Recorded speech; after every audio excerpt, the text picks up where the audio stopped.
Weakest Beast Tamer gets all the SSS dragons. Audiobook by the Nut Lord. Chapter 1. Beast Tamer Ren Patender.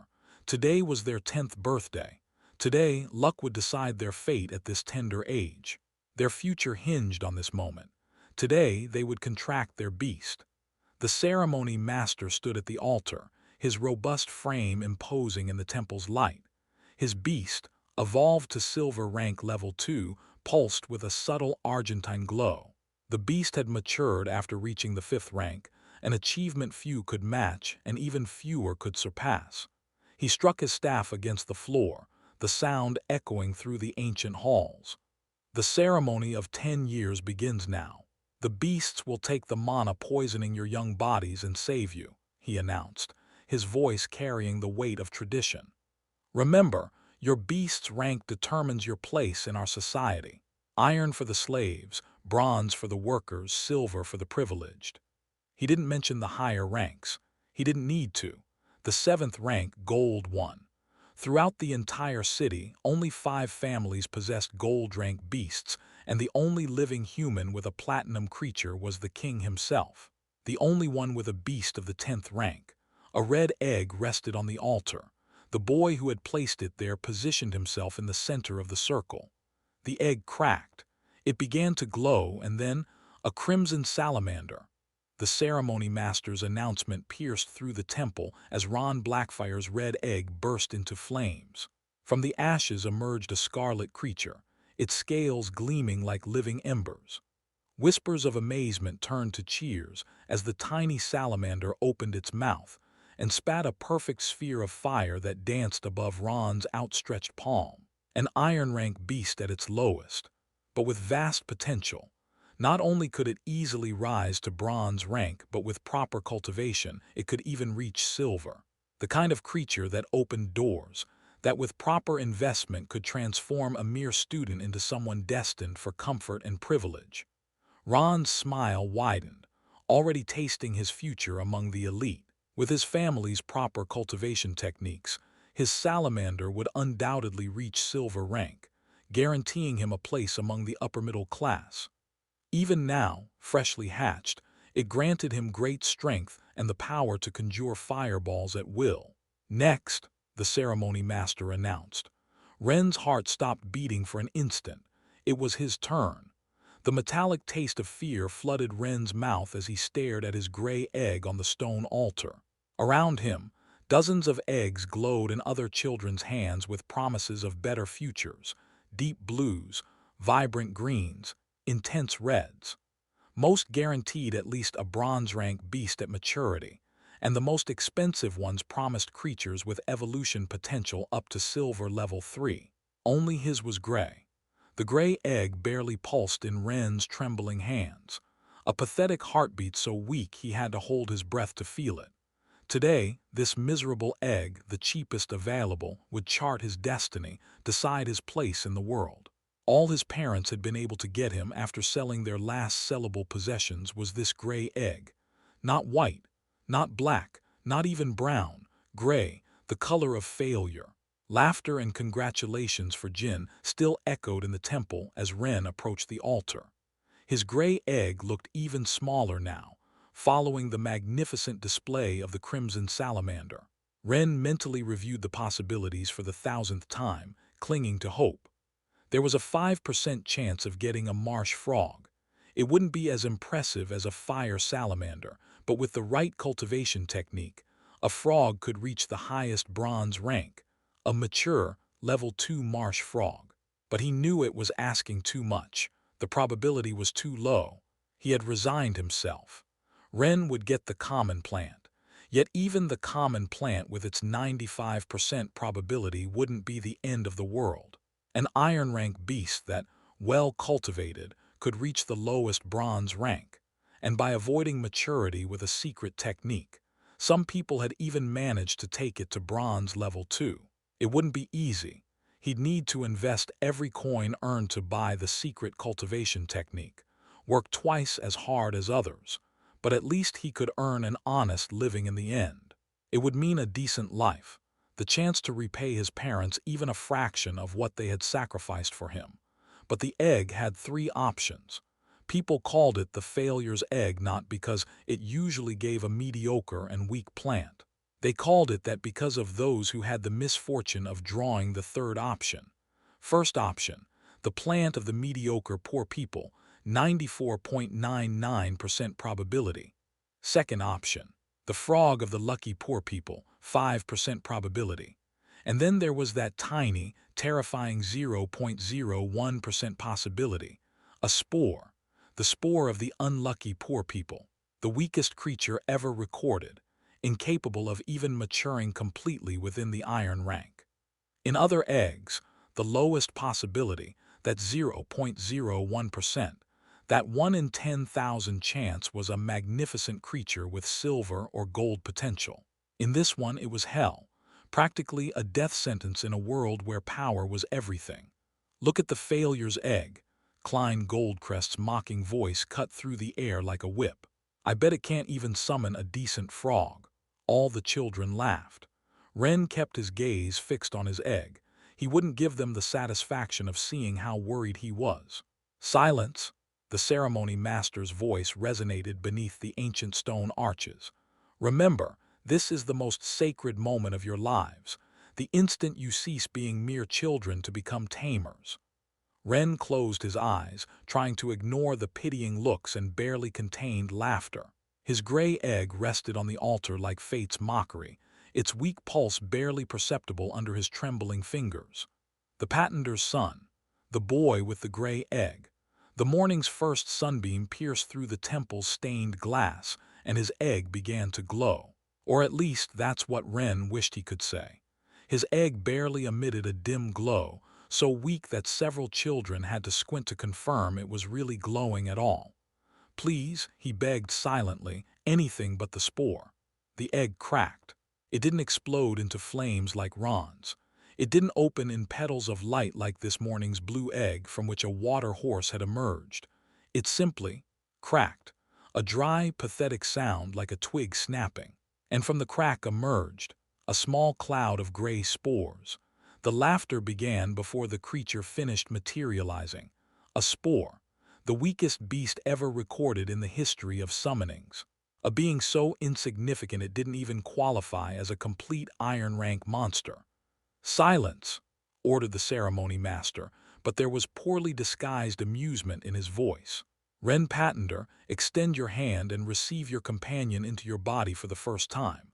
It will cure the excess mana in your body." The cloud of spores floated lazily toward Wren's outstretched palm. It weighed nothing, emitted no heat.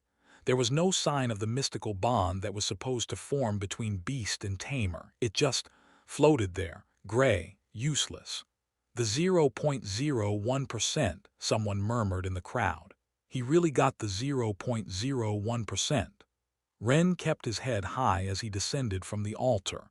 His parents had sold everything for this moment. They had worked double shifts. He wouldn't give these brats the pleasure of seeing him cry. Chapter 2, Taming Failure. Wren kept his head high as he descended from the altar. His parents had sold everything for this moment, had worked double shifts. He wouldn't give these brats the pleasure of seeing him cry. The contract bond established itself with a flash so weak it barely illuminated his wrist. His beast now granted him a 10% increase in physical strength. That was all. For a scrawny boy like him, it meant maybe carrying one more small bucket of water, or lasting a few extra minutes in the field.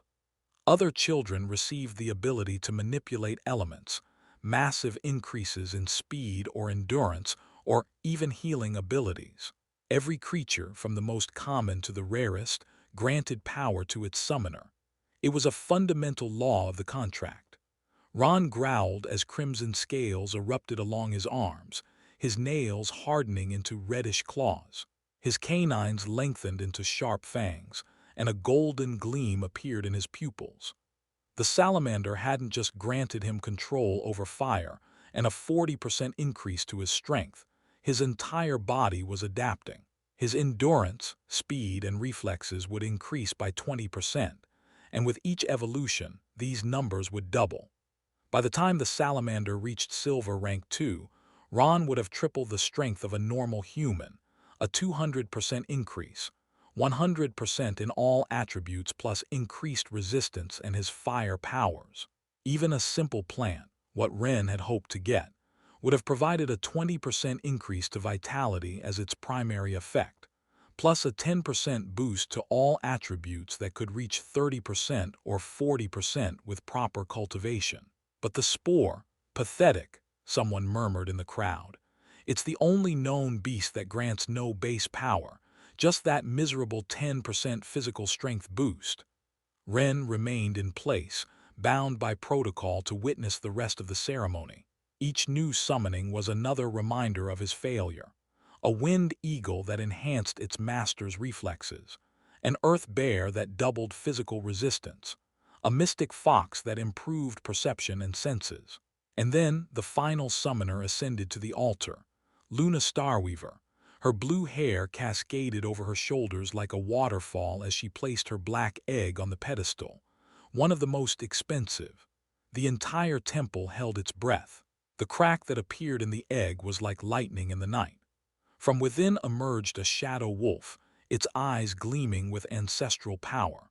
The aura that enveloped Luna was almost blinding, multiplied speed, sharpened senses, and the gift of manipulating various types of elemental magic.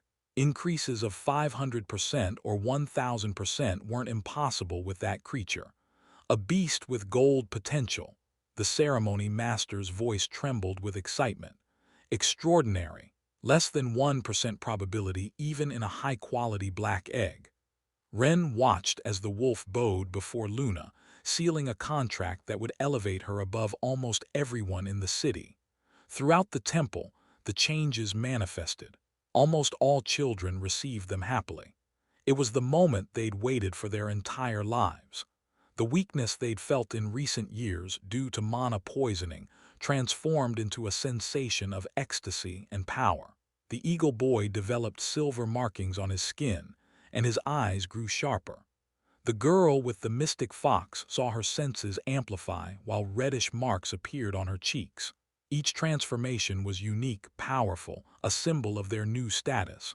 Almost all except Ren's. His spore would be the symbol that his status was now the lowest. At least, he thought with bitter irony, it can't get worse than this. He had no idea how wrong he was. Then it was his turn to transform. The spore simply dissolved. It melted into his skin without the slightest spectacle, and for a moment nothing happened. Then small luminescent mushrooms began to sprout from his scalp like tiny glowing toadstools among his hair. The laughter was instantaneous. "Look, he's rotting." "Hey, Pattender, are those mushrooms on your head or little penny?" "Silence." The ceremony master tried to intervene, but the mockery continued. "Careful, it's contagious. Don't get too close or you'll grow mushrooms too." The ceremony master cleared his throat after failing to silence the kids, trying to maintain the moment's dignity. "The spore, can mature with proper time. It could reach up to 50 centimeters and grant a 20% increase in physical strength." More laughter. Everyone knew that getting a spore to mature was almost impossible. The cost in resources and time would be astronomical, all for a result that any common beast achieved from day one. Some children even pretended to sneeze and made faces of fear when passing near him, as if he could infect them. Each successful transformation around him only made his situation more pathetic, while others received claws, mystical marks, and changes that screamed power. He had gotten unpleasant decorations for his hair. Luna was the last to transform. The contract with her shadow wolf covered her skin with delicate silver marks that seemed to dance with the light. Her eyes acquired a supernatural gleam, and her blue hair rippled as if submerged in water. The aura of power emanating from her was almost tangible. 100% speed plus 50% increase in all physical capabilities, plus the gift of elemental magic. The mushrooms on Ren's head flickered weakly, as if even they were ashamed. "In 1 week," announced the ceremony master, "you will begin your formal education. The carriages will come to collect you for school as agreed in the contract, where you will remain until maturity, 8 years. Afterward, you will have a brief rest before beginning your military service." He paused. "Keep your beasts fused. It is a show of respect toward the sacred bond you have formed today." The ceremony ended. Ren waited until he was outside the temple, away from the mocking glances, the whispers, the poorly disguised pity. Only then did he close his eyes and expel the spore from his body. The luminescent mushrooms disappeared from his hair, and the small gray mass returned to floating beside his shoulder. To hell with respect. To hell with traditions. 30 years of his parents' work, they sold their house, saved over 1 million crystals with a frugal life, all to ruin it with his bad luck. The path home had never felt so long. Each step was a reminder of what he had failed to become, of hopes that had vanished with that pathetic gray glow. The spore floated silently beside him, barely visible in the evening light. His new companion, his symbol of failure, his destiny. Chapter 3, Taming Sadness. The path home had never felt so long. The cobblestone streets of the city center gradually gave way to dirt roads. Elegant buildings transformed into increasingly humble houses until he reached the outskirts, where his small cabin stood, tilted and worn by time. Correction, it wasn't even theirs anymore. His poor parents now had to rent what had once been their property. He stopped at the door. The aroma escaping through the door's cracks made Ren's stomach growl traitorously. His parents were talented cooks. It was what had kept them afloat all these years. Despite their low rank, with their mature iron rank plants, the lowest possible, they'd been incredibly lucky to work in the city's most modest kitchens. Sure, the owner was a great person for not discriminating against them, but their skill was undeniable. That was the real reason they were accepted there. The smell of sweet root stew, Ren's favorite, mingled with freshly baked bread. He stood there, hand on the doorknob, the spore floating pathetically beside him. Through the window, he could see his mother moving through the kitchen with the grace of years of experience, while his father decorated the table with the only 3 candles they had left. They had prepared a celebration feast with the little they had. When he finally pushed the door open, the lump in his throat was so big he could barely breathe. "Ren." His mother turned slightly before his father. They both looked at the small gray spore, and Ren could see the exact moment hope abandoned their eyes. Still, his mother wiped her hands on her apron and opened her arms. "My little Tamer." The tears Ren had held back for hours finally began to fall. "I'm sorry," he whispered as he entered, his voice breaking. "I'm so sorry, I'm sorry, I'm sorry." "Oh, my child," his mother wrapped him in her arms. "It's not your fault, it will never be your fault. You spent everything, sold everything, and His father approached, his steps heavy from a long day's exhaustion in the kitchens. He knelt before Ren, placing his large hands on the boy's small shoulders. "Son, look at me." Ren looked up, his vision blurry with tears. "Remember when I burned an entire batch of bread last year?" Ren nodded, confused. "And remember what we did? We cut it into cubes and turned it into croutons." "Exactly," his father smiled. "Sometimes life doesn't give you what you expect, but that doesn't mean you can't make something good with what you have. But the spore, it's part of you now," his mother added, "and we love every part of you." "Hey," his father joined the embrace, his voice hoarse. "You're our son. It doesn't matter if you have a spore or a dragon." But it did matter. Of course it mattered. The dining room was small but filled with love and the aroma of the outskirts' finest cooking. But try as he might, he couldn't enjoy it. His parents had prepared everything they could in their new situation. Sweet root stew, freshly baked bread, they'd even managed to get some wild berries for dessert. The 3 candles illuminated the table with a warm glow, so different from the spore's gray radiance. "Eat a little, darling." His mother served a generous plate. "You've had a long day." I'm not hungry." "Just one bite," his father insisted. "Your mother spent hours cooking." But not even the aroma of his favorite dish could overcome the bitter taste of disappointment. Ren rose from the table, tears returning to his eyes. "I'm sorry," he whispered before running to his room, the spore following him like a gray shadow of guilt. "Ren," his mother called, "at least take some bread." But the only response was the sound of a door closing. In the dining room, the 3 candles continued burning, illuminating a table full of food prepared with love and hope. His parents exchanged glances, the weight of worry visible on their tired faces. The afternoon's attempts bore no fruit either. "I'm not hungry," he shouted when his mother knocked on the door with a tray of food. In the darkness of his room, the boy observed the weak flickers of his pathetic companion. 1 week.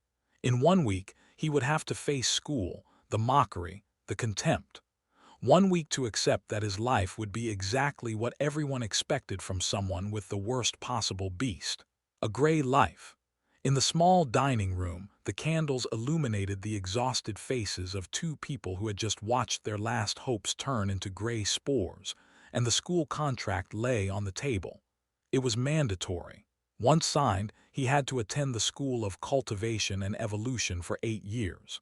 There he would learn to strengthen his creature, develop its abilities, become a true tamer. In one of the best schools, if not the best. Or that was the idea, but 60 years, the father murmured, both of them already 60 years old. Their mature iron-rank plants barely glowed at their wrists and gave them hair composed of leaves and vines, the result of a life of limited cultivation. Their hands, weathered by decades working in kitchens, trembled. "We sold everything for this. Everything." His fingers moved over the document they had signed this morning, the one that had cost them over 1 million crystals, the one they'd worked their entire lives for. In their youth, they hadn't had the resources to buy the secret techniques needed to evolve their beasts beyond the basic state. A simple 40% increase in vitality and 20% to all attributes was all they got from them. But being mature plants allowed them to pretend they were bronze one, barely enough status to keep their jobs in the third-rate kitchens on the city's outer line. Luckily, the vitality bonus made them look and feel younger, like a couple in their 40s. Today, however, nothing in their life felt like luck. "We sold everything for this," whispered the mother, tears falling on her worn apron. "Everything so he could have a real chance at a good school, so his plant could grow to bronze, evolve, give him a better life than ours." The school was expensive for a reason. 8 years of intensive training, access to cultivation techniques, resources for evolution, connections, everything necessary to transform a common beast into something more. They had dreamed of something better for Ren, a rank that would let him walk the main streets without lowering his head. With a normal plant, Ren would have had the chance to reach bronze rank 2, improve his vitality to 80% upon maturation, and all his base increases to 40%. Maybe even get a job in the city's good kitchens learning from his parents. But with a spore, he can't back out now. The mother clutched the contract in her trembling hands, silent tears running down her cheeks. The payment is made and the laws are clear. Every contract must be fulfilled and every child with a beast must complete their basic education since they passed that law last year. If only I hadn't gotten sick, we could have had enough. I was so close to buying the brown egg. But that cursed expensive medicine I should have, Dee. Don't say that. It's not your fault. Ren wouldn't have wanted that, the mother admonished. Besides, maybe choosing the best and most expensive school was too greedy on our part. What have we done? Chapter 4, Taming Hope. They had dreamed of something better for Ren, but with a spore. 8 years, the father sank into his chair. 8 years watching others evolve their beasts while our foolish investment takes away his hope for. He didn't need to finish the sentence. A spore couldn't evolve its rank. There were no cultivation techniques to study, no improvement paths to explore, no secret techniques to buy. Many had already tried, richer people with much more support. The only one who succeeded was labeled as the worst failure. A fortune spent for an almost useless gain, 20% strength. Since that day, the spore has been the symbol of failure. Ren would spend 8 years learning things he could never apply, his surroundings a constant reminder of what he couldn't achieve. 8 years of mockery, being the school's laughingstock. 8 wasted years, because what could he learn about cultivation and evolution with a creature that couldn't even evolve? Sadness led the father to reminisce about the past, a past that Ren had illuminated. "Remember that day?" he asked suddenly, his gaze lost in the candle flames. "When I couldn't find the medicine demanded by the kingdom because it was depleted due to severe mana contamination from that year's horde, and I had to go out searching for a mana poisoning cure and also found that plant you ate. We thought we had been blessed." She nodded, taking his hand. How could she forget? They had been trying to have a child since their 20s, almost 3 decades of broken hopes, watching their friends form families while they remained alone. They had lived a frugal life, pooling their resources to form a happy family, interested only in one thing they couldn't obtain no matter how much they accumulated. Almost 1 million, an incredible amount for citizens of their rank. They'd thought about using the money to cure their infertility, but they were already so old. They had given up, but that trip to the outskirts, the plant I found in the outskirts, mistaking it for that high-quality 100-year-old sweet root, he continued. "When you ate it, I thought I had killed you. You were so pale, so cold. And a week later I felt like I was 20 again," she smiled sadly. "And the following year we succeeded without trying. Our miracle." They fell silent, listening to the muffled sobs coming from Ren's room. Their little miracle, the child who had given them so much life and happiness when they had almost lost hope, now faced a cruel destiny. "It's as if the dragon gods were mocking us," she murmured. "They gave us a child when we were already too old, only to watch him suffer," he completed, squeezing her hand. The candles, almost spent, continued burning, their flames reflecting on the school contract on the table. In the adjacent room, their 10-year-old son cried silently, a small gray spore floating beside his pillow like a constant reminder of his fate. The feast they had prepared with so much love slowly cooled on the table, untouched, while 2 elderly parents wept for the cruel turn their life's miracle had taken.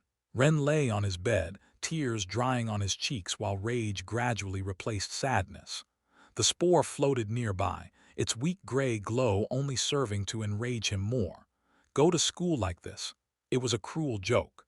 He could already see the next 8 years unfolding before him like an endless nightmare. While other children would learn to evolve their beasts, to awaken new powers, he would sit there, with a creature that couldn't even mature properly.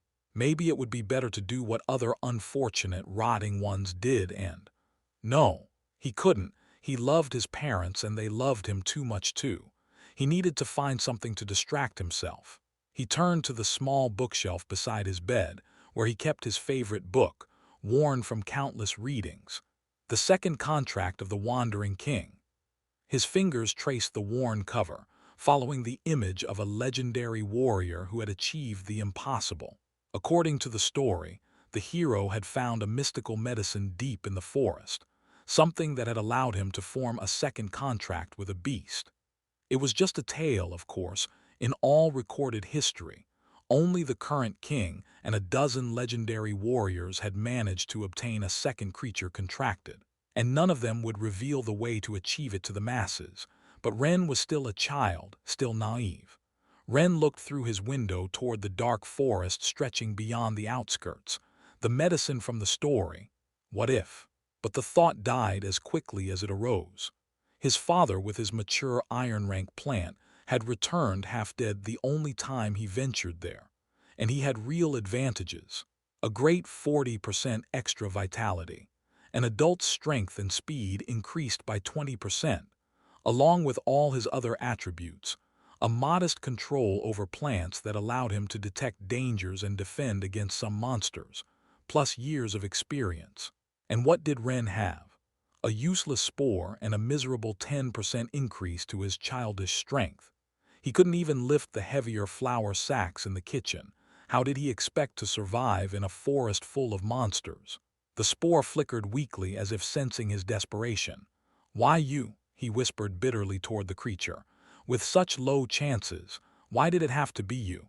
Silence was his only answer. In the dining room, he could hear his parents talking in low voices, their voices laden with worry. He couldn't bear it anymore.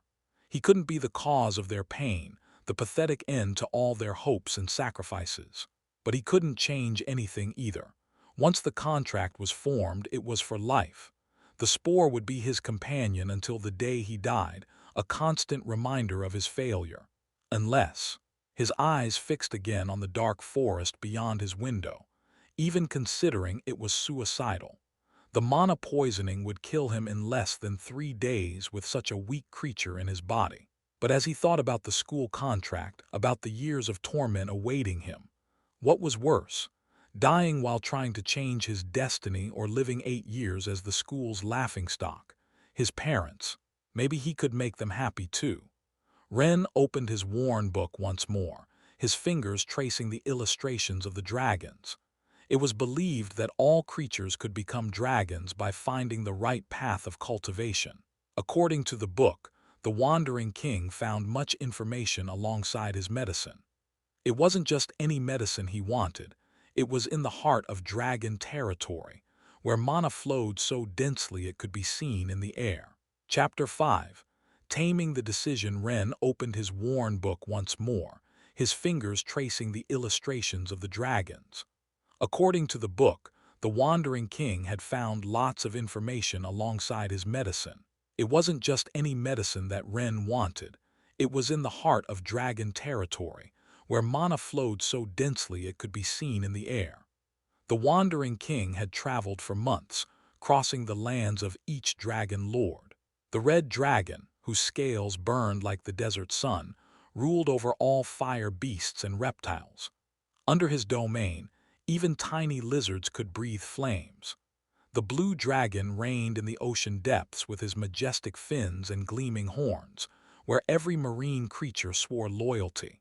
The green dragon, covered by a thick layer of vegetation, was lord of the deep forests, where every beast and plant danced to his will.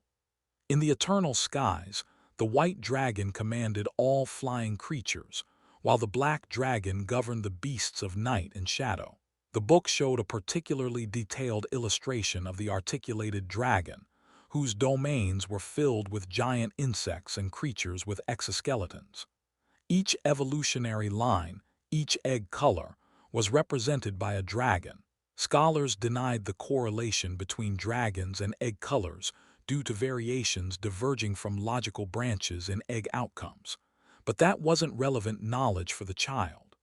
Ren paused at a page that had always intrigued him. The dragon of decay, lord of fungi, spores, and all creatures that fed on decomposition. Reigning above, feeding and creating all creatures of his evolutionary line. At least dragons respect their subjects, he murmured bitterly, looking at his pathetic spore. Unlike humans. But the dragons and their territories were far from the human city, and for good reason. Humans had chosen to settle in this area precisely because the mana was so scarce that great beasts found it repulsive. They had no interest in it. For humans, this was their only protection. Only the weakest creatures, expelled and rejected by the stronger ones, prowled near the city. In the plains, but it was very rare they had to be injured dying to dare leave the forest. Without mana, hunger would catch them and they would die soon. The mana here in human territory wasn't nearly sufficient, and yet they were deadly dangerous, maddened by the hunger that mana scarcity provoked in them. Like wild animals seeking their next meal, they attacked anything that moved. Ren shuddered, remembering the stories his father told about the forest outskirts. How the beasts there had an empty, desperate look. How they ignored their own wounds, driven only by hunger and lack of mana. Even herbivorous creatures turned aggressive, attacking any source of mana they could find. But that was just the outskirts. In dragon territories, mana would be Ren's worst enemy. With a beast of this level, he could barely enter the first iron circle with the lowest-ranked beasts. Fortunately, the ruin his father found was right at the beginning of the bronze ring, and he could enter through the middle of the iron ring. Something like that could be possible even for him, right? Sure, He wanted to go to dragon territory and find a miracle like obtaining 2 beasts. However, he would have to settle for medicine that could expel his spore from his body or something similar. Something like that could be close to the medicine that cured his mother. Dragon territory or even the silver ring were out of consideration. If he ventured too deep, the mana would consume you quickly and Ren slammed the book shut, his heart pounding. Would he really go to that forest? Even thinking about it was madness. With his useless spore, mana might not be a problem, as he probably wouldn't survive even his first encounter with a beast. But while listening to his parents' muffled sobs through the wall, what other choice did he have? As night fell, determination had awakened more than courage in Ren. His stomach growled. The aroma of sweet root stew still floated in the air, more tempting than ever as his hunger had returned now that he had a clear purpose. He slipped out of his room like a shadow, the spore floating silently behind him. The floorboards creaked treacherously under his feet, but years of sneaking out to steal midnight snacks had taught him where to step. In the kitchen, the feast his parents had prepared remained untouched. Ren wrapped large portions of bread with stew in clean cloths, also packing several wild berries. His father always said berries helped keep the mind clear when fatigue struck. From the tool cabinet, he took his father's smallest kitchen knife, the one used for delicate work, and a worn canteen. Rope and his father's most precious map. He hesitated a moment before also taking the flint for starting fires. It wasn't much, but it would have to be enough. A noise in the hallway made his heart stop. Footsteps. He snuck back to his room and got into his bed just as the door opened. Ren, his mother's soft voice. Darling. Ren dove under the covers, grateful for the darkness hiding the packed bag under his bed. The spore settled on his pillow, its weak gray glow perfectly matching the moment. I'm so sorry, my love, whispered his mother, sitting on the edge of the bed. Her hand, rough from years of work but always gentle, stroked his hair. If we could have gotten you a better egg. It's not your fault, Mom or Dad's, replied Ren, and for the first time in hours he wasn't faking the emotion in his voice. It was just bad luck. Would you like some stew? It's still warm. Tomorrow, promised Ren, hating the lie but knowing it was necessary for his mission. Thank you for cooking it. She leaned down, kissed his forehead, and the familiar aroma of spices and love almost broke his resolve. Almost. I love you, little one. I love you too, Mom. The door closed softly. Ren waited, counting his heartbeats, until the footsteps retreated and the house fell silent. With movements practiced during his afternoon escapes with friends, he tied the rope. His bedroom window overlooked the back garden, a drop of barely 2 meters. The spore watched silently as he secured the rope to his bedpost. If you're going to follow me on this journey, he whispered to his companion while shouldering his backpack, you'd better at least not get in my way. The night was clear, illuminated by nearly a dozen moons. From his window he could see the dark forest beyond the city limits. Somewhere out there lay his only hope for a different future. He took the rope in his trembling hands. I'm sorry, Mom. I'm sorry, Dad. And he began his descent. Chapter 6. Taming the first journey. Ren landed softly in the back garden, where his parents' mature iron-rank plants maintained an herb and food garden.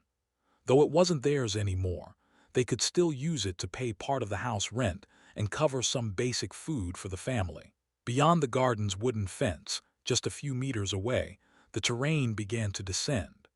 The view of enormous plains lay almost completely hidden by darkness. There were no walls to climb, no guards to evade. Their house was one of the last structures before the civilized world dissolved into no man's land. Only some plantations dared exceed the common cultivation zone, those with enough for guards. But with this house so close to the external zone of the abyss, nobody wanted to invest in lands that could be invaded by hordes of cursed monsters if the army ever faltered. Being in the front line was frightening. But Ren didn't understand why they were so cowardly in his 10 years of life, and according to his parents in another 30, the hordes had never overcome the army. These empty plains were perfect for cultivation in his opinion. Not that it affected him anymore. He pulled out his father's worn map, tracing with his fingers the lines and annotations he knew by heart. How many times had he heard the story? His father, desperate to find medicine for mana poisoning, unable to get it in the market due to that year's shortage. He had been forced to venture into monster domain like many others. Many didn't return that year, and his father almost suffered the same sad fate, the mandatory mission that had nearly cost him his life. And just when I thought it was my end, his father always said at this part, I found it, a hidden entrance as if the earth itself had cracked open to save me. I thought I had fallen into a night excavator's hole, but it was an ancient tunnel, probably from the era before Mana's expansion. The map showed the path with obsessive detail, every mark, every turn, every landmark carefully noted. His father never knew why he'd been so meticulous in documenting a route he swore never to take again, but Ren suspected part of him always knew it would be needed someday. An hour later, Ren finally stood at the forest's edge. He'd been lucky not to encounter any exiled and hungry creatures. It seemed the day's bad luck had finally run out. Ren glanced at his spore. The spore floated beside him while its faint glow contrasted with the dark forest. Here, at the boundary, it was strangely peaceful. Healthy monsters never ventured so close to the Monovoid zone. Only the hordes did that, and on specific dates, following underground routes that humans had learned to predict and attack to contain and keep them from leaving the abyss. Here there weren't those kinds of problems. In theory, whispered Ren, more to give himself courage than to inform his silent companion, we should be safe until we reach the deep iron forest. Monsters, even iron rank ones, hate this zone almost as much as dragons do. Ren repeated to convince himself. He unfolded the map one last time, memorizing the first stage. If his father had found that underground tunnel, if it really existed, it would be his best chance. The monsters wouldn't detect him there, and he could advance much deeper into dangerous territory before having to face the real dangers. He turned to look back toward his faraway house one last time. They were probably still awake, worried about him, planning how to make his life more bearable in the coming years. I'm sorry, he murmured, but I can't accept that future, not without trying to change it at least once. And with that, he took his first step toward the forest. The spore floated behind him, its weak gray glow barely visible under the light of the 12 moons. The journey that could change his life had just begun. 3 kilometers had never seemed so long. Ren kept to the exact boundary where the earth was still poor enough in mana to keep most beasts away, but not the moon toads. The glowing trees betrayed the change in mana density. His father had specifically warned him about these creatures. No larger than a rabbit, these blue-skinned, translucent amphibians were almost invisible under moonlight, except for their eyes. 3 bioluminescent eyes that glowed with a hypnotic radiance, capable of paralyzing their prey with just a direct look. They weren't particularly strong, barely immature iron-rank beasts, but their hunting method was terrifying. They moved in small groups, surrounding their paralyzed prey before beginning to secrete an acid that. Ren shook his head. He didn't want to remember that part of his father's stories, or worse still, the night excavators. Slow but enormous beasts, the size of a cow, that dug complex burrows under the monopore earth. Mature iron-rank beasts.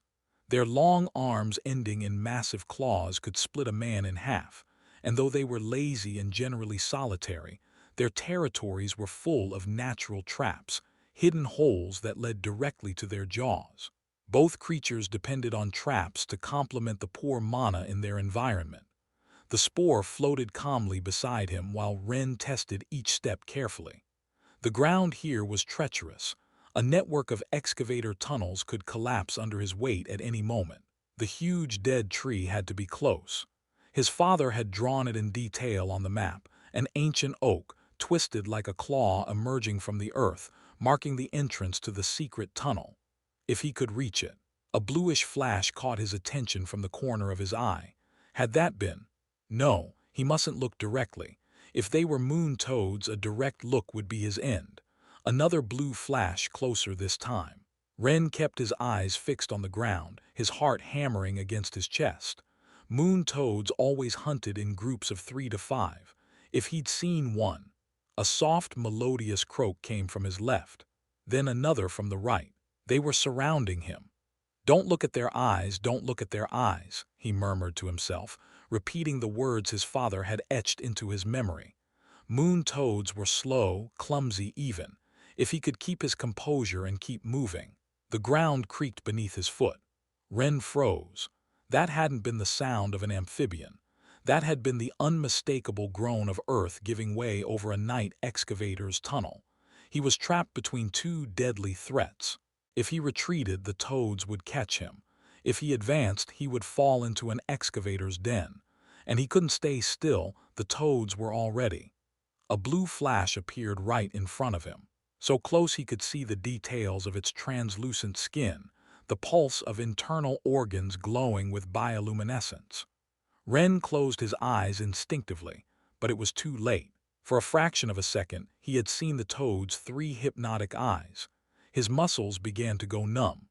The melodious croaking intensified, now coming from all directions.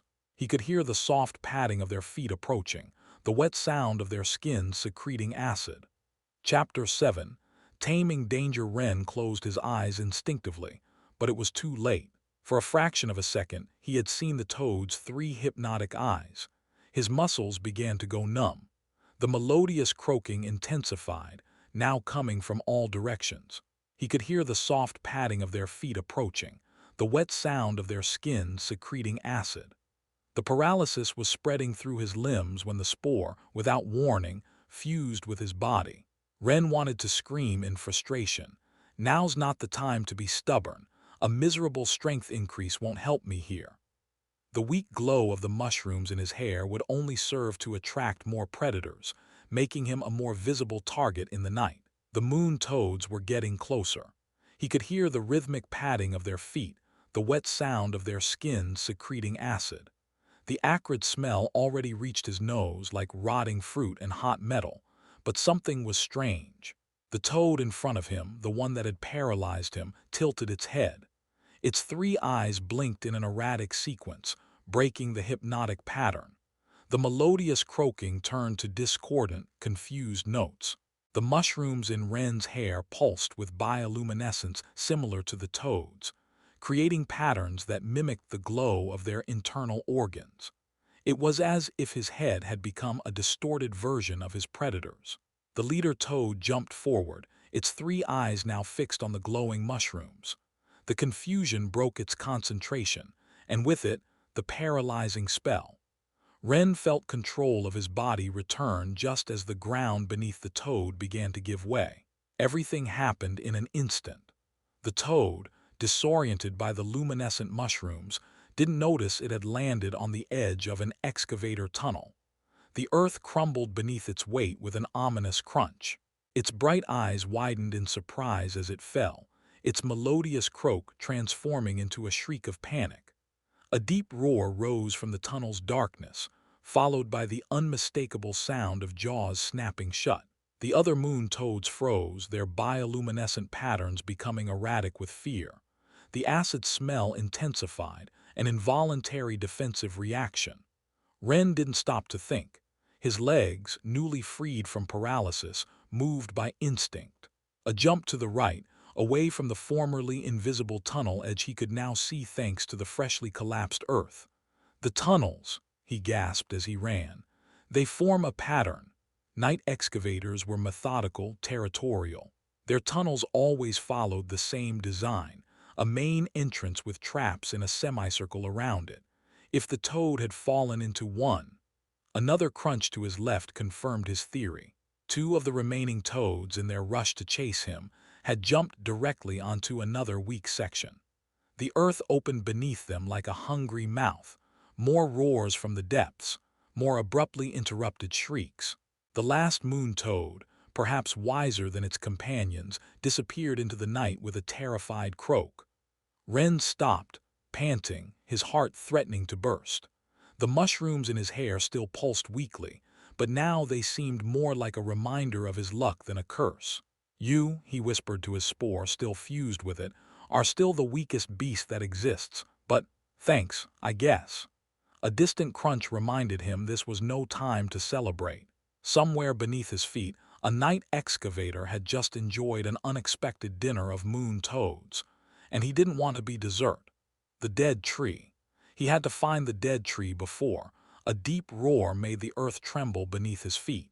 It was just an excavator, he reassured himself. They wouldn't come out. But the noise attracted something else. A new sound froze Ren's blood, a metallic hiss, like blades dragging against stone. The underground roars quieted as if trying to go unnoticed. The new sound came from the deep forest, toward the bronze ring, where darkness was densest. Ren hid behind a tree. A mirror mantis emerged between the trees, its body covered in reflective plates that fragmented the moonlight. It was huge, horse-sized, but something was wrong with it. Its plates, which should form a perfect pattern, were cracked and misaligned. Deep scars furrowed its exoskeleton, and one of its main scythes was broken near the tip. Ren's heart stopped. There shouldn't be a creature like this within 20 kilometers. Mirror mantises were creatures of the deep forest, bronze-rank beasts that would normally never approach a zone so poor in mana. Their bodies were designed to absorb and reflect the dense magical energy of their territory, using their reflective plates to disorient prey with light and mana illusions. This one had been expelled from its territory, probably after losing a territorial battle. The wounds had weakened it so much it couldn't even maintain its natural habitat. And a wounded beast, hungry, forced to hunt in poor lands, was 1,000 times more dangerous than any local predator. The mantis turned its triangular head toward him. Its eye facets, normally a kaleidoscope of iridescent colors, were dull with hunger. The plates on its body tried to reflect the moonlight, but the pattern was erratic, sickly. Instead of the usual hypnotic illusions, it produced only desperate flashes. "Don't look at me, don't look at me," Ren silently pleaded, remembering the basic lessons about beasts that every child learned. Mirror mantises usually hunted by creating illusory duplicates of their prey, confusing them until they stumbled over their own reflections. But this one, in its famished state, a stray flash created a small reflection beside the tree and illuminated Ren. The creature moved. Despite its wounds, its speed was terrifying. The scythes, even the broken one, cut the air with a deadly whistle. No games, no illusions. Just pure, desperate hunger. Ren ran. The dead tree had to be close. His father had mentioned that the twisted roots pointed north, that the bark marked by ancient lightning formed an arrow-like pattern. Behind him, the metallic hiss drew closer. The mantis couldn't maintain that speed for long in a zone so poor in mana, but it didn't need to. It only needed to catch him once. A scythe plunged into the ground beside him, so close he felt the displaced air cut his cheek. The mantis's broken plates tinkled like broken bells, its breathing a tortured hiss of hunger and desperation.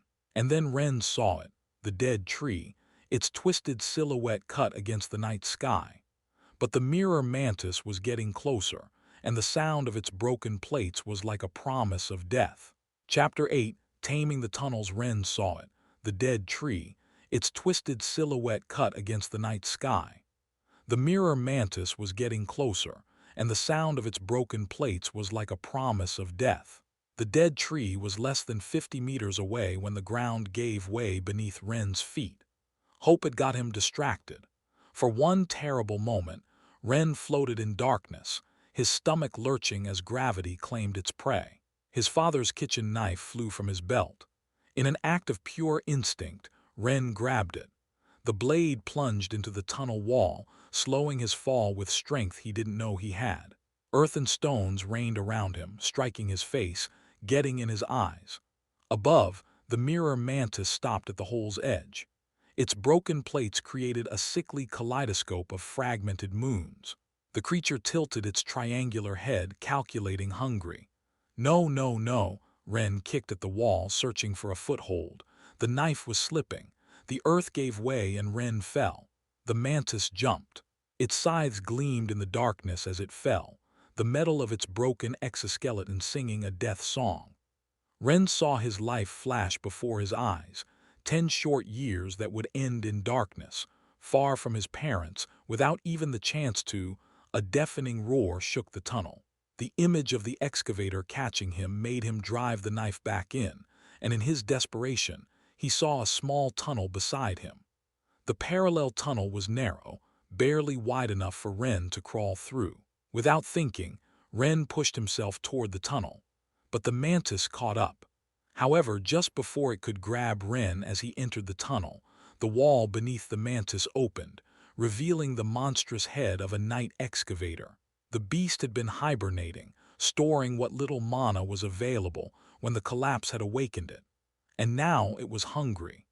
The mirror mantis twisted in the air, its scythes finding excavator flesh instead of its original prey. The excavator roared in pain, its massive claws emerging from the earth to catch its attacker. Ren was paralyzed with terror. Less than 2 meters away, 2 nightmare beasts fought in a deadly dance of metal and earth. The mantis's broken plates created chaotic flashes in the darkness, while the excavator tried to drag its prey into the depths. To his right, almost invisible in the darkness, Ren distinguished an opening. An older tunnel, its walls smoothed by the passage of time. He had no choice. The winner would be decided soon. He crawled into the tunnel while behind him the battle reached its climax. The mantis's metallic shriek mixed with the excavator's roar. There was a horrible crunch and then silence. Ren crawled away from the edge, his breathing so loud in his ears he feared the winning beast might hear him. "I'm alive," he thought, incredulous. The mushrooms in his hair provided the only light in the tunnel's absolute darkness, their weak glow barely sufficient to see his own trembling hands. "Please let the excavator have one. Please let the excavator have one," Ren muttered while crawling as fast as he could. Night excavators were territorial and slow. If it won the battle, it would take its time devouring its prey before considering pursuing him. But if the mantis won, a victorious shriek made his blood freeze. It wasn't the deep roar he'd hoped to hear. No, no, no. The mushrooms in his hair barely illuminated the path when a fork appeared before him. The left tunnel was irregular, clearly the work of some beast. But the right one, Ren stopped, panting. The walls were too smooth, too perfect, exactly as his father had described in his stories. As if someone had melted the stone itself, son. A tunnel of the ancients from when humans lived here and shaped rock with magic. Behind him, the wet sound of flesh being torn made him nauseous. The mantis was feeding, but one meal was all it needed to recover strength and continue hunting. Ren entered the ancient tunnel, now in a much more spacious place.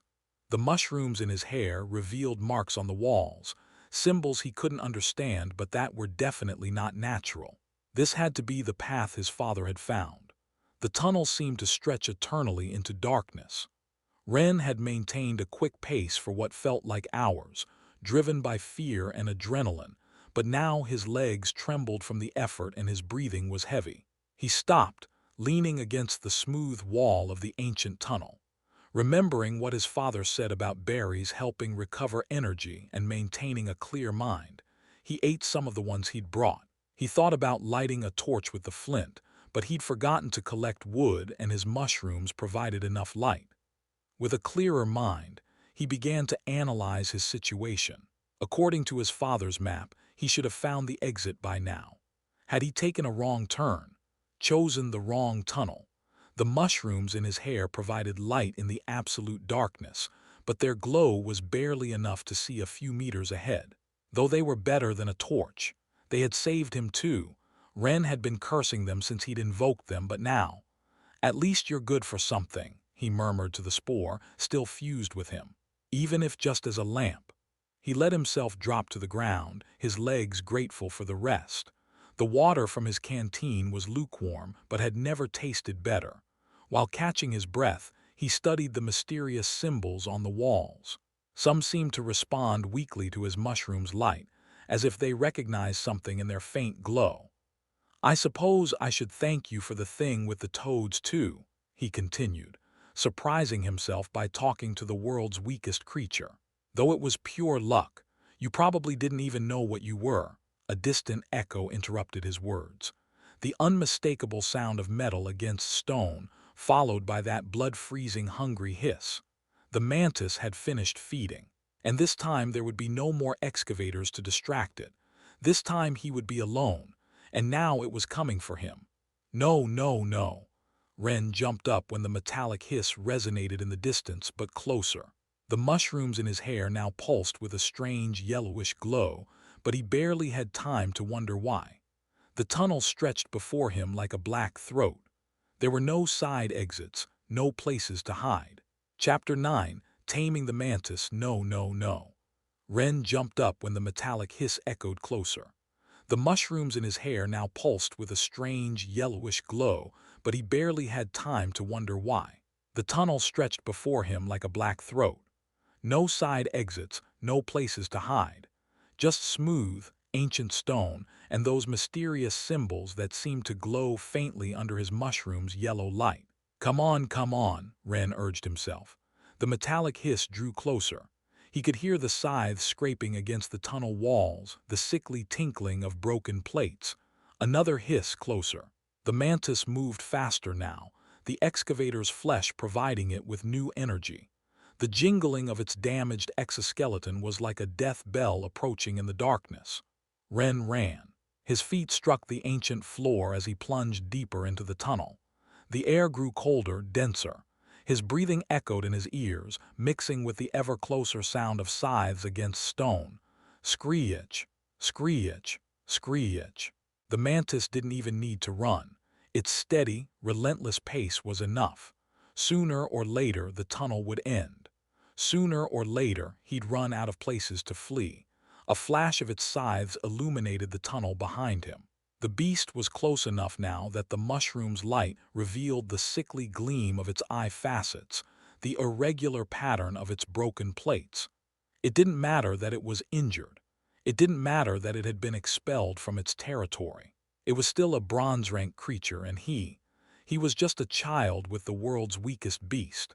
The tunnel began to narrow, or maybe his eyes were playing tricks in the darkness. The yellow light from the mushrooms cast strange shadows on the walls, making the ancient symbols seem to dance. Screech, screech, screech, closer, ever closer. Ren stumbled, his knee striking stone. Pain exploded in his leg, but terror kept him moving. He rose and kept running, limping, crawling forward. The mantis hissed, the sound now so close he could feel the vibration in his bones. Its broken plates created a nightmare spectacle on the tunnel walls, reflecting the mushroom's yellow light in fractal, demented patterns. And then, the tunnel ended. A smooth, solid wall rose before him, covered in ancient symbols that seemed to mock his fate. No way out. The metallic hiss stopped. In the silence that followed, Ren could hear the scythe scraping against stone as the mantis approached slowly, savoring the moment. It no longer needed to run, no longer needed to hurry. Its prey was cornered, it only had to. The mushroom's yellow light intensified, as if responding to Ren's terror. The symbols on the wall began to glow with the same sickly hue, peeling off the walls in small clouds, creating patterns that reminded him of spores. The mirror mantis stopped. Its eye facets reflected the yellow light, creating a kaleidoscope of death on the tunnel walls. It raised its scythes, preparing for the final blow, but something was wrong. The beast tilted its triangular head, confused. Its broken plates tinkled with a new rhythm, more erratic, more frightened. The air grew dense, heavy with a smell Ren had never experienced before. It was like damp earth and rusted metal, like rotting leaves and something older, deeper. The symbols on the wall, which he'd thought were marks of the ancients, began to move. No, not move. They were detaching. They're not symbols, whispered Ren, the horror of realization hitting him like an icy fist. They're spores, dormant spores. The mantis took a step back, its metallic hiss transforming into something close to panic. Its plates now reflected thousands of points of yellow light detaching from the walls, ceiling, Floor, spores that had been waiting for centuries, awakening to the resonance of the mushrooms in Ren's hair. The entire tunnel was alive, and it was hungry. The ancient spores swirled in the air like a golden storm, enveloping the mantis first. The beast shrieked, a sound Ren never imagined such a fearsome creature could make. Its broken plates, reflecting light imperfectly, created a horror show as the spores found every crack, every fissure in its exoskeleton. Ren pressed himself against the back-inclined wall, his heart beating so hard he thought it would burst. The mantis writhed, its scythes cutting the air uselessly while the golden cloud consumed it. Its metallic shriek faded, transforming into a wet, terrible sound. And then silence. Where the powerful bronze beast had stood, now lay only a mound of broken plates covered in yellowish mold that pulsed with ancient life. The spores turned toward Ren. The golden cloud swirled like a wave of ancient hunger. The mushrooms in his hair pulsed frantically, but this time there was no confusion. There was no salvation. The ancestral spores weren't normal predators. They were vestiges of a forgotten age, and everything living was their prey. The first contact was like frozen fire on his skin. Yellowish fungi sprouted from his arms, legs, neck, each pulsing with a sickly rhythm that drained his energy. The pain was indescribable, as if every pore in his body was being devoured from within. "No, please," he gasped, falling to his knees. But then he saw it where the spores had detached from the ceiling. A ray of light filtered through like a promise of salvation. An exit barely large enough for a child to pass through. Ren stood up, his legs trembling with effort. The invasive fungi kept spreading across his body, but something was different. Where the mantis had succumbed in seconds, he remained conscious. His own spore, the world's weakest beast, pulsed with its light as if it were fighting. Every effort was agony. He pushed himself upward, his fingers finding the hole's edge just as his knees threatened to give way. The light blinded him momentarily as he crawled out of the tunnel. It wasn't the outside. Chapter 10, Taming Fate. Where the mantis had succumbed in seconds, Ren remained conscious. His own spore, the world's weakest beast, pulsed with light as if it were fighting. Every effort was agony. He pushed himself upward, his fingers finding the hole's edge just as his knees threatened to give way. The light blinded him momentarily as he crawled out of the tunnel. It wasn't the outside. He emerged into a small natural cave, its walls covered in bioluminescent crystals that bathed everything in an ethereal, spectral blue light. But he could barely appreciate the chamber's beauty. The ancestral fungi continued spreading, consuming his vital energy. "Please," he whispered, his vision blurring. "I don't want to die here." His spore fought valiantly, its own mushrooms creating barriers against the yellow infection, but it was losing the battle. Ren could feel his consciousness fading, his body growing colder by the second. That's when he saw it. In the cave's center, bathed in crystal light, grew a plant that seemed like. It reminded him of the one on his father's stories. "The plant," he mumbled, crawling toward it as the yellow fungi continued their spread. "The one that helped Mother." His fingers brushed the luminous stem just as darkness began claiming the edges of his vision. With trembling hands, Ren pulled the glowing plant free. The yellow fungi still expanded across his body, but something in his mind, something deeper than conscious thought, told him this was important. This plant was, though he didn't fully understand. His father had found one like it, almost 12 years ago in another tunnel. The miracle medicine that had allowed his mother to conceive. But this one was different. Where his father's plant had been firm and robust, this one was delicate and ethereal. This was the female. His father had found the male. With the ancestral fungi consuming his last strength, Ren brought the plant to his lips. The taste was like liquid light, like remembering a dream. And then he felt it, a deep resonance with something already existing in his body, dormant genes inherited from his mother, the echo of the other half of the medicine that had made his existence possible. The two halves of an ancient medicine, separated by years and tunnels, finally reunited in his blood. The effect was instantaneous. Pure white light emanated from his skin, so intense that the yellow fungi recoiled, withering and falling like ash. His spore, that supposedly useless creature, began pulsing with a new rhythm, perfectly synchronized with the energy now flowing through his veins. To any observer, the spore would have appeared exactly the same, small, apparently weak. But Ren could feel that something had fundamentally changed within, as if it had evolved into a completely new variant, one that no one had ever seen before.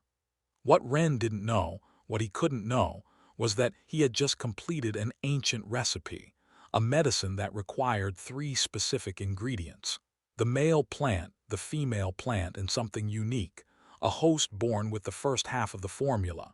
He himself was the missing key. The mushrooms in his hair returned to their usual color, giving the impression that nothing had changed.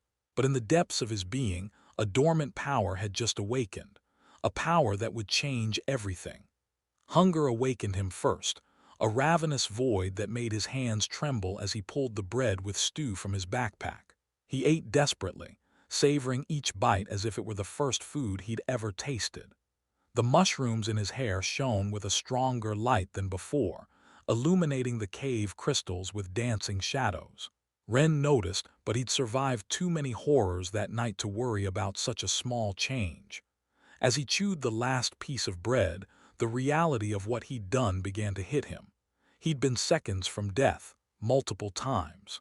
If the moon toads had caught him, if the excavator had found him, if the mantis, if the spores, his parents, what would have become of them if he— "I should go back," he murmured, guilt weighing heavier than exhaustion. This was madness. "I return." The voice was so soft at first he thought it was his own mind. But there was something different about it, something ancient and wise that resonated deep within his being. And then it began. As if someone had opened a floodgate in his mind, knowledge began to flow. He saw his spore, not as the weak creature everyone despised, but as something with infinite potential. He understood, with crystal clarity, every step necessary for its cultivation, the exact way to feed it different types of fungi, the precise cultivation to strengthen the bond, the correct sequence of evolutions, the bifurcations in its path to power. But it didn't stop there. The mirror mantis, he saw how its plates formed, how it channeled light and mana, the weak points in its exoskeleton where cracks always began. Its life cycle, the night excavators, the way they built their tunnels, the patterns they followed, how they conserved energy during times of scarcity. The moon toads, the mechanism behind their hypnotic eyes, the exact composition of their acid, the mating rituals that determined their hunting patterns. The ecology and biology of the creatures he'd encountered became clear to him now. It was as if he could see the invisible threads connecting all creatures, understand their most intimate natures, their strengths, their weaknesses, their secrets. "What? What is this?" he whispered, overwhelmed by the avalanche of information. The mushrooms in his hair pulsed softly, and for the first time since obtaining his spore, Ren felt he could see the path before him. Not just his own, all creatures' paths. Chapter 11. Taming the way home. The information in his mind was clear but limited, like a map showing only the beginning of a much longer journey. Ren could see the first steps of his spore's cultivation with perfect clarity. The specific types of fungi needed, the exact conditions for growth, the strengthening rituals. There was something he could take from the tunnel for the final step of his cultivation, but the other parts needed for its cultivation. None of that was anywhere near here. "The first fungi I need," he murmured, processing the information, "grow in the swamp zones north of the rival city, not in this forest." The revelation hit him with both frustration and relief. However, something else gleamed at the edges of this new knowledge, a promise. When his spore reached bronze rank, a possibility would open that made his heart beat faster. A second contract, a second beast. The rest was nebulous, like looking through murky water. But the certainty was there. Each evolution of his spore would not only strengthen it, but also expand his understanding of beasts and their paths. "I have to go back," he said aloud, this time with determination rather than fear or regret. I have to get a lot of stuff and start cultivating from the beginning. The mushrooms in his hair pulsed softly, as if nodding. It was time to return home.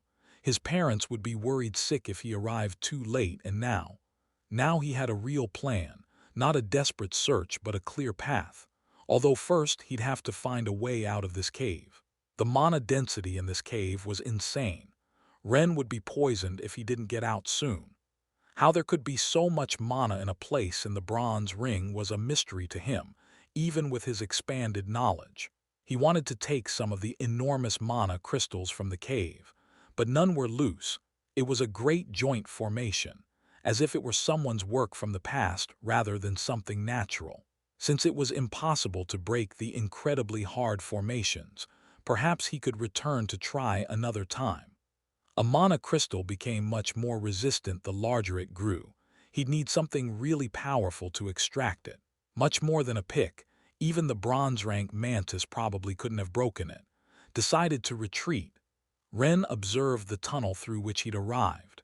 The ancestral spores were still there, dancing in the darkness with their sickly golden glow. But now he saw them differently, understood their nature with astonishing clarity.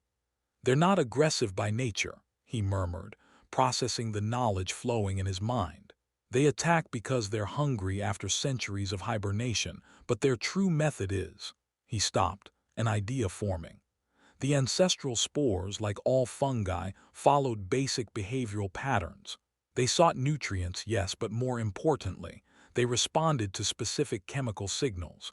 Ren took some mud, and if I combine this with— A yellowish mold formed where the ancestral spores fell, as if analyzing its composition. Ren closed his eyes, concentrating.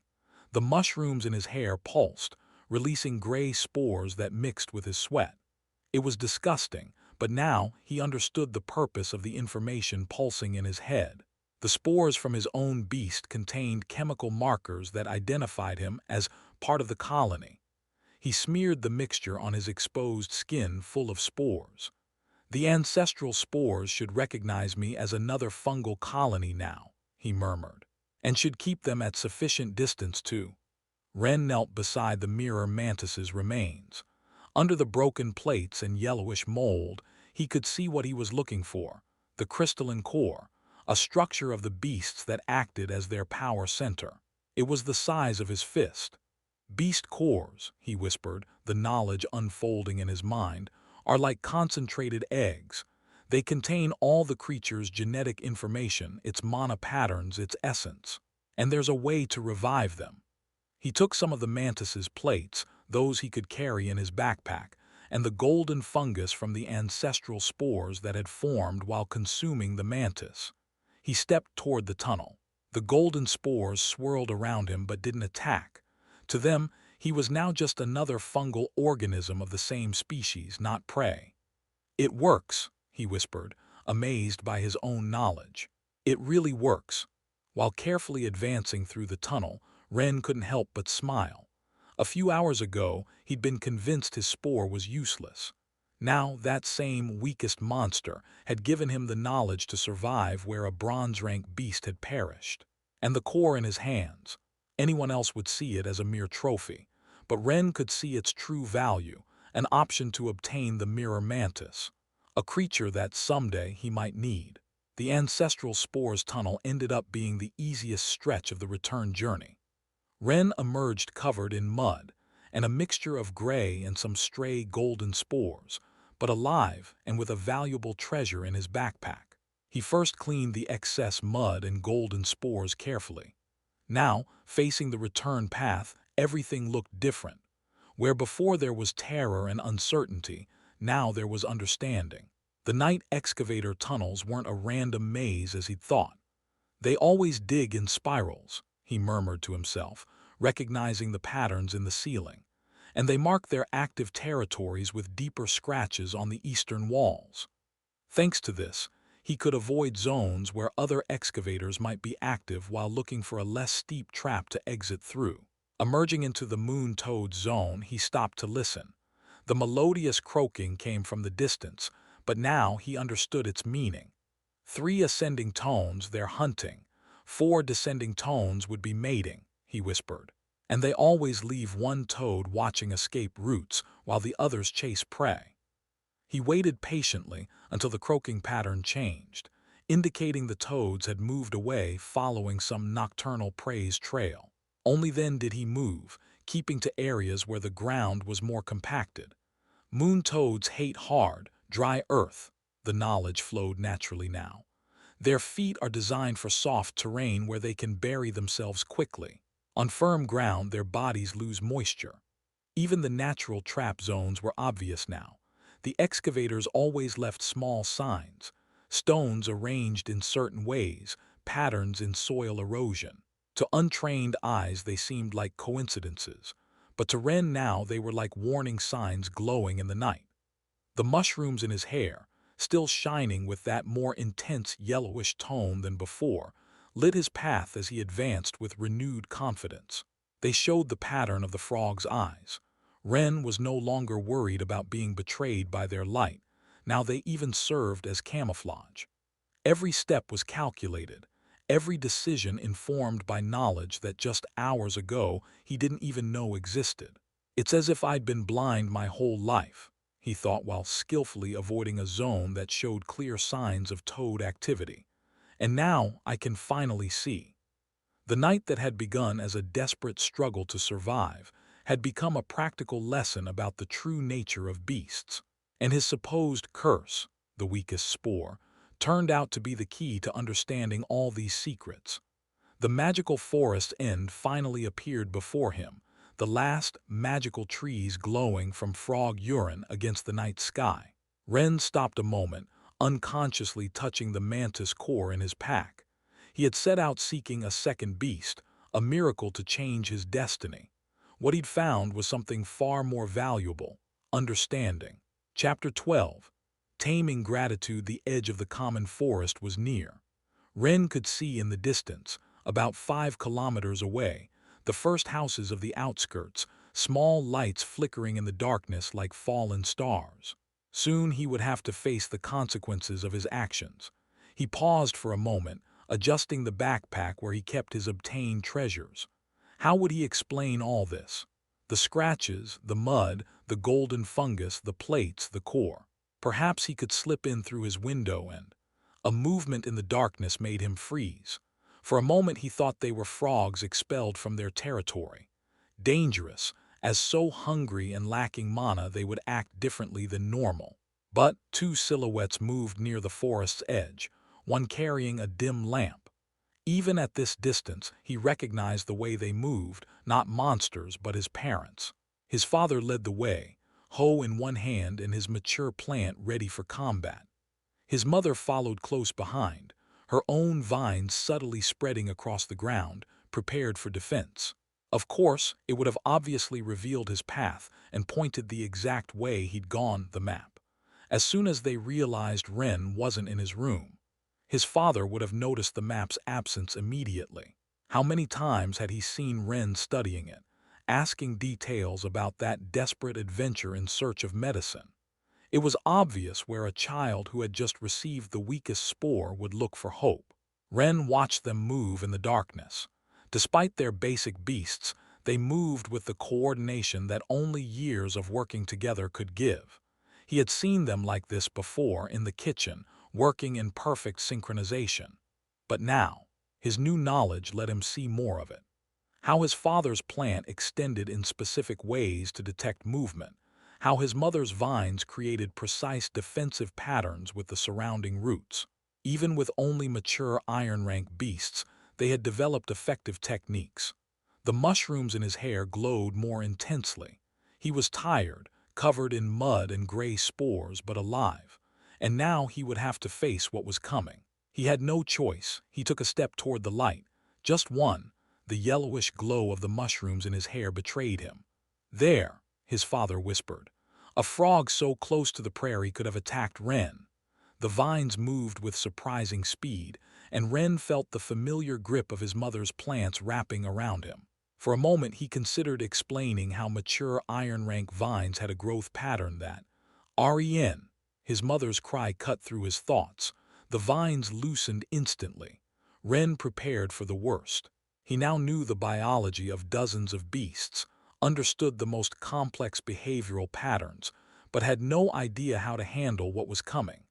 The punishment would be severe, he knew. He had stolen his father's precious map, had run away in the middle of the night, had. His mother reached him first, practically knocking him over with the force of her embrace. His father arrived a second later, enveloping them both in his arms. They were crying. "My child," his mother sobbed, squeezing him so tight he could barely breathe. "My little one. We thought." His father couldn't finish the sentence, his voice breaking. Ren stood rigid, waiting. At any moment the shouting would begin, the scolding, the punishment he deserved for being so reckless. He knew he deserved it. He had acted without thinking, had. "I'm so sorry," his mother whispered through tears. "If we had chosen to get you a better egg instead of a better school, even if you couldn't cultivate it properly. We shouldn't have risked your future like this," his father added, his voice trembling. "We shouldn't have believed you would get the same plants as us with such certainty. When I got sick, we should have." Ren blinked, confused. Were they blaming themselves? "But he tried to explain, "I was the one who ran away, who stole the map, who," his father hugged him tighter. "We drove you to this with our expectations, with our—" "No," Ren pulled back enough to look at them. "You sold everything for me, even the house. Worked so hard to get me a place in the best school, to get me an egg, any egg, and I." Tears began falling down his cheeks, mixing with the mud and remaining gray spores. "I just wanted," his voice broke, "wanted you to be proud. We always have been," his mother whispered, gently cleaning his dirty face. "Always." There was no shouting that night, no punishments or severe scolding.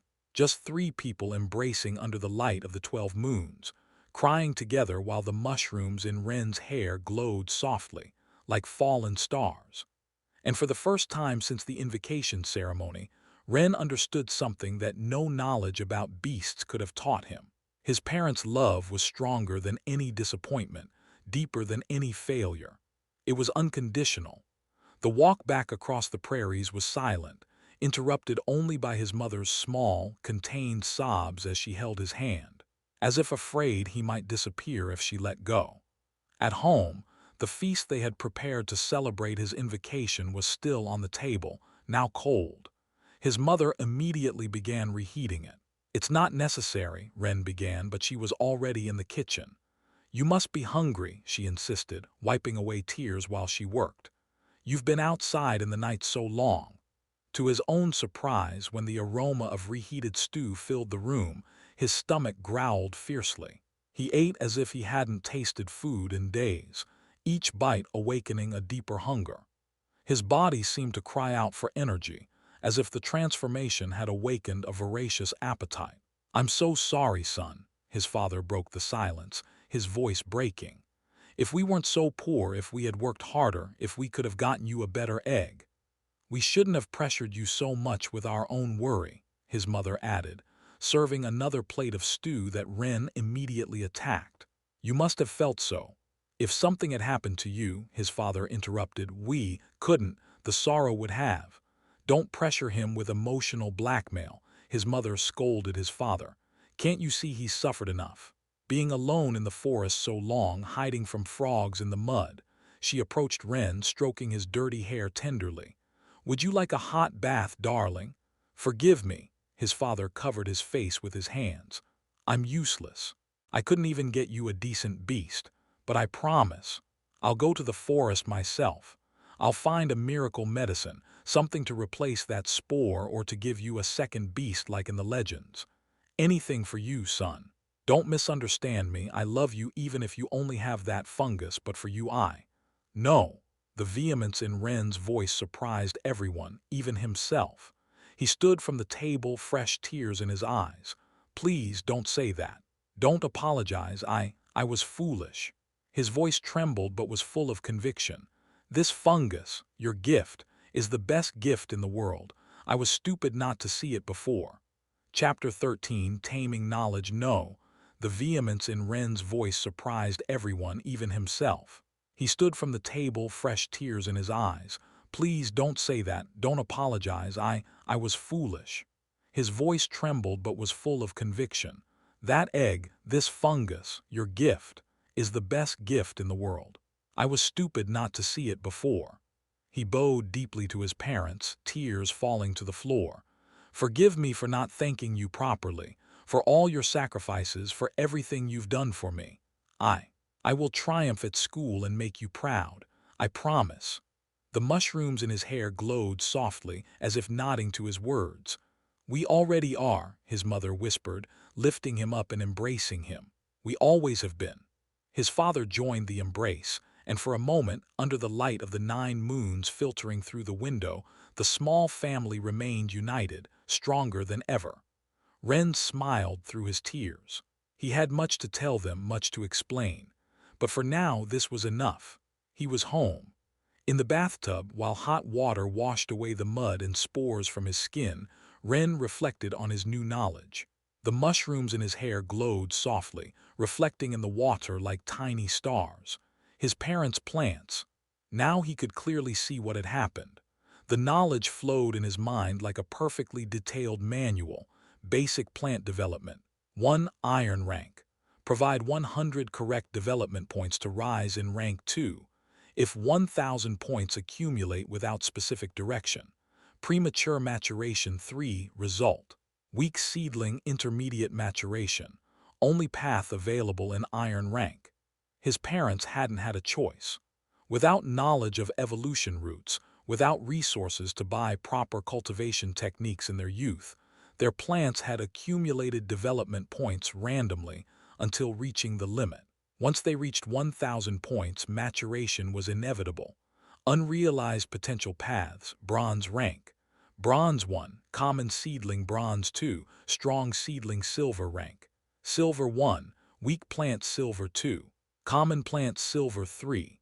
Strong plant. The water cooled while Ren reviewed this information. It was fascinating and tragic at once. His parents had worked so hard, but without the correct knowledge, without understanding the evolution paths. Ren straightened in the bathtub. There were no paths left, but there was an option. The knowledge unfolded in his mind, clear and precise. 1,000 days method, true plant maturation. The mature plants, everyone knew, were actually an intermediate state, a cocoon waiting to bloom. The true final result required 1,000 specific development points. 2, 1 point per day. Without exception. 3, a 3-part ritual that must be performed with absolute precision. The method was deceptively simple. 1, at dawn, the plant must absorb the energy of a common mana crystal drop, can find some on the surface after rains, until it completely dissolves. But it must be processed. This energy must mix with a drop of vital essence. 2, during midday, the crystal needs exactly 24 minutes of direct sunlight, not a minute more, not a minute less. 3, at sunset, finally, the mixture must be sealed with golden pollen from night flowers, common plants that bloom in 10-day cycles. It's like daily medicine, Ren thought enthusiastically, and the components are common enough to never run out. The key wasn't in the components, but in precision and consistency. One failed day and the process had to restart from zero. Most people who had tried any cultivation with a new method would abandon it after a few months, convinced it wasn't working. Additionally, at the end they had to seal all the accumulated power in the process with an expensive rune. In this case, his parents would need a vitality rune for the last day. Now I understand why nobody discovers this, murmured Ren. Everyone knows effective cultivation methods last 150 days maximum. Some extend to 6 months, but the 5-month perception was also a misinterpretation. In reality, all methods were only 100 days long, but people wasted time at the beginning trying to find the correct rhythm and getting the mana energy levels wrong. Not that he didn't get why they used less mana every day than the most efficient amount. Mana poisoning was scary. The mushrooms in his hair pulsed softly while he processed this information. It was strange to know so much, every beast. Yet even if he could clearly see the evolution paths and cultivation methods up to silver rank, Beyond that, nothing. Everything related to gold-rank beasts or higher was an absolute mystery. Perhaps, he thought, when my own spore evolves. But that was a problem for another time. Now he had to find a way to convince his parents to try something that everyone knew was impossible. 1,000 days, a daily mission, 3 magical elements, no margin for error. And the result? A truly mature iron plant could reach the strength of a bronze 2 plant. It wouldn't be as versatile as a plant that had naturally evolved to that rank, but its base power would be the same. Their extra vitality would rise from 40% to 100%, and they would live longer too. He just needed to convince them to try it. For 1,000 days. It's like cooking, he murmured, finding an analogy his parents would understand. You can have the best ingredients but without the correct recipe. He sank deeper into the water, watching how the mushrooms in his reflection subtly changed color. There had to be a way to show them he wasn't making up stories. To show them he really understood things no 10-year-old should know. But first, he needed to better understand his own powers. Information about other beasts flowed naturally in his mind, but there were limits. Nebulous frontiers where knowledge faded into uncertainty. "One step at a time," he whispered, remembering how his father always said that same thing when preparing a particularly complex dish. Water dripped from the mushrooms in his hair when he finally left the bath. In the foggy old mirror, his reflection stared back. A small, scrawny boy with red hair and green eyes, luminescent mushrooms in his hair. Nobody would believe that this child could be special. He would have to prove it. Ren awoke with the first light, the mushrooms in his hair glowing faintly. In 6 days he would leave for school for 8 long years, but before leaving, he needed to make sure his parents began the ritual. He found them in the kitchen, preparing for another day of work. Their faces still showed marks from the previous night's crying. "Mom, Dad," he called their attention, holding dozens of mana crystals he had found over the years in the garden. "Before I go to school, could you promise me something?" Chapter 14. Taming the 1,000 Days Method. Ren awoke with the first light of dawn, the mushrooms in his hair glowing with a faint radiance.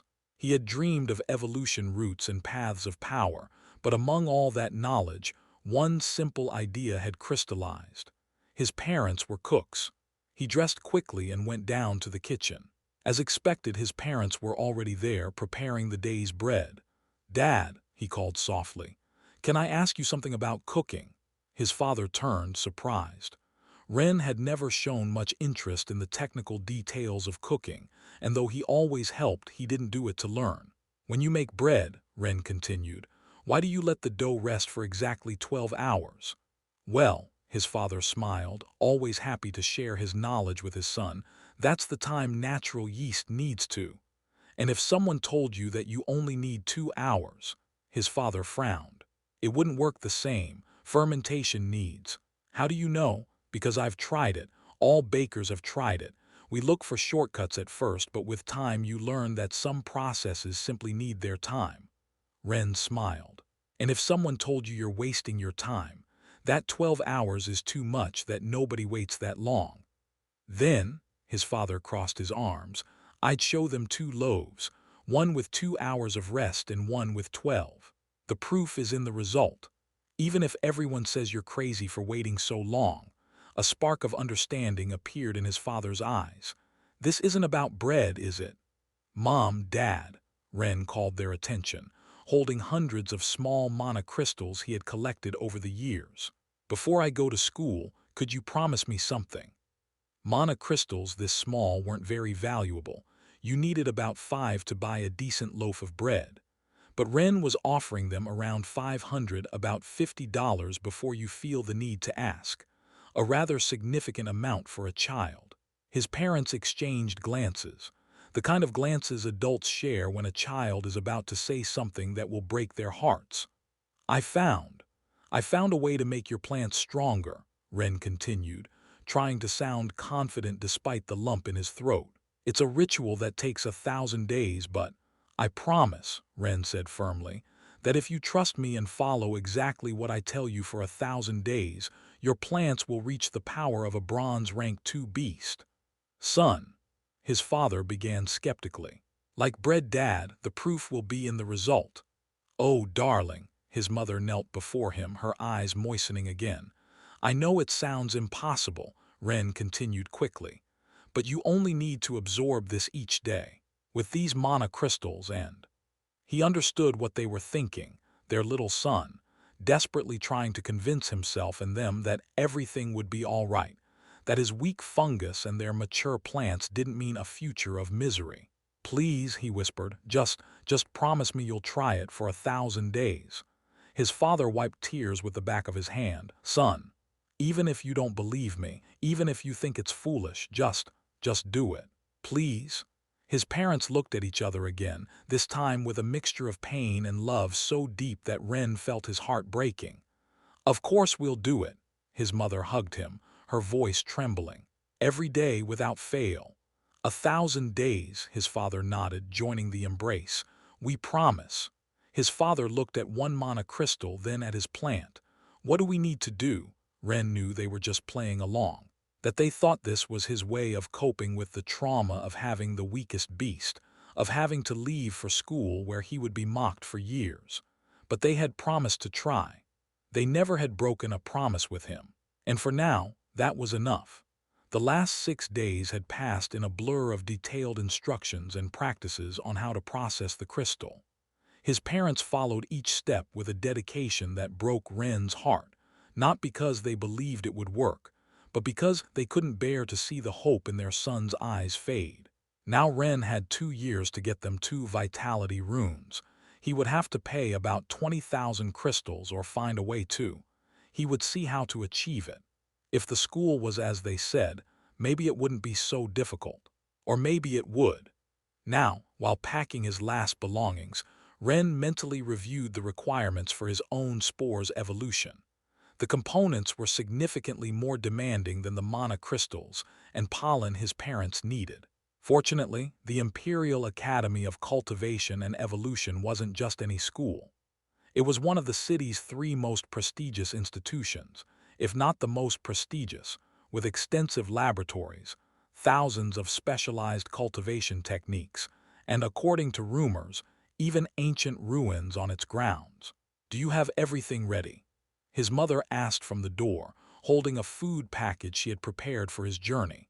Ren nodded, unconsciously touching the mantis core that was next to the plates and golden fungus in his bag. They hadn't believed how he obtained these things. Though they pretended to, how could they believe something like that? The mushrooms in his hair glowed softly as he hugged his parents one last time. In a year, when he returned, their plants would have completed almost a third of the ritual. And in less than 3 years, though they didn't believe it possible now, they would reach a power that would change their lives. He couldn't wait to return for the second time and give them their runes as a gift. Remember, don't miss a single day, were his last words before boarding the carriage that would carry the new students. As the wheels began to turn, Ren took a deep breath. The coming years would be difficult. Being the child with the weakest beast at one of the most prestigious academies wouldn't be easy. But he had a plan. He had knowledge that no one else possessed. And most importantly, he had something to prove. The carriage moved away from the outskirts, heading toward the heart of the city, where the Imperial Academy's spires rose like spears against the morning sky. It was time for the boy with the useless fungus to begin his true path to power. Chapter 15.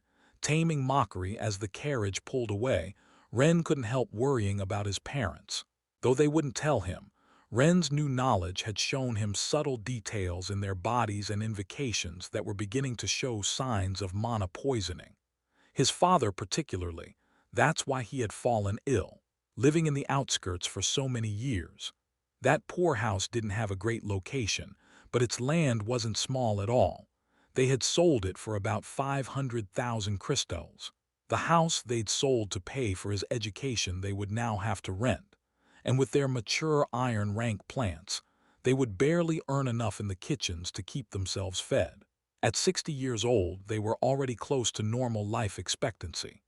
Only the base vitality their plants granted them guaranteed an additional 30 years, a precious gift, but not enough in Ren's eyes. If they complete the ritual, he murmured, if their plants reach Bronze 2 power, they wouldn't just gain more strength and better job opportunities. The increased vitality would give them several additional decades of life. It would cure his father. Ren would see his parents only once a year if he managed to gather money for the trip. About 100 crystals should be easy to get, or so he thought. What wouldn't be easy would be getting the runes and materials necessary for his own evolution. But it didn't matter. Ren wanted to excel in school and make them proud, maybe even become wealthy and buy them a house in the city. He knew his parents deserved it more than anyone, but everything in its time.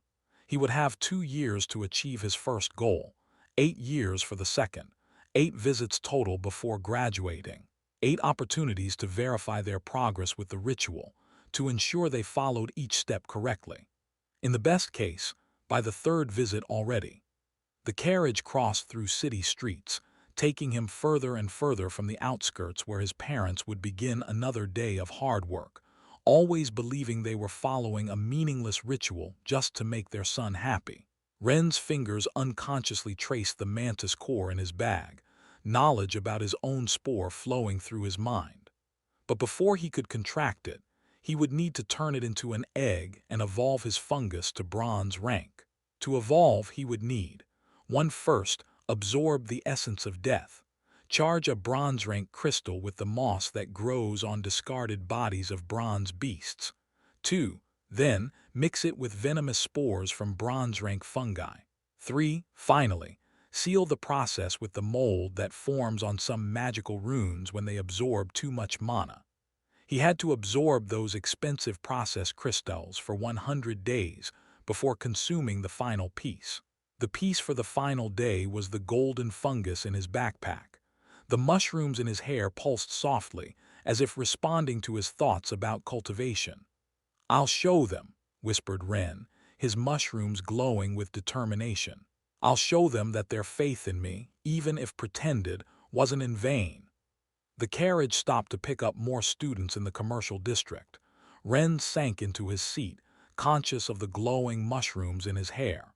Before, he would have expelled his spore to hopefully avoid mockery, but now, the idea of losing that constant flow of knowledge, of returning to ignorance about beasts and their secrets, was unbearable. A group of 3 children boarded, their fused beasts already granting them cool, visible changes. Metallic claws, tiger markings, gleaming scales. They stopped when they saw him. "Oh, look who's here," smiled the tallest, a boy with feline features thanks to his tiger beast. "The rotting boy." "Are those glowing mushrooms on your head?" The group's only girl wrinkled her nose. "Can't you at least hide them? It's disgusting." "Leave him," laughed the third, his green scales gleaming. "He probably can't even control his beast properly. Isn't that right, rotting boy? Your spore is so weak it has to cling to your head to move." Laughter filled the carriage. Ren clenched his fists, knowledge flowing through his mind. The first boy's spirit tiger would reach its limit at bronze 1 rank, unable to evolve further due to a flaw in its core cultivation, deriving his spirit tiger into a mature, earthly tiger, instead of reaching greater spectral tiger at silver 3. The girl's beast, a lesser fire eagle, had a defect in its mana absorption pattern that would limit its fire control and growth at bronze 2, deriving her lesser fire eagle into a mature red eagle, instead of reaching greater sun eagle at silver 3, and the third boy's scales. But that knowledge was useless now. It only made it more painful, seeing the defects and limitations in their beast cultivation methods, but being unable to say anything without seeming crazy. "At least my mushrooms glow," he finally said, his voice firmer than expected.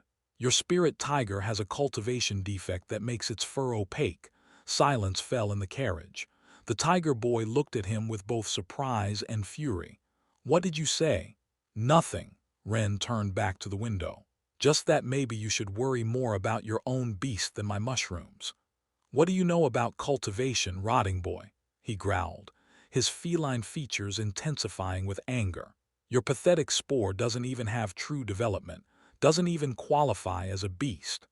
Knowledge burned in Ren's mind, tempting him to reveal more, to explain exactly how the tiger's cultivation would affect its future evolution, and show him how foolish he was. But he bit his tongue. "I'm just saying what I see," he murmured. "What you see?" The boy grabbed him by the shirt collar. "I'll show you what I see, a weakling with mushrooms on his head who needs to be taught his place." His companions laughed, forming a circle around them. The carriage had suddenly become smaller, more suffocating. "Look, he's even trembling," mocked the eagle girl. "Isn't he adorable?" Ren wasn't trembling from fear. He was trembling from frustration. He could see their beast's flaws so clearly. The irregular mana pattern in the eagle's feathers, the instability in the other boy's green scales. Useless knowledge when you're about to be beaten. Chapter 16, Taming Fists. "Look, he's even trembling," mocked the eagle girl. "Isn't he adorable?" Ren wasn't trembling from fear. He was trembling from frustration. He could see their beast's flaws so clearly. The irregular mana pattern in the eagle's feathers, the instability in the other boy's green scales. Useless knowledge when you're about to be beaten. But maybe there was something useful in there after all. Knowledge flowed through Ren's mind as the tiger boy maintained his grip. A spirit tiger at iron rank granted 30% strength and 10% in all other attributes. At silver 3, those numbers would multiply: 180% strength, 60% in the rest. The gap between beasts widened dramatically with each rank. But now, at iron, the difference wasn't so overwhelming. Ren himself, though thin after his latest growth spurt, had a healthy constitution thanks to good nutrition. He wasn't from a rich family, but his parents always put him first and were cooks. His 10% increase in physical strength wasn't insignificant when it came to moving his light body with ease. "What do you know about beasts, rotting boy?" The tiger boy raised his fist, his feline features accentuated by rage. "Your fungus isn't even a real beast." The mushrooms in Ren's hair pulsed. A spirit tiger's attack pattern always started the same way, a direct punch to the face. Ren could even understand the boy's body positioning before the attack. So he pushed up against the hand holding his shirt. When the other hand cut through the air trying to punch where his head had been an instant before, Ren couldn't help but smile. "Is that all?" he mocked, his heart pounding hard. The boy with green scales, who had been watching silently, narrowed his eyes. "It was just luck, Jin. He's just trying to provoke you. Can't even manage to hit the weakest one with your superior beast. Maybe mushrooms aren't so pathetic after all." A tense silence fell over the group. It wasn't just Jin who felt insulted now. Everyone who had belittled Ren for his spore looked at him with growing fury. Was the rotting boy suggesting their beasts weren't better than the miserable spore? "Shut up!"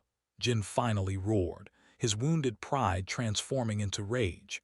"I'll show you what a spirit tiger can do." Ren moved by pure reflex, recognizing the pattern once again, his lighter body responding with agility that surprised even himself. "That's enough." The boy with green scales, who until then had only watched, activated his quick movement ability and put his foot behind Ren. Ren stumbled, losing his precarious balance. Ren noticed the attack patterns again, but knowledge only helped if you had time to use it. This time, there was no time to react. The fist connected with devastating force. Jin's extra 30% translated into a pure impact. "Who's pathetic now?" Jin growled, but his words sounded more like those of a hurt child than a real threat. The mushrooms in Ren's hair pulsed weakly. All that knowledge and still. The fist rose again. This time Jin was going to use his tiger's real ability. That could seriously hurt Ren. "You're going to learn to keep your mouth shut, fungus." The carriage door burst open, flooding the interior with bright light. The carriage had stopped and the driver opened the door for them to get out. "What's going on here?" Jin's fist stopped centimeters from Ren's face. The driver warned them that fighting would cost them points if the teachers saw, but he didn't do more than that, though it was enough to prevent the worst. The group descended and the driver left, But before Ren could get away, they surrounded him again. With nowhere to escape, the tiger boy grabbed his shirt and dragged him toward a hidden side of the building. "Now then, rotting boy," he smiled, his fangs gleaming. "No one's going to interrupt us while we teach you something about respecting your superiors." His companions formed a circle, blocking any escape route. The mushrooms in Ren's hair flickered nervously. He would have to use his knowledge to try to get out of this. Maybe a good hit could help him escape. This Jin kid didn't have a defensive beast, so a punch would hurt him.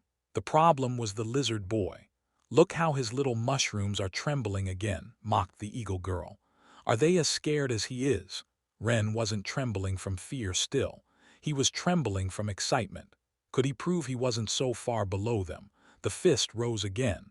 "I'm going to teach you why you shouldn't stick your rotting nose in. 3 against 1. The voice cut through the air like an ice knife. Luna Starweaver emerged from the shadows, her wolf materializing beside her like a nightmare made real. Her blue hair rippled with its own energy, and her blue eyes. The tiger boy dropped Ren as if he was too hot to touch. "We were just teaching the rotting boy some manners," he muttered, backing away. "Manners?" Luna arched an eyebrow. 3 beasts with silver potential against the weakest of all. How pathetic. "He started it," protested the eagle girl. "He said things about our beasts. And that makes you feel threatened." Luna's voice was soft but sharp. "A silver rank beast threatened by the weakest of all. That makes you sound more pathetic than him." The tiger boy straightened, trying to recover some dignity. "It's not fair that you—" "That I what?" Luna took a step forward. "That I use my advantage against you, like you were doing a moment ago. Would you feel good if I did?" The silence that followed made the hierarchy clear. "Get out of here," Luna ordered. "All of you."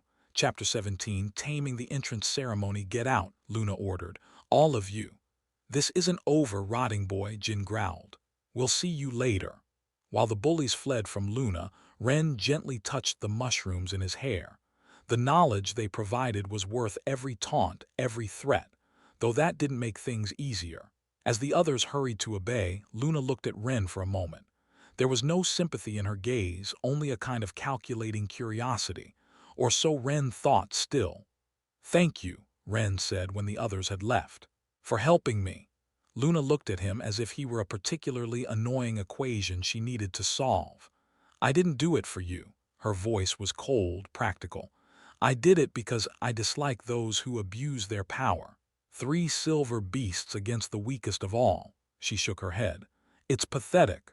Her shadow wolf watched her with its bright eyes, tilting its head as she continued. "You do well to stay away from trouble. And frankly, you should consider keeping your spore separate from your body. Those mushrooms on your head only make you a more visible target." "I won't." Ren's response was immediate, firm. "My spore isn't weak, and I'm going to prove it." Luna raised an eyebrow, studied him for a moment. "Interesting," she murmured, more to herself than to him. She remembered this boy from Invocation Day. How could she forget the only one with a gray egg among so many bright colors, almost all children of rich and powerful families? Luna hadn't understood why someone who could only buy that type of egg was at this school. The terrible result was even more unexpected. He had been so visibly depressed that day, so defeated. But now there was something different about him. Not just the luminescent mushrooms in his hair, but something in his posture, in his eyes. He looked more bright, and she didn't mean the mushrooms on his head. "Delusion or courage," she murmured, more to herself than to him. "Very interesting." She turned to leave, but paused for a moment. "We'll see if that confidence of yours lasts at least the first year," she said over her shoulder, her wolf vanishing into the shadows along with her. "Though I doubt it." Ren watched her disappear before he could ask what was so interesting, the mushrooms in his hair pulsing softly, but he didn't need her to believe in him. He didn't need anyone to believe. Not yet. The Imperial Academy rose before him, its towers casting long shadows over the city. The Imperial Academy's great hall was impressive. Marble columns veined with mana lines rose toward a vaulted ceiling where carved beasts seemed to move in the shadows. The new students gathered in orderly rows, their fused beasts creating a spectacle of colors and transformations. Except for Ren, of course. The mushrooms in his hair stood out like a gray stain amid so much brilliance, though he was the one who glowed, literally. "Welcome," the director's voice resonated through the hall. He was a tall, thin man with a fused gold beast, a royal phoenix whose golden feathers intertwined with his white hair, to the most prestigious institution of beast cultivation and evolution. Ren watched fascinated. His new knowledge allowed him to see some of the phoenix's mana patterns, the complexity of its evolution, though everything related to gold-rank beast cultivation remained nebulous in his mind. Over the next 8 years, you will learn not only to strengthen your beasts, but to understand the very nature of the bond between tamer and creature. Some of you will reach silver rank. A few, very few, might go beyond. His gaze paused briefly on Luna, whose shadow wolf had gold potential, then almost imperceptibly on Ren. "However," he continued, "rank isn't everything. History is full of tamers who achieved the impossible with seemingly weak beasts. Everything depends on your dedication, your understanding, and above all, your willingness to see beyond the obvious." The whispers began immediately. Everyone knew it was a diplomatic lie, a way to console those who, like Ren, had bad luck in their invocation. Of course, to Ren the irony of the message sounded different. "The professors will assign your dormitories and schedules. Classes begin tomorrow at first light." The director paused. "One last thing. At the Imperial Academy, we value individual progress but also contribution to society. We don't reward direct abuse based on beast rank. Social levels depend on each other, so you'll lose points for misbehavior but gain points for contributing. Everyone has potential. Don't waste it." This time, his gaze clearly stopped on the group that had beaten and threatened Ren in the carriage. The tiger boy shifted uncomfortably. As the students began to disperse, Ren noticed something curious. The mushrooms in his hair pulsed with a different rhythm near certain areas of the hall, as if responding to a powerful stimulus beneath the floor. Knowledge flowed through his mind. Perhaps the academy had indeed been built on ancient ruins. Ruins where? He might find the runes he needed without buying them if he was lucky. "All first-year students this way," a professor's voice interrupted his thoughts. "It's time to assign dormitories." Ren followed the crowd, but his mind was already working. The academy held more secrets than it appeared, and he had 8 years to discover them. Chapter 18, Taming the Gray Wing, Room 15 Gray Wing, announced the professor, a trace of pity in her voice as she handed Ren the key. The name was a cruel euphemism. It wasn't really gray, it was where they sent students with limited potential, though even there, Ren was a special case. He was truly the bearer of a failed gray egg. They hadn't had one in decades. The dormitory was spacious but austere, designed for 4 students. His roommates were already there. Min, a thin boy with a water snake, Taro, more robust with a digger beetle, and Liu, tall and quiet with a night bat. All iron rank beasts, yes, but at least they had evolution potential up to bronze. Or that's what everyone believed, but Ren could see their cultivation roots up to silver 3 like all other beasts. "The mushroom boy," Min smiled when Ren entered. There was no malice in his voice, just a kind of resigned camaraderie. "I guess it makes sense they put us together." Ren dropped his bag on the last available bed, aware of the curious glances toward the mushrooms in his hair and the bruise on his eye. "Your spore, does it do anything besides glow?" asked Taro. Ren hesitated. After the incident in the carriage, he didn't want to draw more attention to himself. "It gives a 10% increase to my strength," he said simply. "And it has something good. I don't need lamps." More pitying looks. An uncomfortable silence followed his words. The others exchanged glances, the kind you give someone who won't accept a painful truth. "Hey," Min tried to sound cheerful, "it's not so bad. Liu's bat has good perception," Taro added. "Not everything is about pure power." "You're right, it's not so bad," Liu said from his corner. "I'm a second-year student, but I failed 2 units. That's why I'm still in this dormitory. My first year here taught me that initial rank isn't everything. My bat seemed useless at first, but with the right training. While Liu shared advice about life in the Grey Wing, Ren observed his companions. He could clearly see how Min's snake needed freshwater instead of salt water in its crystals to develop its true potential. How Taro's beetle needed to be fed processed crystals during a specific moon phase to advance along the correct path and not mature. Perhaps he thought when they knew each other better, when they trusted each other, he could share some of his knowledge, at least enough to help them. While unpacking, the mushrooms in his hair pulsed with that strange rhythm again. There was something under the Grey Wing, something ancient. Maybe being in the worst dormitory wasn't so bad after all, especially if what he sensed was correct, and the ancient ruins extended right beneath their feet. Liu, Ren approached the second-year student after the others began organizing their things. Where can I get discarded monster parts? You know, cores, beast remains, materials, bronze crystals, and... Liu stopped organizing his trunk and looked at Ren with both pity and amusement. Straight to the point, huh? He sighed. Look, a few years ago, the Academy distributed resources equitably. Every student received what they needed to try evolving their beast, regardless of potential rank, to search for possible hidden cultivation paths. He sat on his bed, his night bat fluttering restlessly above his head. But everything changed. Now it works on a merit system. You have to prove your worth investing in. Liu grimaced. Basic support is miserable, barely enough for decent beasts to reach bronze rank with great effort, one measly crystal daily.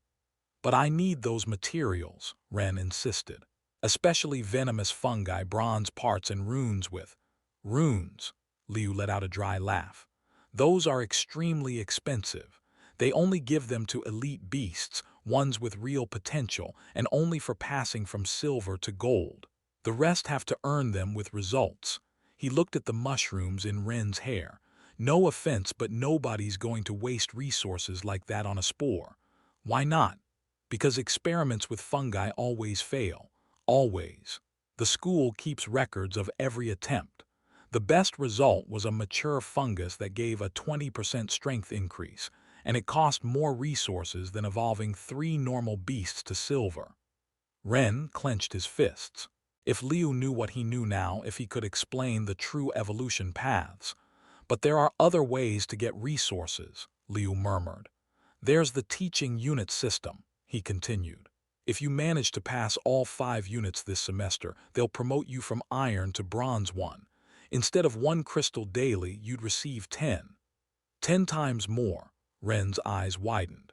At silver 1, it would be 100. Liu gave a dry laugh. But that's not until 4th semester, and only if you pass the first 3 without failing any units. He looked at the mushrooms in Ren's hair. Though honestly, I doubt you'll achieve much in the battle unit. And cultivation, he shook his head. What happens if I fail? Every 3 failed units you lose a point. If you lose 3 points, Liu made a cutting gesture with his hand. Goodbye to all support. The most you can do is try to pass 3 units and avoid getting expelled from the system. Ren nodded slowly, processing the information. The system was brutal, but the rewards... Listen, Liu leaned forward. I'm telling you this because I like you and honestly feel a bit sorry for you. Don't get your hopes up. Focus on surviving the 8 years. Learn what you can, but don't expect miracles. If I were you, Liu lowered his voice, I'd focus on recovering part of what tuition cost. The fees are high, but with enough work in the gathering zones, you could get them to double your resources and recover at least a 5th part in the next 8 years. Double. How does that work? Ren asked. Chapter 19, Taming the Grey Wing Part 2. If I were you, Liu lowered his voice, I'd focus on recovering part of what our tuition cost. The fees are high, but with enough work in the gathering zones, you could get them to double your resources and recover at least a 5th part in the next 8 years. Double. How does that work? Ren asked. Tomorrow they'll come to check our belongings. Ren visibly tensed. Relax, Liu smiled at his reaction. It's not what you think. They'll just register the value of the stuff you brought with you. Why? for what you just asked about. The Academy doubles the value of everything you get on your own in designated zones, Liu explained. It's through a government subsidy system. The mushrooms in Ren's hair glowed with renewed interest. Everything I get, everything you obtain with your own hands, yes. Things from your parents or inherited wealth don't count. Only what you gather or process here yourself. It's like a performance scholarship. The better collector you are, the more support you receive. The king has always incentivized people who go out to gather stuff. So if I find valuable materials, the Academy matches their value, Liu confirmed. That's why they record what you bring at the start, to know what you obtained afterward on your own. Liu lay back on his bed, his bat fluttering restlessly. But like I said, don't get your hopes up with that creature, he murmured.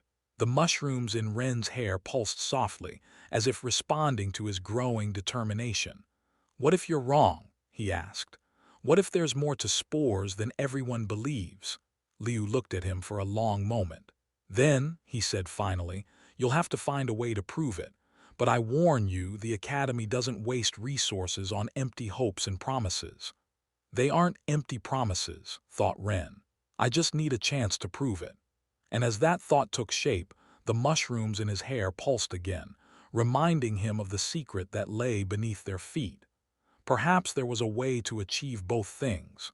Obtain the materials he needed and secure his place in the Academy. Did you hear that?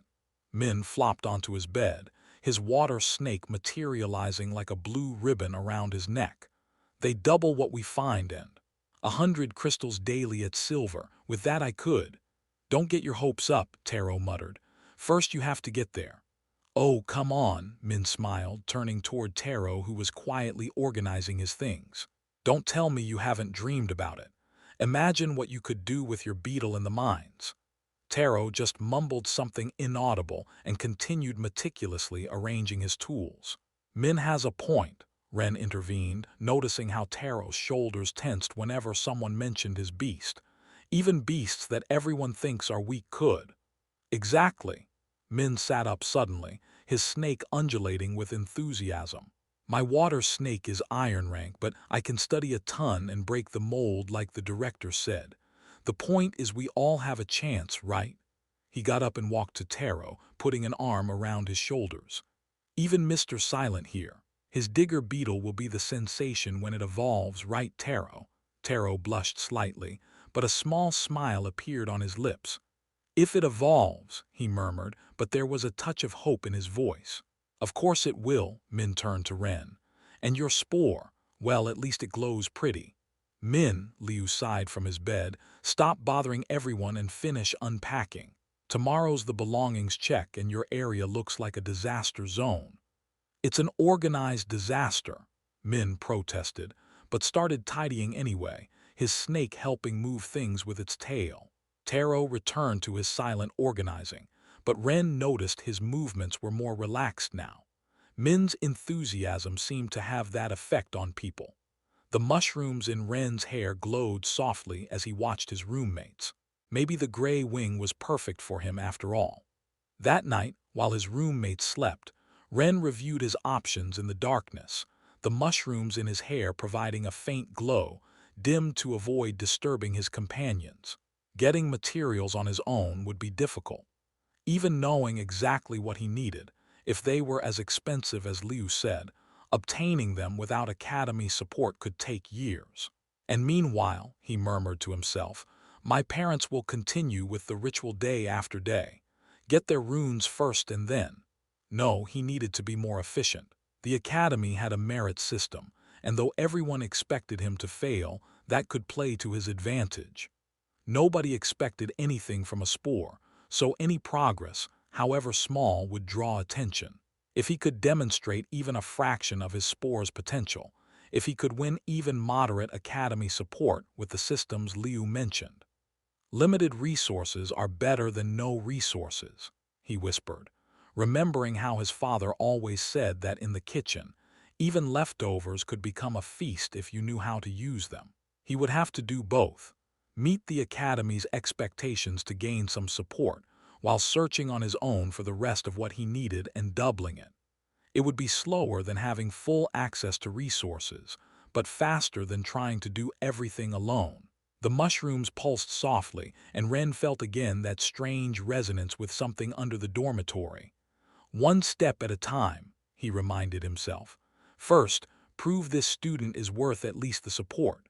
Tomorrow will be the first classes. His first chance to show that the rotting boy might not be as useless as everyone thought. He closed his eyes, but his mind kept working, plotting plans, calculating possibilities. 8 years was a long time, if you knew exactly what to do with each day. Chapter 20. Taming the first class. The classroom was circular, with seats arranged in ascending levels. Ren found himself in the same group as the tiger boy Jin and his friends, who shot threatening glances at him from a distance. Fortunately, Taro, one of his roommates, was also there, though he had arrived late and sat on the other side of the classroom as there was no other place. Luna was there too, her shadow wolf barely visible as an ethereal silhouette beside her.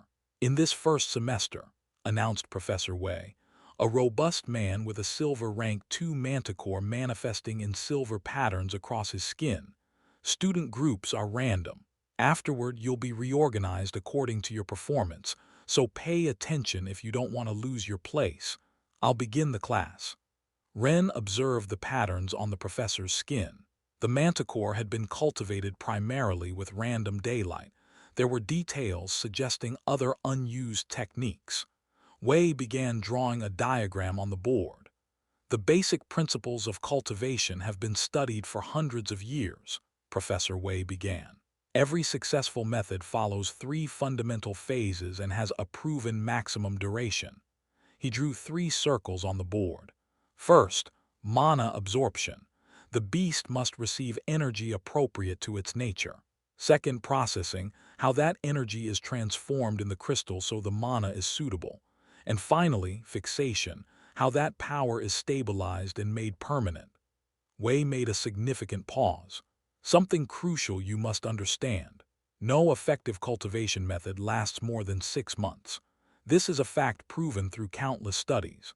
The most common methods last 150 days, and although some charlatans propose longer processes, the evidence is clear. After 6 months, any cultivation attempt becomes inefficient or downright useless. Ren shifted uneasily in his seat. He knew why this perception was also wrong.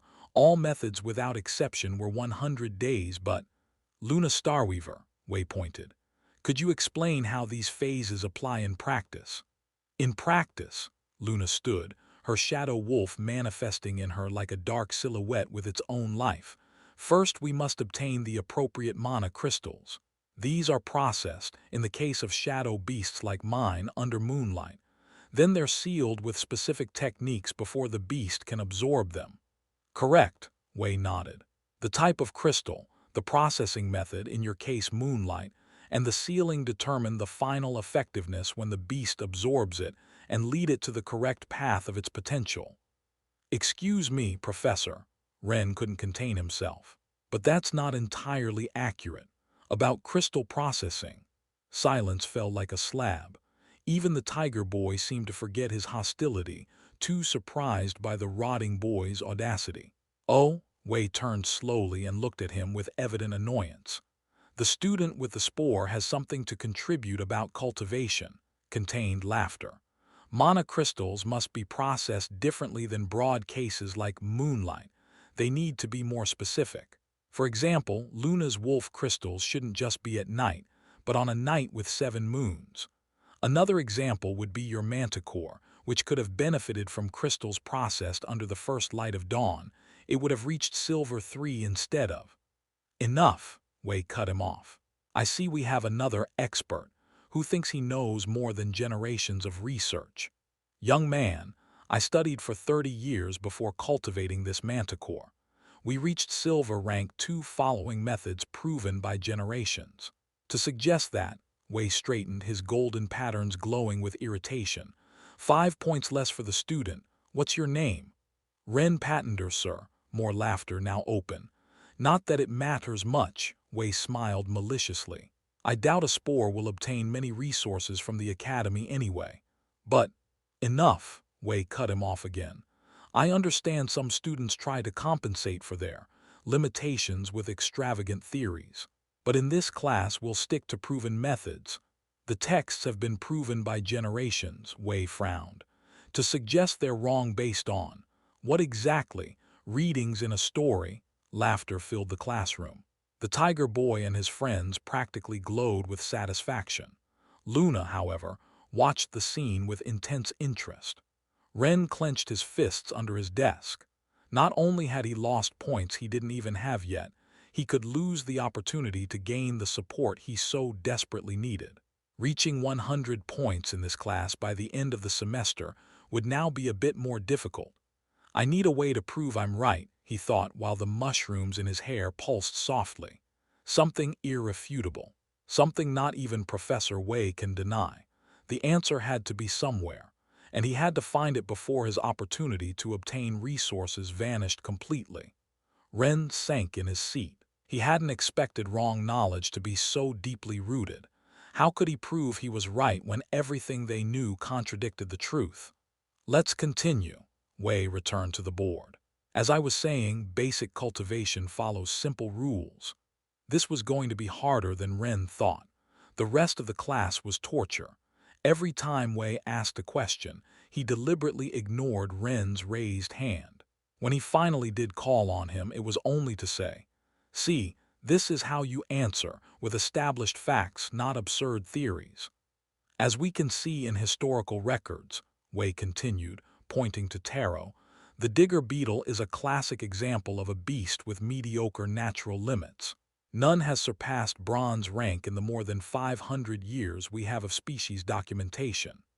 Ren saw how Taro's shoulders slumped. His roommate had a ton of books.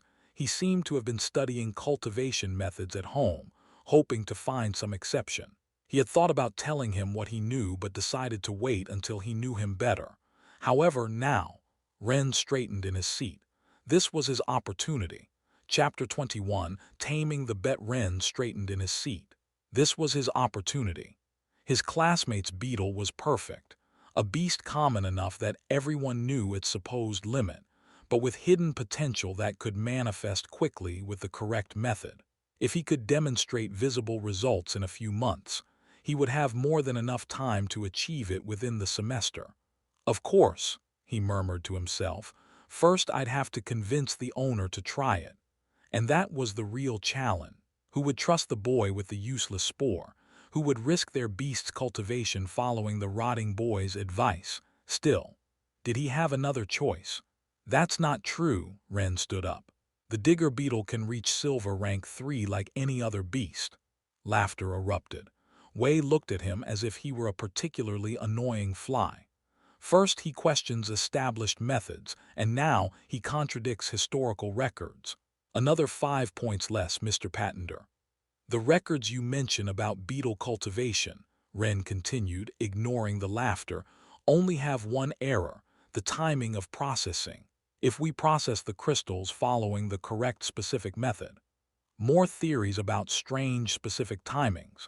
The exceptions to such ridiculous theories have never been successfully replicated. Wei smiled disdainfully.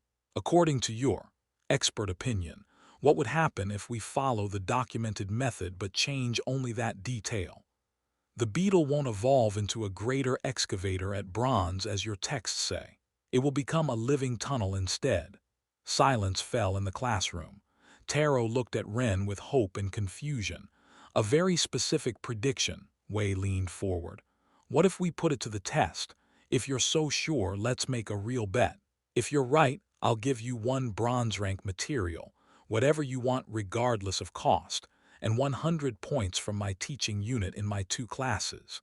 To give you even more time for your wonderful demonstration, don't even bother coming anymore. Since you're so knowledgeable, you won't need my advice in class. You'll thus be able to pass the other classes more easily and obtain bronze 1 support instead of iron, assuming you pass the exams of all 5 units of course, BUT. If you're wrong, he smiled maliciously, if you don't demonstrate the exact beetle species you predicted, I get your full tuition and you lose all school support. Professor, Taro intervened. My beetle. It's your decision, of course, Wei continued. But I warn you, following Mr. Pattender's theories, if they stray too far from the common method, only guarantees your beast will end up at mature iron rank. Are you willing to risk your progress for the fantasies of someone who can't even evolve his own spore? Ren looked at Taro, seeing the conflict in his eyes. It was a lot to ask, risking his beast's future on the word of a roommate he barely knew. Don't worry, Taro, we'll follow exactly the documented method, changing only one specific moment of processing. It will be at night, as the professor's literature says. Taro thought for a moment and then nodded. There was no turning back now. I accept the bet, Ren said firmly. If the beetle evolves into anything other than a living tunnel, you win. Wei studied Ren for a moment, as if evaluating whether the boy was really as foolish as he seemed. Deal? As they left the classroom, the Tiger Boys' group's laughter echoed through the hallway. Hey, rotting boy, one of them shouted. Are you practicing begging already? You'll need it when you lose your tuition. Taro waited until they were gone before turning to Ren. Hey, he said quietly, I know you were trying to help, but I think this joke went too far. You should talk to Professor Wei and apologize. Maybe if you explain you were just. It wasn't a joke, Ren interrupted, the mushrooms in his hair pulsing softly. I can help you have a better life, Taro. Your beetle has real potential. Look, I appreciate you trying to cheer me up, but my mother got me the books as soon as I invoked this thing. Taro shook his head. The records are clear. In 500 years, no digger beetle has surpassed bronze rank. And now, because of me, you could lose everything. We're only going to change one thing, Ren insisted. The rest will be exactly like the documented method. There's not as much risk for me as you think. I have an ace up my sleeve. There's no risk for you. Just play along, okay? Taro hesitated. He had already bought 100 crystals and hadn't yet mixed them with the night essence, waiting to gather the 150 he would need for the complete method. Though I'm lucky it's not a full 180-day method, it's still expensive, he muttered, more to himself than to Ren. And getting 150 crystals is already quite expensive. Those extra 50 crystals will be hard to get within the school. The 100 you have will be more than enough, Ren smiled. We just need to wait for a specific night that's coming in a few days. Taro looked at Ren for a long moment. The mushrooms in his hair glowed with a steady light, as if reflecting the certainty in his words. You know what? Taro finally smiled. I hadn't started the mixture with the night essence anyway. I was waiting to have all the crystals to do it at once. He shrugged. I guess I won't lose anything by trying. If you're wrong, I'll still have time to get the other 50 crystals. After using 100 for 100 days, I'm sure I'll have the rest ready just in case. You won't need them, Ren smiled. I promise. As they walked to their next class, Ren couldn't help but notice how the mushrooms in his hair pulsed more strongly near certain walls. The ruins beneath the academy were calling, but that would have to wait. First, he had to prove that the rotting boy knew exactly what he was talking about. Chapter 22, Taming Battle, You Won't Need Them, Ren smiled. I promise. With the 100 crystals you have, it will be more than enough if we overcharge them. The error in the extra 50 days is in the reduced amount of mana in the night crystal. The beetle adapts to the error late, 50 days late. Though I understand why they don't use larger crystals, mana poisoning is scary, but I hope you'll let me slightly increase the amount, Ren smiled. We just need to wait for a specific night that's coming in a few days so they don't absorb the wrong moon's light, and the evolution doesn't stray from the correct path. Taro looked at Ren for a long moment. The mushrooms in his hair glowed with a steady light, as if reflecting the certainty in his words. Could he believe this child with such terrible luck?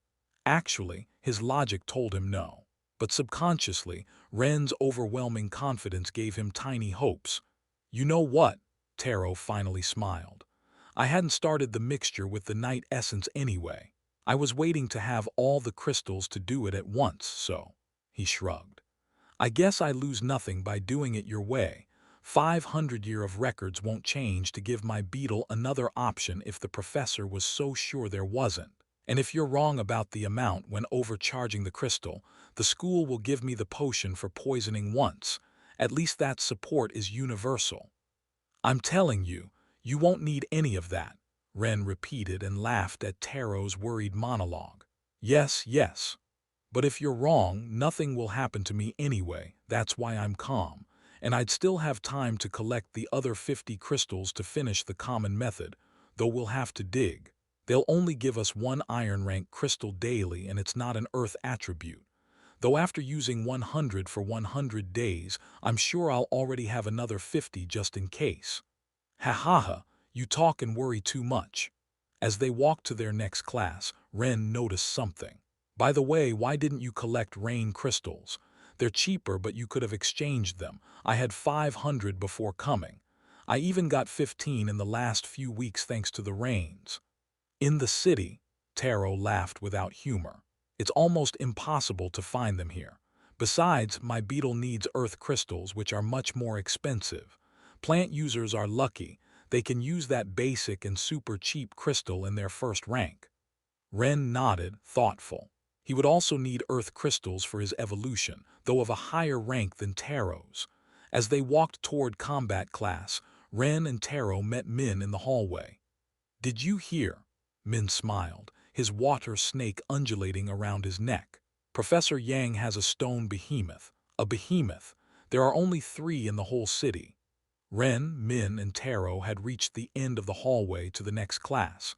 The combat classroom was different from the others.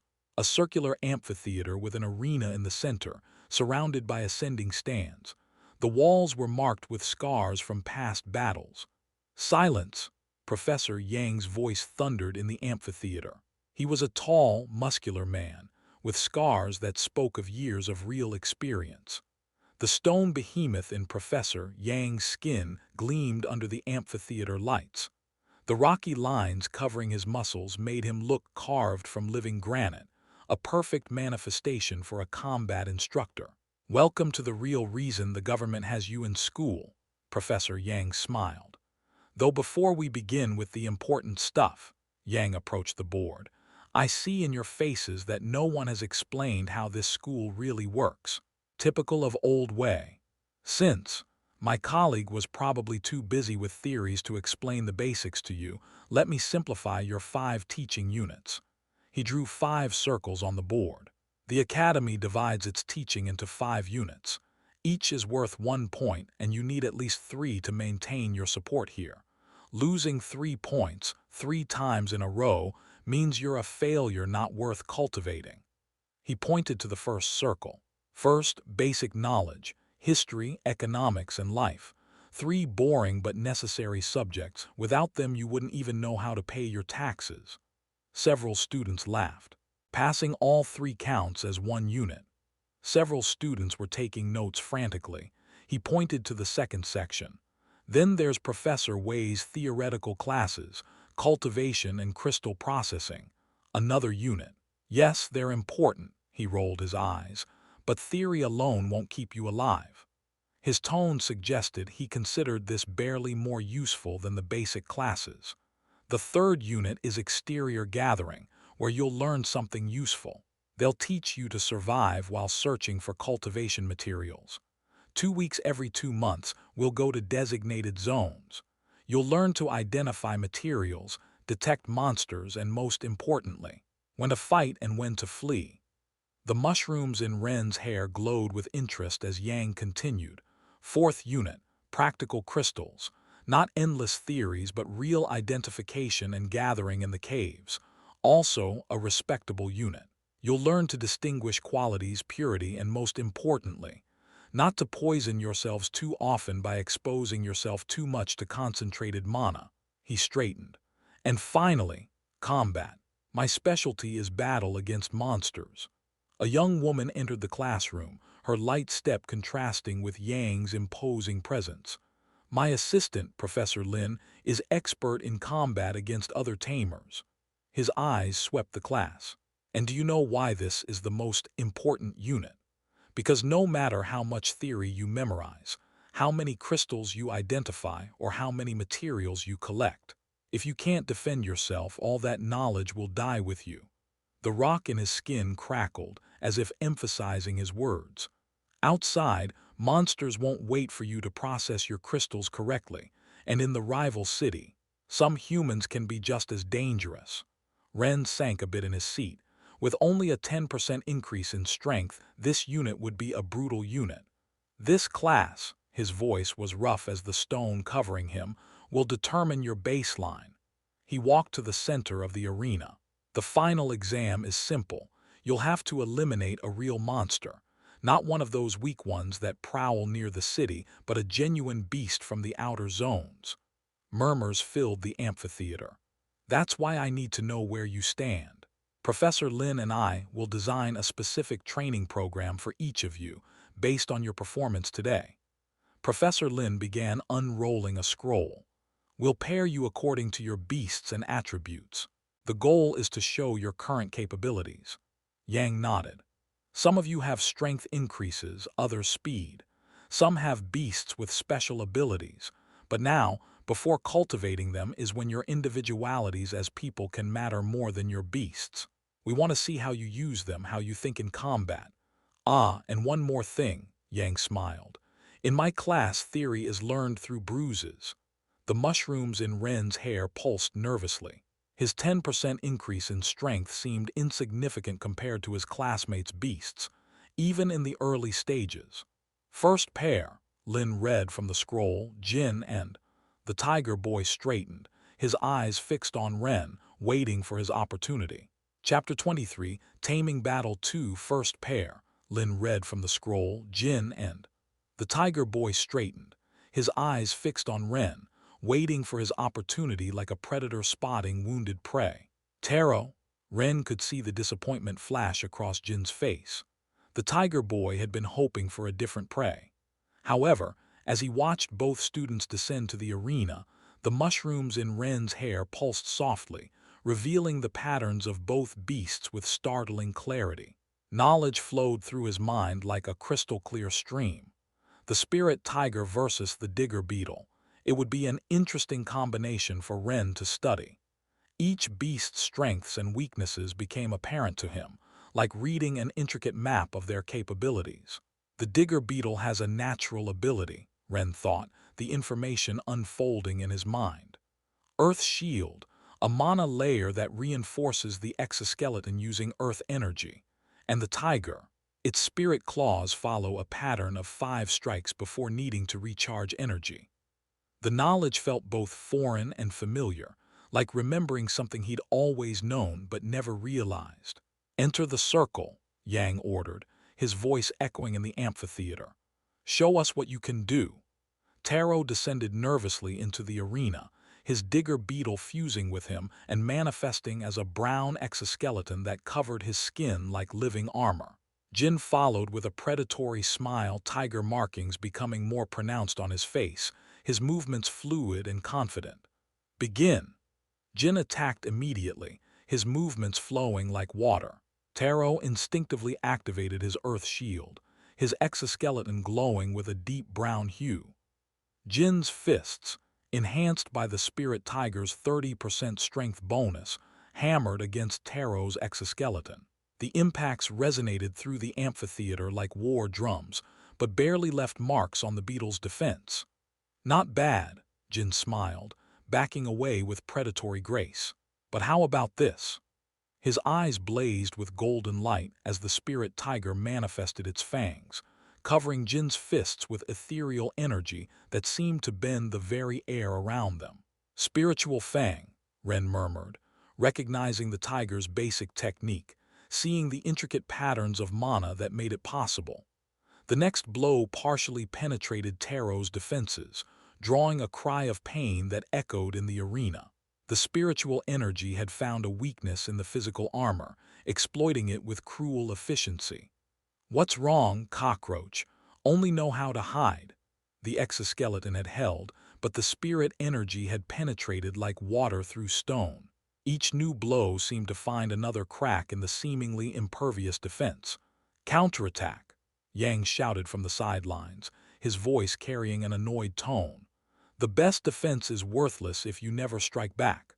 But Taro only retreated, protecting himself with his arms in an increasingly desperate defense.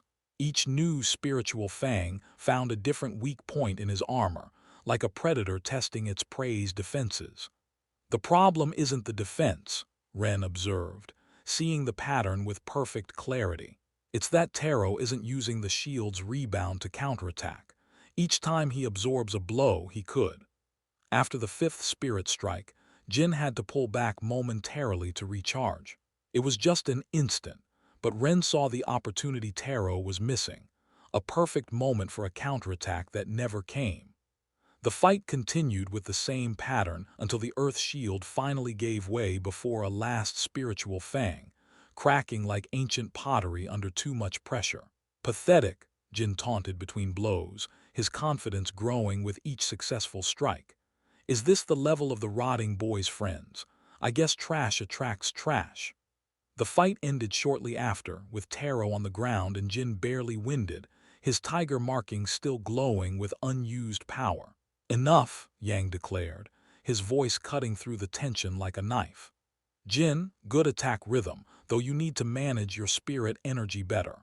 Taro, your earth shield is solid, but you wasted every counterattack opportunity. Perfect defense is useless if you don't learn to turn it into offense.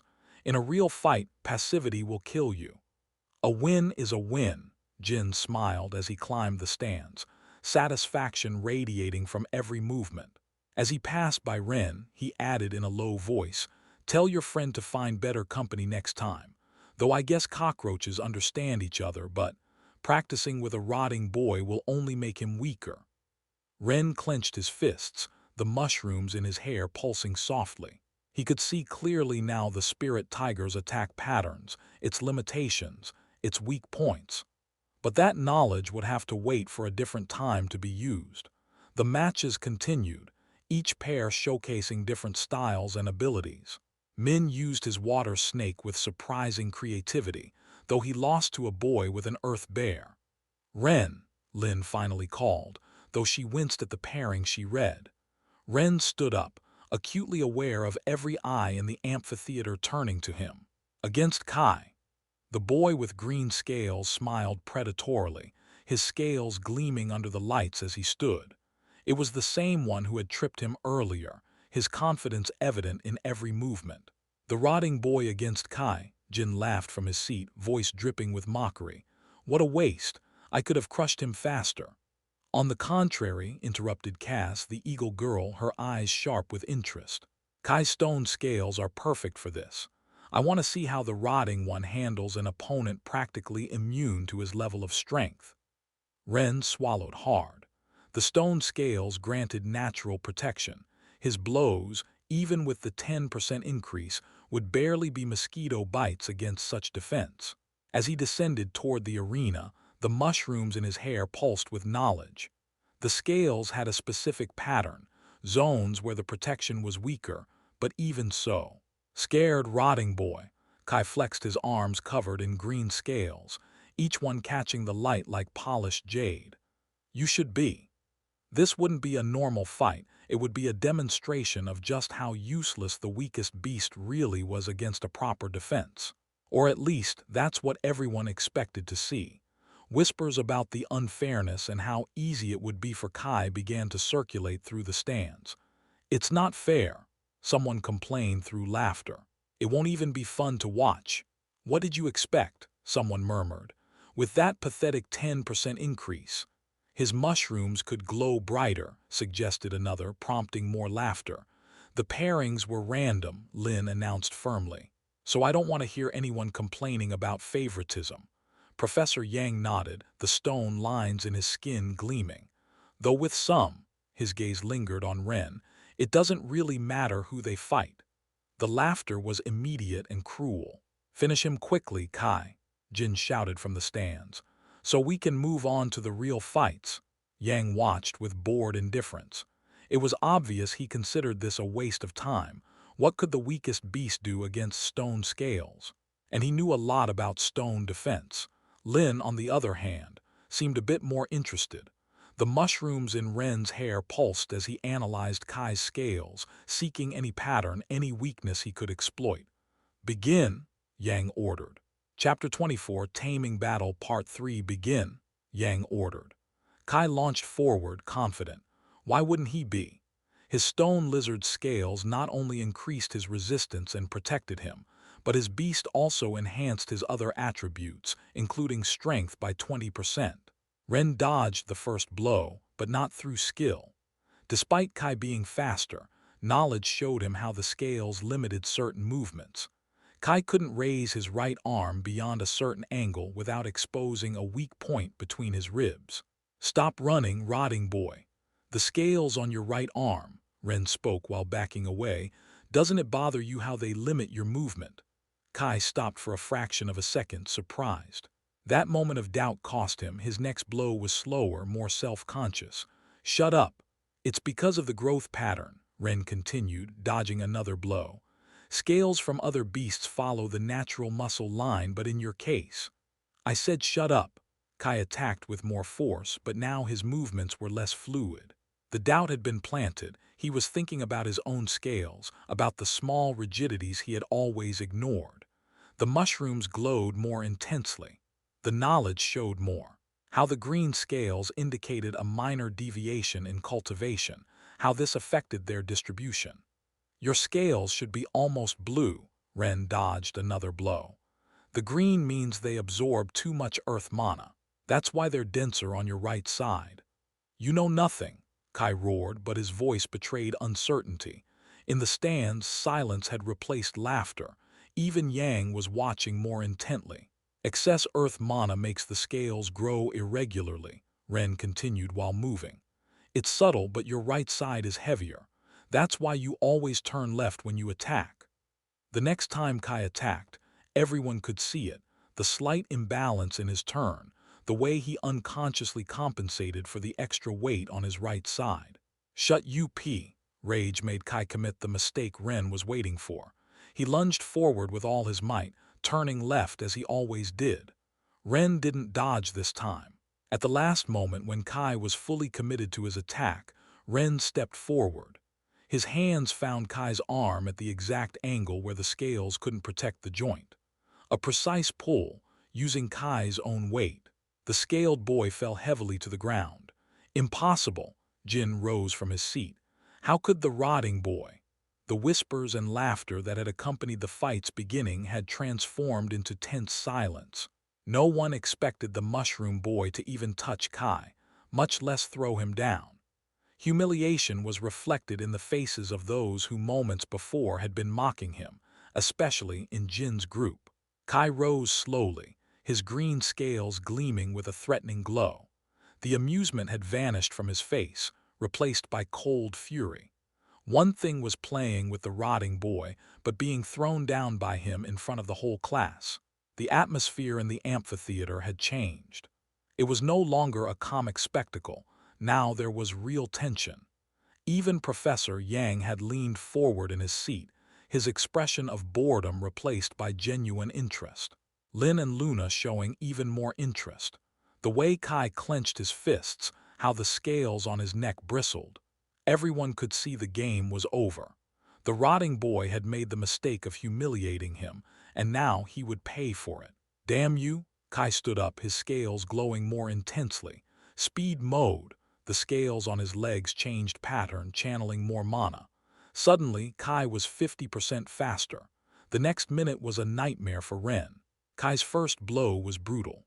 Ren could barely raise his arms to block, and even then the impact made him stumble back several steps. "Is that all?" Kai smiled, advancing. "The great beast expert can't even stay standing." Trying to dodge the next blow was useless. Kai was now much faster. The scales on his legs gleamed as he moved, and this time the impact connected directly with Ren's stomach. The air left his lungs. The mushrooms in his hair flickered erratically as he fell to his knees. "Get up, rotting boy," Jin shouted from the stands. "The fun's just starting." Ren stood up slowly, knowledge flowing through the pain. Another blow caught him, this time in the shoulder. Kai was relentless. Each impact resonated in his bones, each blow finding a new point of pain. "Stop the fight," Taro shouted. "He'll kill him." But the mushrooms in Ren's hair glowed more intensely with each blow. The knowledge flowed faster now. Speed mode diverted mana to the legs, leaving other points exposed. Yang stepped forward. "This is enough." "Wait," Lin stopped him, her eyes fixed on Ren. "Your scales," Ren spat a bit of blood and saliva, "are absorbing the wrong type of mana. Learn to shut up, damn it. That's why. That's why speed mode destabilizes you." Kai stopped for an instant, his green scales glowing erratically. "The scales should be blue," Ren continued, barely staying on his feet. "The faster you move." "Please shut up or—" Kai lunged forward with all his enhanced speed, his scales gleaming like a green star. "Ren!" Taro shouted, but again, Ren didn't dodge. At the last second, Ren stepped to the left. His fist, guided by precise knowledge, found the exact point where the mana lines crossed incorrectly. It wasn't a powerful blow. The 10% increase barely made him stronger than a normal child. But it didn't need to be. Kai's scales, overcharged with the wrong mana and strained to the maximum by speed mode, resonated with the impact. The energy pattern, already unstable, collapsed. All the green scales went dark at once. Kai fell to the ground, gasping. His scales, now matte and lusterless, looked like mere patches on his skin. The silence in the amphitheater was absolute. "Impossible," Yang stepped forward. "Stone scales with a simple speed mode," Ren staggered, barely conscious, "forces too much mana through the wrong pattern. One hit in the precise point and—" He couldn't finish. His knees gave way and the world went black. The last thing he heard was Professor Yang's voice. "Take Patender to the infirmary." Chapter 25. Taming Lin. Ren woke up in the infirmary. The pain in his body reminded him of each of Kai's blows. The mushrooms in his hair glowed erratically. Finally awake, Professor Lin was sitting beside his bed, a mischievous smile on her lips as she sipped tea. "You know, it's the first time I've seen someone win a fight while looking so adorably pathetic," she laughed, her eyes sparkling with amusement. "Your form is terrible, darling. Your endurance—" She clicked her tongue. "Well, let's say any novice with any other beast would have more stamina, and your technique—" She shook her head. "Practically non-existent." Ren tried to sit up, every muscle protesting. Lin gently pushed him back to the bed. "Boys who let themselves be used as training dummies need to rest a bit while listening." "I didn't let—" "No," she arched an eyebrow, amused. "Oh, sorry, I suppose your face and body heroically stopped all those blows on purpose." Despite the pain, Ren couldn't help blushing. "But—" Lin leaned forward, her smile becoming softer. "Your combat reading was fascinating. The way you analyzed Kai's scales, how you found the weak point in his mana pattern, that was extraordinary. Why are you here, Professor? Can I visit my new favorite student?" "You're—" "What? I want to train you personally." Ren blinked, sure he had heard wrong. "Train me, but—" He looked at the mushrooms in his hair reflected in the window. "I have the weakest beast. Even if I improve my technique, my limit is—" "And—" Lin smiled, but there was something bitter in her expression. "Let me show you something."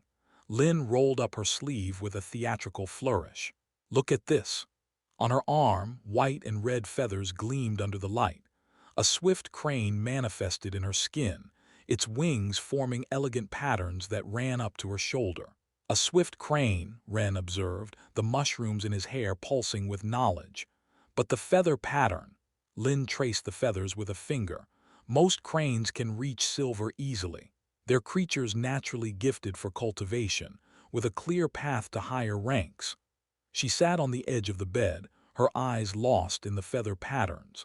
"Mine was especially promising thanks to my family's resources. The professors said it had potential for silver too, maybe even. Well, pretty impressive, right? Or it was until this fool," she pointed to herself, "ruined her cultivation through impatience."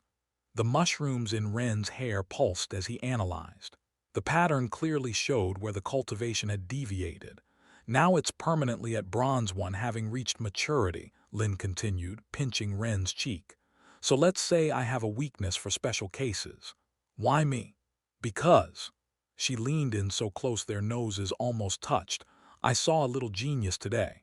Sure, a genius who desperately needs physical training, but, she winked, that can be fixed. Ren saw a flash of pity in her eyes, though she hid it well behind her playful attitude. And she was right. Even a mature beast, ruined at bronze one, was infinitely superior to his spore. At least in others' perception, since he knew the truth. However, Ren could certainly use some extra training. So, what do you say? Lin ruffled his hair, making the mushrooms glow. Will you let this ruined assistant professor train the weakest student? The mushrooms glowed as Ren considered her offer. The knowledge showed him that Lin's swift crane could have been extraordinary, and that it wasn't completely lost yet. I accept, he said finally, but, Lin tilted her head, curious. Someday, Ren looked at the feathers on her arm, I'd like to talk to you about your crane's cultivation. Lin blinked, surprised, before letting out a crystalline laugh. How daring! She pinched both his cheeks this time. The little expert wants to fix my cultivation. One thing at a time, darling. First, her smile turned mischievous, let's see if you can last more than 2 minutes in a real fight. The teacher stood up. Well, enough rest. Lin pulled a small green pill from her pocket. Take this, it will help with the pain and speed up your recovery. Ren swallowed the pill, feeling a pleasant warmth spread through his body. The pain didn't disappear completely, but it became more manageable. Now to class, Lin helped him up. You have practical economics after battle class and you can't afford to miss it. With your special condition, you need to excel in all theoretical units if you want to maintain your support. Ren nodded, understanding where the advice came from. Lin believed that with his spore, he would need every point he could get. I'll see you after classes, Lin smiled as she gently pushed him toward the door. And this time try not to provoke anyone who might break your bones before you heal, okay?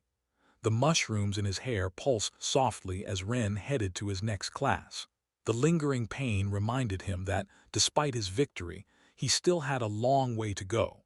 Ren arrived limping to the economics classroom. Professor May was already in the middle of her explanation.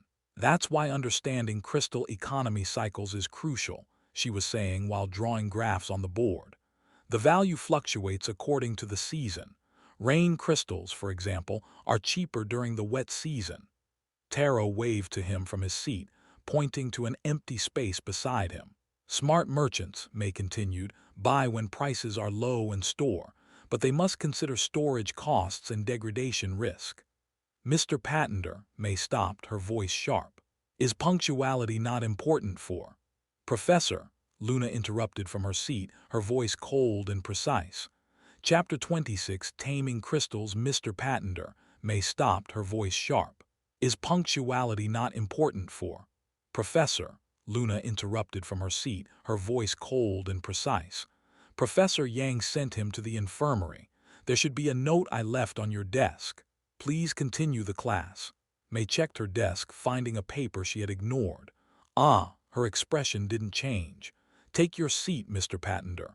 As I was saying, smart merchants buy when prices are low and store, but they must consider storage costs and degradation risk. Ren slipped in beside Taro, ignoring the whispers around him. As Ren sat down, he noticed his companion had taken detailed notes from the first part of the class. A well-stored iron crystal, May continued, can increase its value by up to 30% if sold at the right time. Most still saw him as the rotting boy. They thought it had been luck. A single quasi-victory wouldn't change their perception. He would have to win many times more before anything really changed. But Luna had defended him again, even if perhaps indirectly. After economics came crystal gathering class. Welcome to the crystallography laboratory. Professor Song placed several samples on the main table. Before taking you to the mines, you must learn to identify what you're looking for. He lifted a crystal the size of a fingernail. Iron rank crystals like this one are the most common. Each student with basic support will receive one daily. Notice the opaque glow, the irregular structure, perfect for iron rank beasts, but He pulled out another crystal, 10 times larger and brighter. Compared to a bronze one, the difference is obvious. The students leaned forward, fascinated. Bronze rank ones are rarer and more expensive. Each is worth 10 iron ones. After 6 months of steady progress, you'll be able to receive one of these daily. If you pass your exams, of course. Luna, in the front row, watched with interest as the professor lifted a crystal the size of a strawberry. Silver crystals are worth 100 iron ones, and gold ones, he held one the size of a fist, 1,000, though I doubt many of you will need them. His gaze lingered on Luna, whose shadow wolf had gold potential. While the professor continued explaining each type's properties, Ren calculated mentally. The crystals he would need for his evolution were bronze rank, 10 times more expensive than what Tara would use. The mushrooms in his hair pulsed softly. Somehow, he would have to find a way to get them. Truly motivated students wonder how to obtain higher-rank crystals. The professor smiled at the eager looks. There are 3 paths to prove you deserve the next level of support in my semester exams. He drew 3 paths. The first and most direct, evolve your beast to the next rank. Though his smile became knowing, most prefer to study more before risking their cultivation, so few take this route. Several students nodded. A mistake in evolution could ruin their lives. The second path is presenting a thesis detailing your evolution method. You must demonstrate deep understanding and a viable plan. He pointed to the second branch of the projection. It's the most popular option. Ren noticed how many of his classmates relaxed. It was the safest path. And the third, the professor made a dramatic pause, prove you can get the support by yourself. Murmurs filled the classroom. If you can obtain crystals and synthesis materials on your own, without buying them with your family's money, of course, they can be from within the school or, acquiring them in practical classes, the academy will match your collected amount. His eyes gleamed. That's why we're an expensive school, but that's also why you can recover much of your investment if you demonstrate capability. His expression turned serious. Of course, venturing to get materials has its risks. The academy isn't responsible for your safety if you choose this path. That's why most prefer the thesis. Though, regardless of the path you choose, you must pass the theoretical exams of all your classes to advance. Knowledge is the foundation of all successful cultivation. Now, Song smiled, who wants to see where we find these treasures? The students straightened with renewed interest. They're safe areas, of course, he smiled, specifically designed for students to practice gathering without excessive risks. Though, that doesn't mean it's easy. The mushrooms in Ren's hair pulsed. If there were official practice caves, that meant the academy had a whole network of tunnels under its buildings. Perhaps the ruins, he sensed. Don't forget to bring your book on crystal types, the professor interrupted his thoughts. You'll need them to identify valuable deposits. As students began to leave, Ren couldn't help but smile. The practice caves would be perfect cover for exploring deeper, where the real secrets waited. Welcome to the East Cave. Professor Song led them toward a reinforced entrance. One of our 4 practice zones, and conveniently, the closest to the Gray Wing. Ren and Taro exchanged a significant look. The proximity wasn't coincidence.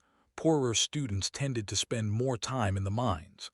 The practice mines were well-lit tunnels, nothing like the natural caves outside. Groups of older students worked on the walls, carefully extracting crystals. The tunnel descended in a gentle spiral, with depth markers every 25 meters. Song pointed at the walls. These are safe practice areas. But remember, even here, a mistake can be costly. You must learn to identify veins. We don't want you confusing a solid deposit with a liquid one and getting poisoned by mana gases. Also, mana density increases exponentially with depth, explained Song, stopping beside a 50-meter mark. The first levels are completely safe. The mana is barely more concentrated than on the surface. But observe this. He pulled out a detector crystal, a simple instrument that glowed in the presence of mana. At this depth, its light was dim but constant. Every 50 meters, the concentration doubles, he continued as they descended. At 100 meters, where our regular patrols end, the density is 4 times higher than on the surface. And the monsters. As if on cue, a distant roar resonated from the depths. Several students tensed.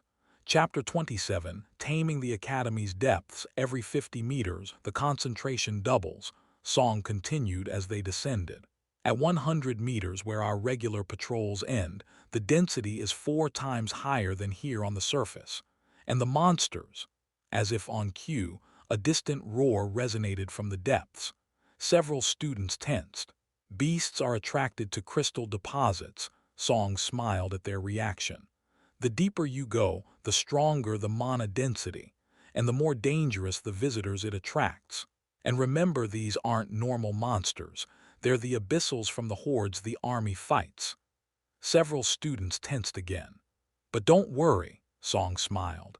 We maintain rotating guards down to 150 meters to eliminate any displaced monsters. The mana-hungry beasts in this zone are more pathetic than dangerous, really. If you want to understand how it's similar to the outer forests, though concentration increases more rapidly down here. At 100 meters, the density barely equals that of the iron ring outside, relatively safe. Though at 200, he made a significant pause. Well, let's say there's a reason only specialized teams venture that deep. They stopped in a small cavern where crystal veins glowed faintly in the walls. Ren examined the veins. Knowledge flowed. These iron crystals were just the beginning. The ones he needed, the bronze ones, formed lower down, where mana was denser. Song continued, answering another student's question about monsters while demonstrating basic extraction techniques.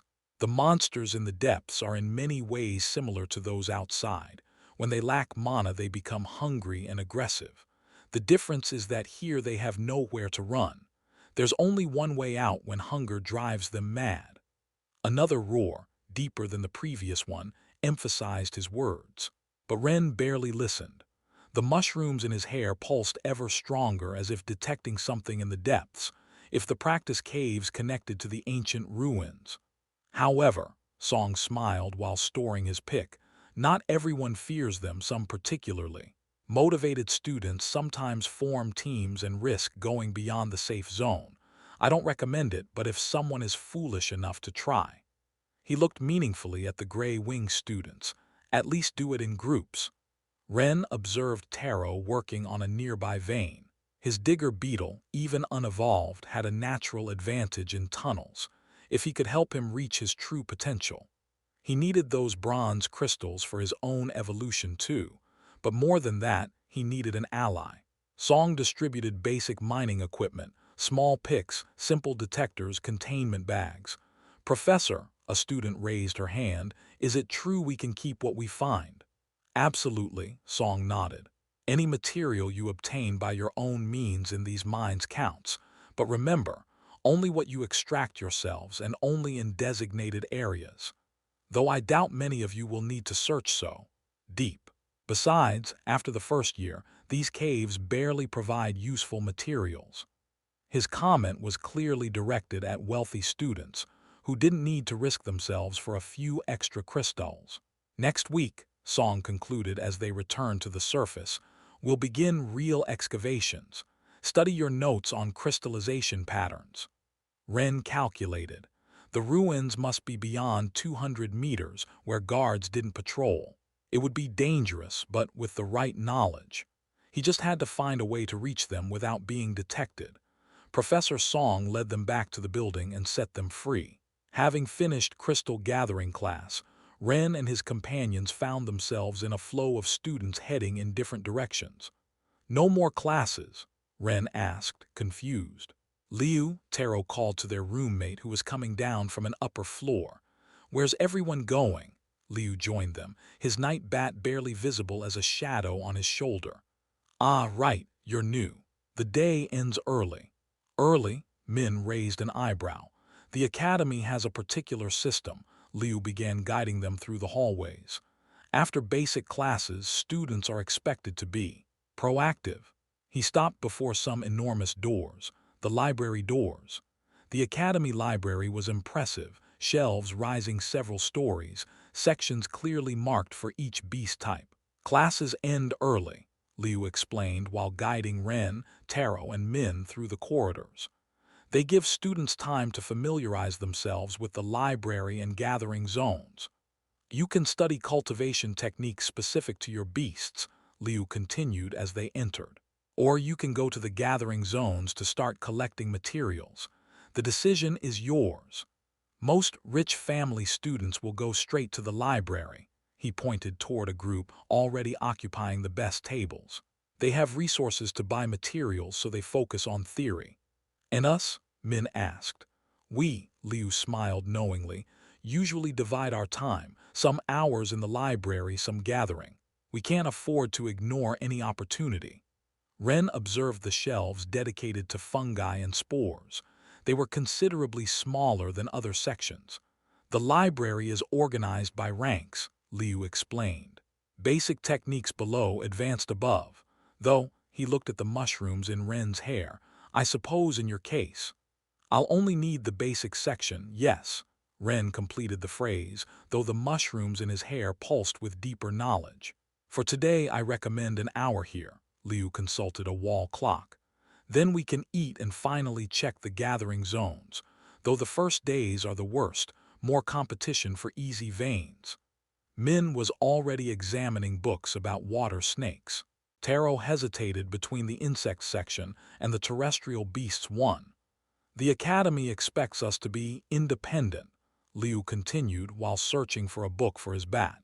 Classes are important, but what you do with your free time, he smiled. That's what really determines your success here. Chapter 28, Taming the Training. The academy expects us to be independent, Liu continued while searching for a book for his bat. Classes are important, but what you do with your free time, he smiled. That's what really determines your success here. Ren nodded, understanding. It was a system designed to reward initiative and personal effort. Though the real knowledge was already in his head and surely wouldn't be in any book, at least he could accompany his roommates and learn how others had tried to cultivate creatures like his. After a while of studying, the boys went to eat. The iron dining hall occupied much of the first floor. It wasn't an unpleasant place, clean floors, well-maintained wooden tables, wide windows, but compared to the other dining halls visible from there, it's part of the incentive system, Liu explained when he joined them at the table. From here you can see the bronze dining hall, and from there you can see the silver one. Ren observed his plate. White rice, boiled vegetables, and a small portion of meat. The food was adequate. The ingredients seemed of good quality, but the preparation was deliberately simple. They could make it taste better, Liu pointed with his chopsticks toward the other dining sections. But then, what motivation would you have to rise in rank? At least it's nutritious, Ren sighed while eating. As a cook's son, he could notice the lack of spices and the slightly overcooked point. Hey, it's better than having to make and pay for it ourselves, though I do miss the taste of salt. Little pupil, the cheerful voice made several heads turn. Professor Lin advanced between tables, attracting looks wherever she passed. It wasn't common to see teachers in the iron dining hall, especially one so attractive. Oh, Liu dropped his chopsticks. This is interesting. What is? Asked Ren as Lin approached. Master Lin never comes here, Liu lowered his voice. She's something of a legend in the academy. A legend? Min leaned in, interested. Her beast got stuck at bronze 1, a shame, but her combat technique is incredible. They say she can defeat even masters with silver beasts in controlled duels. That's why she keeps her position here despite. Despite what? Asked Taro. Politics in the academy are complicated, Liu observed as Lin approached. Normally, a master with a beast of such low rank would be. Lin stopped at their table. Liu stopped talking. Oh no, she murmured, seeing Ren's half-empty plate. No, no, no, you need to eat more than that. She sat beside them, ignoring the surprised whispers. How do you expect to develop muscles with that miserable portion of meat? No, no, no, you need at least triple. Professor, Ren blushed when she started filling his plate with more food. Students at nearby tables watched the scene in amazement. Some had even stopped mid-bite. "The food here is," Ren began. "Simple, bland, graceless," Lin smiled. "Of course it is, but," she pinched his cheek while serving him more, "you need the energy for my training." Nearby students watched open-mouthed. Professor Lin, sitting with the Gray Wing students, personally serving food to the mushroom boy. Taro looked nervously around. "Shouldn't we go to the mine after this? To get crystals for cultivation?" "Oh, he'll have time for that," Lin smiled while watching Ren eat every bite. "After I'm done with him." "Professor," Liu bowed respectfully, "it's an honor." He blushed. "Master Lin gives the best combat advice in the academy," Liu explained, glancing at the others. "Though normally she only helps older students who have proven their worth." "Oh, but this little one proved something today." Lin ruffled Ren's hair, making the mushrooms glow. "You don't see someone use pure knowledge to defeat a technically superior opponent every day." The whispers intensified. "Though first," she pushed another plate toward Ren, "we need to work on your physical endurance. I can't have a student who faints after one fight." The mushrooms in Ren's hair pulsed nervously as she kept filling his plate.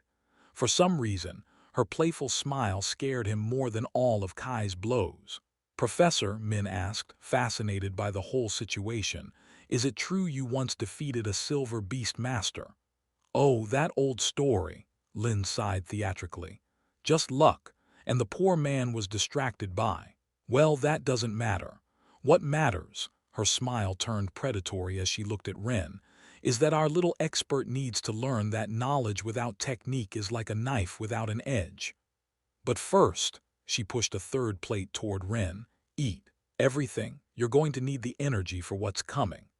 Lin's smile promised a training hell, but for some reason, Ren couldn't help smiling too. For the first time since arriving at the academy, he felt he'd found someone who truly saw his potential. "Is this the training field?" Ren observed the secluded area behind the Gray Wing while holding his enormous belly. It was a simple but functional space, with packed earth ground and some basic equipment. "The main fields are more impressive," Lin smiled while stretching, "but here we'll have privacy. First things first, we need to build a solid foundation. Aren't we going to practice combat techniques?" "With those noodle arms," Lin shook her head. "Your spore gives you 10% more strength, right? But 10% of almost nothing is still almost nothing." She approached a pile of logs. "Most students depend too much on their beasts. A spirit tiger can give 30% more strength, but if the base body is weak—" "Like me?" Ren lowered his gaze. "Like you now," Lin corrected. "But that's going to change. You're going to train until that 10% really means something better than another 30%. Vomiting is forbidden." The next minutes were a succession of basic exercises: push-ups, squats, running. Nothing spectacular, nothing magical. Just the fundamental work needed to build a stronger body and prevent food from escaping his stomach. "Technique will come later," Lin explained while correcting his posture. "First you need the strength to execute it properly." By the time they finished, Ren could barely stand. The mushrooms in his hair glowed faintly, as if they too were exhausted. "Same place tomorrow after classes," Lin threw him a towel. "And Ren?" "Yes. This is just the beginning." Chapter 29, Taming Recovery. Ren barely managed to drag himself back to the Gray Wing. Each step to the room was torture, and when he finally reached his bedroom, he only had strength to collapse on his bed. He didn't know how long he slept until the door noise woke him. The pain in every muscle reminded him of Lin's brutal training. "It was better than expected." Min's voice came from the hallway. "Thanks for showing us the best spots, Liu." "The deposits near the surface are the easiest to identify," replied Liu as they entered. "The trick is recognizing the crystallization pattern in the rock. With time you'll learn to distinguish promising veins from depleted ones." "Oh, you're awake," Taro noticed Ren. "How was training?" "Can't move anything without it hurting." Ren tried to sit up and immediately regretted it. "Just basic exercises, though they didn't feel so basic after the first hour." "How did it go in the mines?" he asked, trying to divert attention from his pitiful state. "Liu taught us the basics." Min dumped his bag on his desk. "I got 10 iron crystals. They're not very big, but for the first day." 12, Taro smiled, showing his own collection. "Though they're quite small." Liu displayed his findings more calmly. 15 iron crystals and 1 bronze. Experience helps identify the best veins. Though don't get too excited, Liu began organizing his findings. Crystals are just the beginning. For a complete cultivation, you need processing materials and sealants, for example. He listed components, each more expensive than the last. To process your snake's crystals, he pointed to Min, you'll need maybe marine coral extract and moon algae. For the final sealing, probably mermaid scales. He turned to Taro. "And your beetle will require metal powder or mana-rich earth from the depths for processing. For sealing, you might need pulverized magical obsidian crystals." He began listing other possible components and their costs. "For processing, you'll need those specific materials according to your beast. And the final sealing," he shook his head, "that's usually even more expensive." "Actually," Ren sat up with difficulty, "processing can be simpler than you think." "Oh, really?" Liu arched an eyebrow, his tone between amused and skeptical. "Min's snake is a freshwater one, not a sea one. It will only need night water lily extract, not marine coral or moon algae. And Taro's crystals," he looked at his companion, "only need to be processed under the correct moon's light. It's just the final sealing that will be more complicated." "Only moonlight," Liu gave a short laugh. "The records are quite clear about processing requirements, centuries of research." "The records also said the beetle couldn't pass bronze," muttered Taro, remembering the morning class. Liu shook his head with both amusement and pity. "I understand you want to help, but processing isn't something you can simplify like that. Each component has its function." "My beetle does respond better at night," Taro intervened thoughtfully. "Even the books mention its nocturnal nature."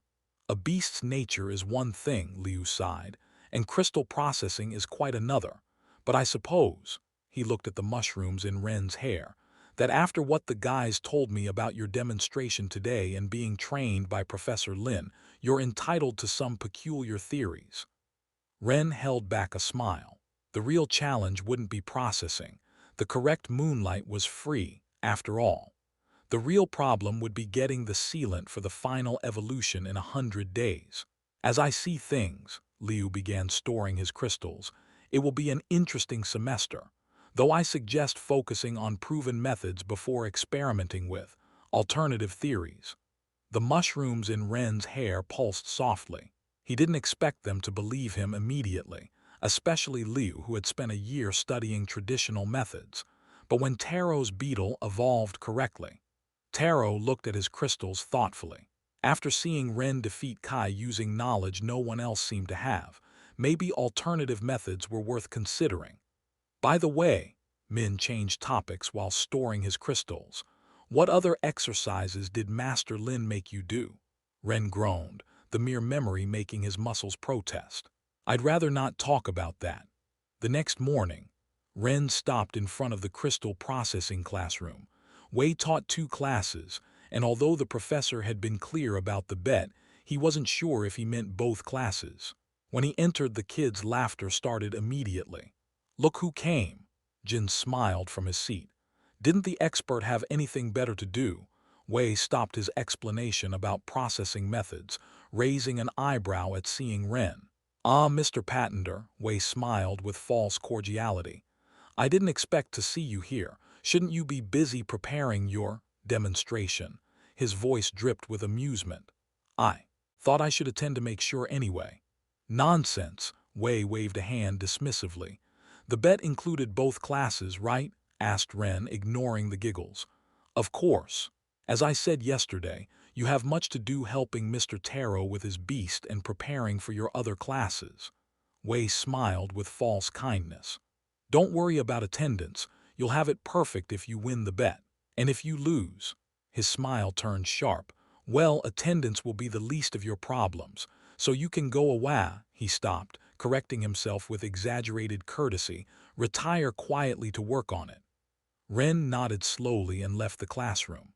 The laughter increased as he left. He could hear someone comment, "Did he really think he could come?" before the door closed. The mushrooms in his hair pulsed while he considered his options. Free time before battle class. The library wouldn't be much help, at least not in beast topics. Most texts just repeated the same limited information. And though May's economics class was fascinating, for now he had all the basic concepts clear, so the library was excluded for today. I could take advantage to collect some crystals, he thought while heading toward the practice mines. If I start now before other students finish their classes. Oh, but look who we have here. Ren froze mid-step. That cheerful voice. Chapter 30, Taming Foundations. I could take advantage to collect some crystals, Ren thought while heading toward the practice mines. If I start now, before other students finish their classes. Oh, but look who we have here. Ren froze mid-step. That cheerful voice. My favorite student. Lin appeared from nowhere, practically materializing in front of him. What are you doing wandering the halls at this hour? Shouldn't you be in class? Professor Wei gave me permission to. Free time. Lin's eyes sparkled with a joy that made Ren instinctively step back. What a coincidence. I have this hour free too. Actually, I was going to the mines to exercise. Lin grabbed his arm. How dedicated. I was just thinking you needed more work on your core endurance. No, I meant to collect Christ. Excellent idea. Lin began dragging him in the opposite direction from the mines. We'll collect muscles, though, she pinched his arm. First we need to find them. Where did you hide them, little one? Professor, I really need to get some materials. Oh, you also need to get some endurance. And look, we have all morning to work on it.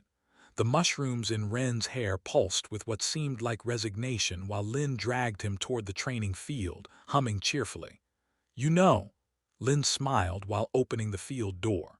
I think today we'll focus on leg exercises. Since you seem so eager to go to the mines, I'll help you prepare for all that walking. Ren sighed. Apparently, the universe had other plans for his free morning. Very painful plans. Come on, one last set. Lin smiled while Ren struggled to complete another series of exercises. Every muscle protested from the previous day's training. The push-ups that were already difficult had become almost impossible. Can't, Ren panted, his arms shaking. Oh, Lin crouched beside him. Does the little expert give up so easily after beating a boy with stone scales? That was different. True, that was luck and knowledge, she pinched his cheek. This is hard work. Which would you prefer backing you up next time? All of them. Ren tried another push-up, but his arms gave way. The mushrooms in his hair pulsed weakly as if they too were exhausted. Lin watched him struggle a moment longer before sighing theatrically. All right, I suppose I've been a bit cruel. She pulled another green pill from her pocket. Here, this will help with recovery. More magic pills. Nothing magical, just my basic fatigue medicine, she winked. Can't have my student dying on his second day, right? As the pill's effects spread through his body, Lin helped him complete the last exercises. The pain didn't disappear completely, but at least now he could move without wanting to scream. Just in time, Lin heard the bell. Time for battle class. Can I take a break? After I gave you a pill, she dragged him toward the main field. Besides, today is special, core training for everyone. The main field was already full when they arrived. Yang watched as students organized themselves in rows. After yesterday's evaluations, he announced, it's clear most need basic strength work. Powerful beasts are useless without a solid foundation. The exercises that followed were similar to those Lin had made him do, but Ren was already exhausted before starting. Look at the rotting boy, someone whispered when Ren stumbled during an exercise. Already tired. What did you expect? Another answered between laughs. With that pathetic spore. Less talk, more movement. Lin passed between the rows, correcting postures. When she reached Ren, she murmured, Don't mind them. They're only doing the exercise once. Ren nodded, understanding. While others started fresh, he had 2 training sessions under his belt. It wasn't that he couldn't do it, he was working triple. Patender, Yang called when Ren failed another exercise. Was yesterday's victory luck after all? More laughter. But Ren noticed something in Yang's voice. It wasn't mockery, it was a test. No, Professor, he stood up, legs shaking. I'm just working harder than the rest. Harder? Jin sneered from his row. Is that what you call being pathetic? Continue, Yang ordered, silencing everyone, but Ren caught a slight smile on his face. As class progressed, Ren kept pace through pure determination. Lin was right. If he wanted to compete at his best, he needed to work harder than everyone else. His spore gave him knowledge, but the body to use it, that he would have to earn. The mushrooms in his hair pulsed stronger, as if approving his resolution. The laughter and mockery continued, but now they felt distant, irrelevant. It didn't matter what they said. They only saw the present. He was building his future, one aching muscle at a time. Wasn't so bad, Lin smiled as students left the training field. You just need to build more endurance. Ren, still panting, looked at her incredulously. Oh, and about mornings. Lin began collecting training equipment. Since a certain professor gave you free time, we'll continue with the routine, but she raised a finger at Ren's horrified expression. You can dedicate afternoons to collecting crystals. Really? Of course. We'll have night training, but it'll be lighter, just to maintain the improvement pace. Her playful smile returned. And I always have more recovery pills. Ren didn't know whether to feel relieved or worried, though the promise of another pill at day's end was tempting. May's history class proved surprisingly basic. While the professor explained the formation of the first cities and their relationship with low mana concentration zones, Ren found he already knew most of the material. His old father had liked to tell him all sorts of things. The first cities were established in areas where mana was low enough to keep powerful beasts away, May explained. That's why our city is where it is. The mana here isn't enough to maintain even iron-rank beasts without cultivation. And that's why the ruins under the academy are so interesting, thought Ren while his mushrooms pulsed. A place with dense mana under a naturally mana-poor zone. Finally came the crystals gathering class. Song handed out their mining equipment, small but sturdy picks, basic mana detectors, and special bags for crystals. Ren, Min called him as they headed to the caves. Liu taught us some tricks yesterday. Want us to show you. Chapter 31 Taming Mining Lessons. Finally came the crystals gathering class. Song handed out their mining equipment, small but sturdy picks, basic mana detectors, and special bags for crystals. Ren, Min called him as they headed to the caves. Liu taught us some tricks yesterday. Want us to show you. Crystals near the surface usually form specific patterns, explained Taro as they descended. Liu says you have to look for lines that cross at 60-degree angles. He also taught us to distinguish between mature and premature crystals, added Min, pointing to a vein in the wall. See how the color is more intense in the center. That means it's ready for extraction. Ren watched, fascinated. The knowledge flowing through his mushrooms confirmed what they were saying, but added details. How the crystal's arrangement indicated their purity, how mana lines converged at specific points. And most importantly, Taro lowered his voice, he showed us how to avoid unstable zones. Some tunnels look safe, but a distant cracking sound emphasized his words. Liu says accidents are common among overeager novices, Min shuddered. That's why it's better to work in groups, at least at first. Ren wasn't too worried about that. With the right knowledge, even these surface veins could be more productive than they appeared. Shall we start here? He suggested, pointing to a spot where mana lines subtly intersected. His companions couldn't see them, but they trusted his judgment after recent events. As they began working, Ren couldn't help but smile. Between Lin's brutal training and gathering with his companions, maybe this new rhythm of life wouldn't be so bad. Though his muscles immediately protested when lifting the pick, reminding him that the light night training was still to come. A while later, the boys gained confidence to disperse and dig in deeper places. At 50 meters below the entrance, Ren examined the tunnel wall attentively. Despite it being his first day mining, his movements were surprisingly precise. Another one. Min watched in disbelief as Ren extracted a good-sized crystal. That's the fifth in half an hour.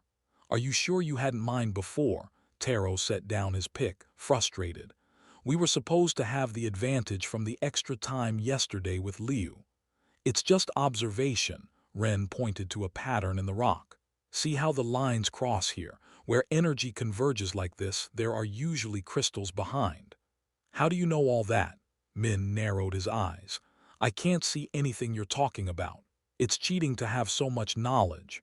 You know pretty strange things, like knowing Kai's scale defects, added Taro, though he smiled saying it. Footsteps interrupted them.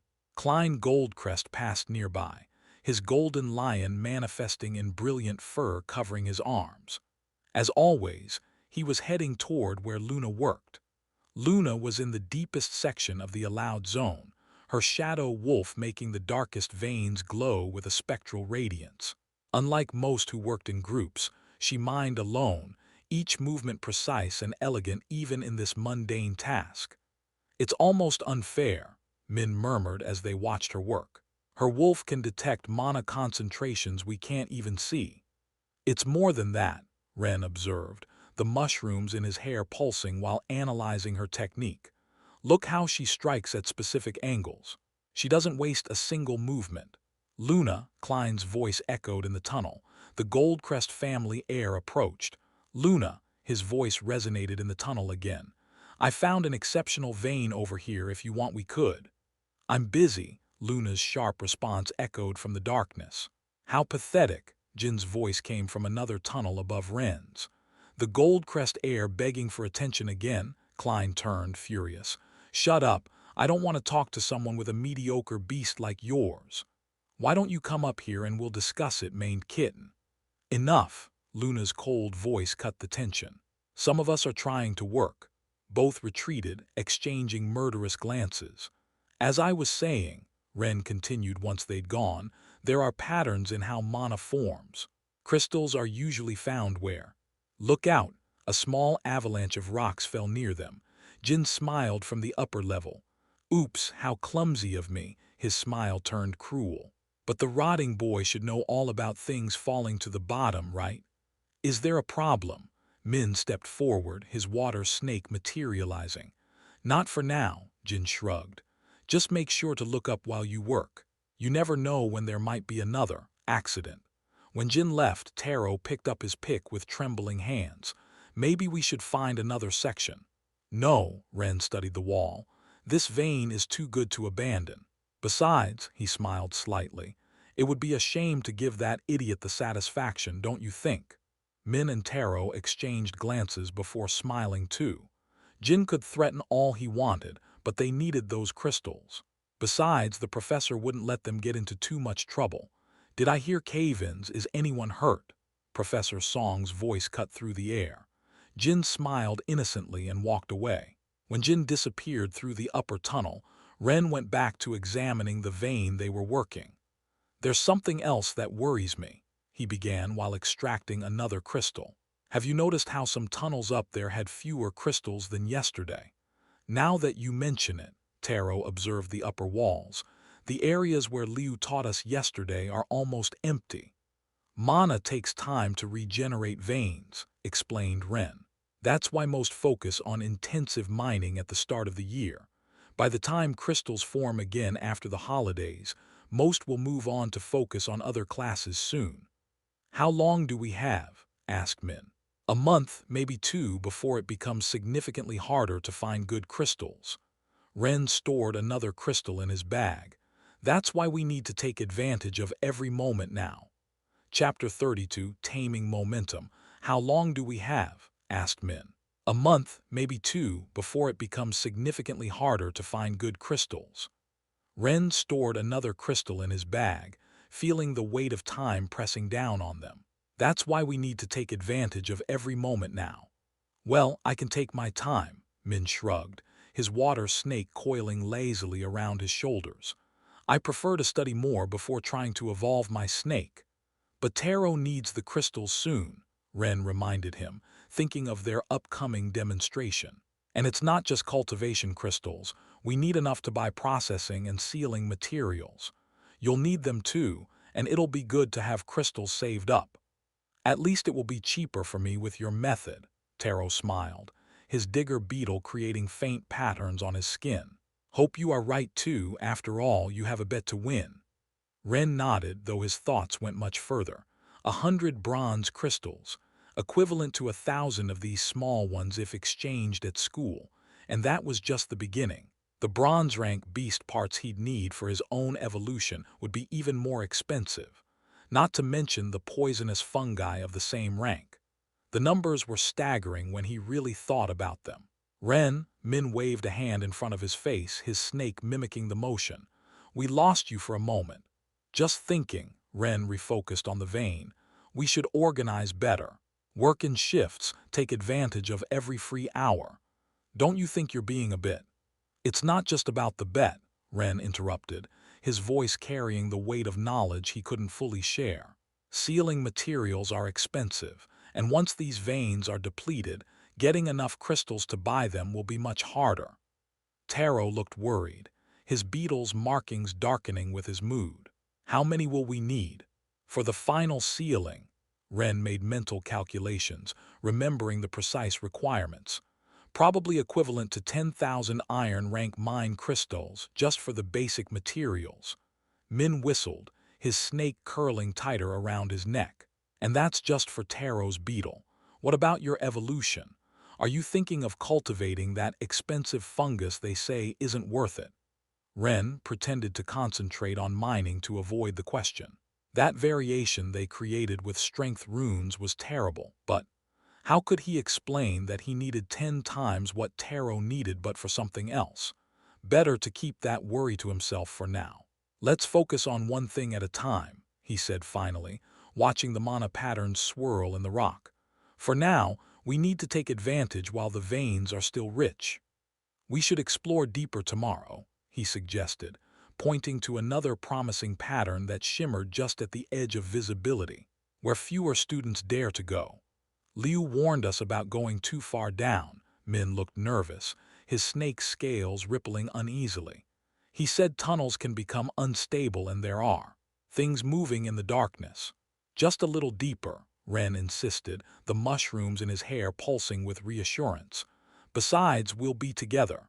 His companions nodded and returned to work. The rhythmic sound of picks against rock filled the tunnel while each considered the challenge ahead of them.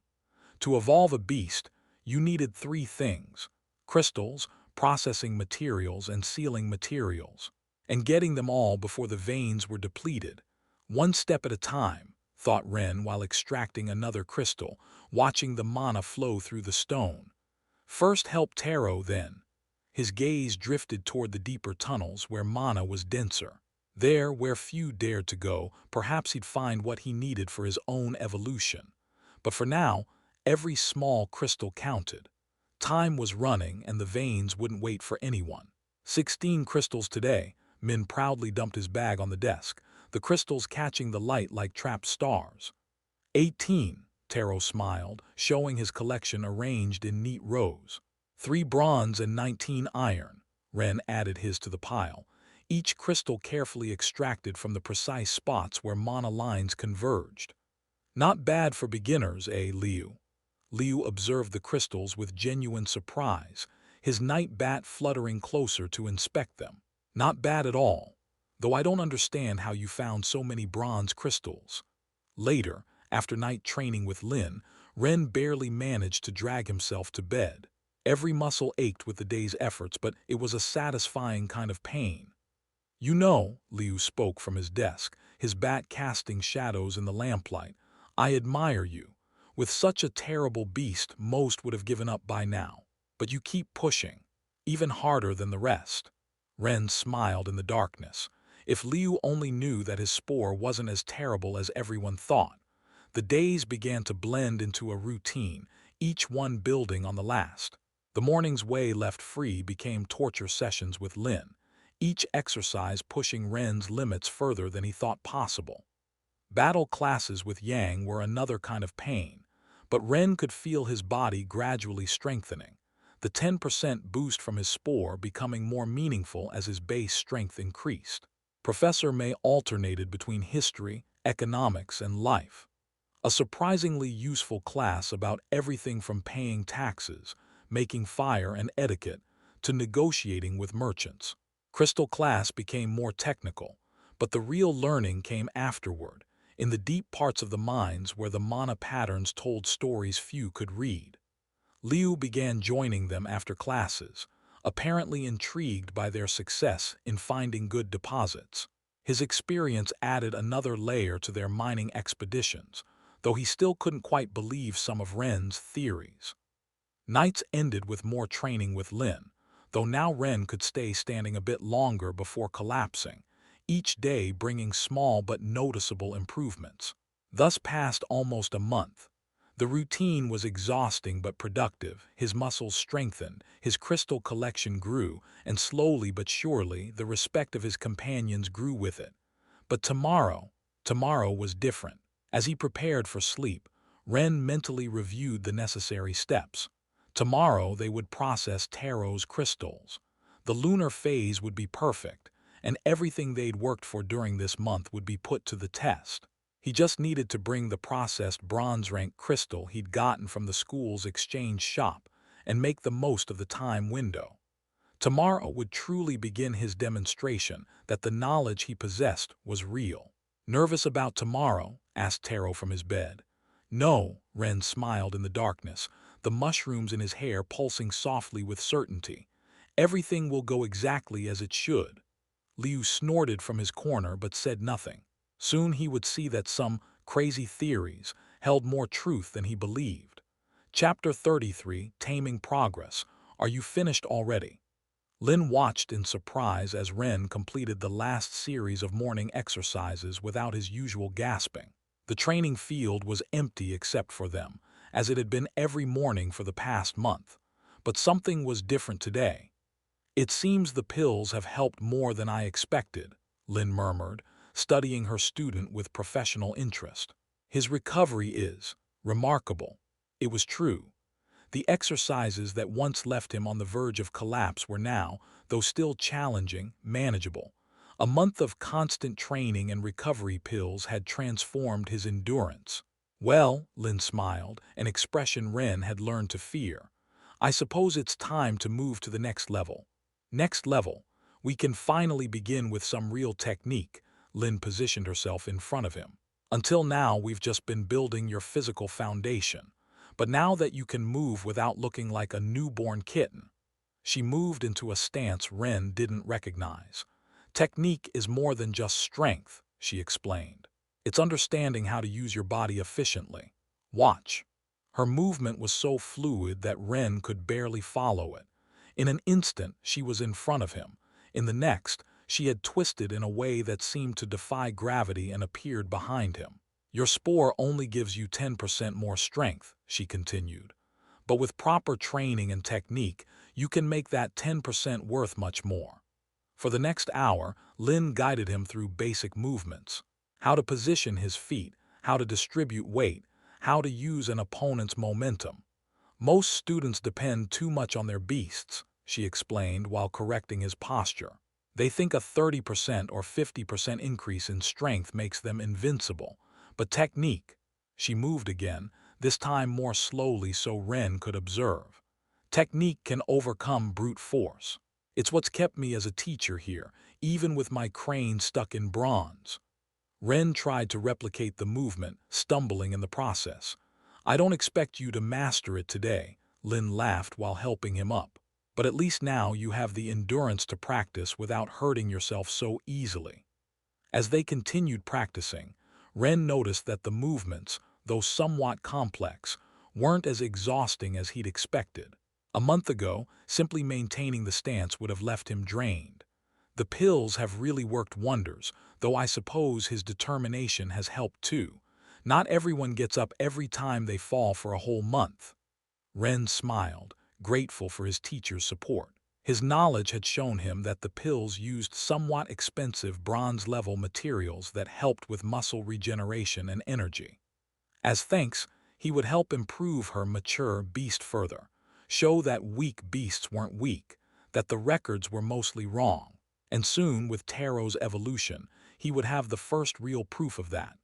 Enough for today, Lin finally announced. Tomorrow we'll start working seriously on these techniques. Now that your body can keep up, we'll see how fast your mind can learn. As he headed to his next class, Ren reflected on how much had changed in a month. His muscles no longer protested with every movement. His endurance had improved significantly, and now, finally, he would begin learning real techniques. Maybe Lin was right. Tomorrow everything would begin in earnest. But it was just the beginning. With the processing of Taro's crystals that night, soon he would have much more to work with. Battle class proceeded normally, still exercising for everyone, as did Professor May's class, which was history today. Finally, in crystal class. As you can see, Professor Song pointed at the tunnel walls, productive veins are becoming increasingly scarce. He wasn't exaggerating. Where a month ago crystals glittered everywhere, now only dull marks remained in the rock. The few deposits that remained active were smaller and more scattered. Therefore, Song continued, we'll soon change the focus of the class. There's no point bringing you here when the veins need time to regenerate. Min raised his hand. How long does complete regeneration take? That, Song smiled, is exactly the kind of question we'll be studying. We'll move to theory of other crystal types and begin extra preparation for exterior gathering classes coming mid-next month. Several students, especially those from wealthier families, looked relieved. For them, mining expeditions had been more of a nuisance than a necessity. However, Song added, those who wish to continue practical gathering can keep using the mines. You just need to report your findings. We'll use that data for regeneration time studies like every year. After class, while most headed to the library, Ren and his companions remained in the tunnels. Did you notice there are fewer guards? Taro whispered while they worked on a minor vein. It was true. The guards who previously patrolled every level now concentrated mainly at the entrances and deeper zones. Normal, Liu joined them, arriving from his own class. With fewer students in the mines, they don't need as much supervision. Most prefer studying theory to picking at rock for crumbs. Ren looked around. The only ones left were students like them, those who needed every crystal they could find, from less wealthy families. There was no sign of Klein or his group, and even Jin seemed to have lost interest in harassing them in the tunnels. It's better this way, Min extracted a small crystal. More space to work. And less competition for the remaining veins, added Taro. Though we'll soon have to consider deeper zones, murmured Ren, studying the mana patterns. The upper levels are almost depleted, Liu frowned. Guards still watch those areas. But with less personnel, Ren pointed out, and the patrols are more predictable now. Are you suggesting? Taro began. Chapter 34, Taming the Perfect Night, though we'll soon have to consider deeper zones, murmured Ren, studying the mana patterns. The upper levels are almost depleted. Liu frowned. Guards still watch those areas. But with less personnel, Ren pointed out, and the patrols are more predictable now. Are you suggesting? Taro began. I'm just saying we should keep our options open, Ren continued working on the vein, especially considering what we're doing tonight. The processing of Taro's crystals. The lunar phase would be perfect, and they would need sealing materials afterward. At least now we'll have more freedom to move, Min observed the almost deserted tunnel, with everyone concentrated in the library. Rich students can afford to buy their materials with what their parents send, Liu shook his head. Those like us have to dig to buy ours. But don't forget that studying is important to pass the exams to the next rank. Look at me. Instead of coming to study, it seems I came to dig. The reduction in guards and students could be an advantage, especially when they needed to explore deeper to obtain extra materials. But for now, they had to focus on tonight. Ren smiled to himself. The veins might be depleting, but there were still things to obtain. It's almost time, Ren whispered as he rose from his bed. Last training of the day with Lin had been brutal as always, but this night was too important to rest. It was the moment he had been waiting for. "We'll accompany you." Taro was already ready, holding his crystal bag. "It's not necessary you should sleep. I can do it alone." "Don't even try." Liu also stood up. "You've been bragging about your special method for a month. I won't miss the chance to see if you really know what you're talking about." Min stirred in his bed. A yawn interrupted his protest. "I also want." Seconds later, his snores filled the room. "That one can't stay awake past 10 like a small child," Liu murmured as they silently left the dormitory. The night air was cool as they headed toward the academy outskirts. Ren guided them to a clearing where trees didn't obstruct the sky view. "Here," he decided after studying the area. "The moonlight will reach without interference." The sky shone with just over half its moons visible. Ren knew he needed exactly 8. The configuration would change soon. Some would hide in minutes while others would emerge on the horizon. "Help me with this." He spread a long board on the ground. He began methodically examining Taro's crystals. Each piece was studied carefully before being placed or discarded. "This one's too small," he murmured, replacing one. "This other has an irregular surface. We need the best quality possible." "Does it really matter that much?" asked Taro while watching Ren reorganize the crystals with others he'd obtained from the mines. "It must be big enough to reduce from 150 to 100 days." Ren continued his selection until he had exactly 100 crystals arranged in 10 perfect rows. He covered the crystals with a black cloth, protecting them from premature light. Then he took out something that made Liu lean forward with interest, a bronze crystal, flat and curved. "Is that?" "A neutral crystal lens. Cost me 500 crystals despite just being a bronze crystal carved and processed with cheap materials," confirmed Ren while testing it, adjusting until he managed to concentrate the moonlight into a bright point. Satisfied with the test, he began studying the sky intently. "How long?" Liu began. "As long as necessary," Ren interrupted without taking his eyes from the sky. "The configuration must be exact." Minutes passed. Liu began showing signs of impatience, but Taro watched his friend's concentration with fascination. Finally, something changed in Ren's expression. "It's time," he murmured, removing the black cloth. The 100 crystals glowed faintly under the night light as he positioned the lens. The next hours would prove if a month of preparation had been worth it. The concentrated moonlight formed a bright, intense point. He took the first crystal and exposed it to the light beam. The crystal began to glow with an intensity that made Liu tense. "Stop!"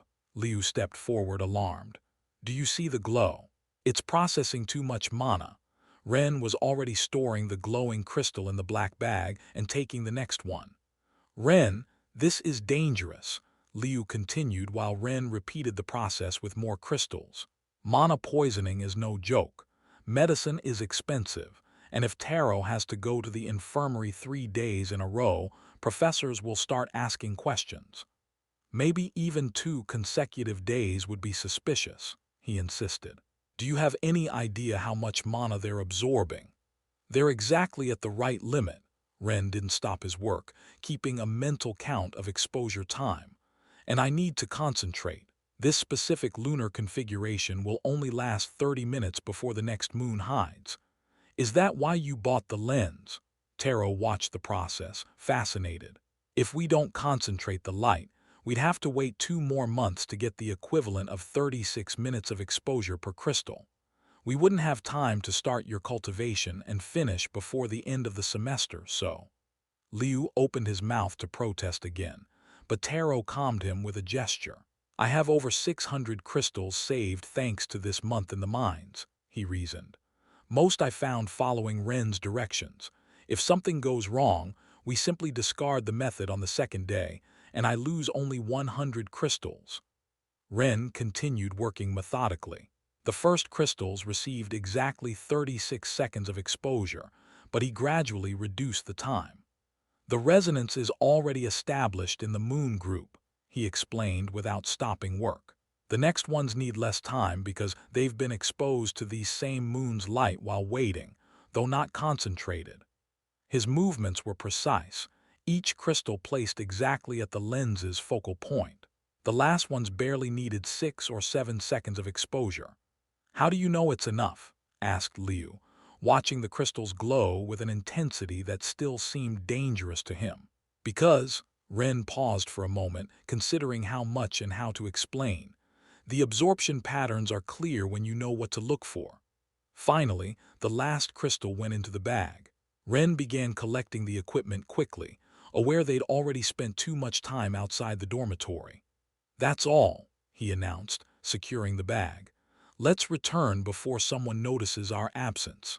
As they returned through the academy's dark grounds, Liu couldn't stop looking at the bag with evident concern. For him, each crystal there was a time bomb, overcharged with mana and ready to wreak havoc in Taro's system. Taro, for his part, showed more curiosity than concern.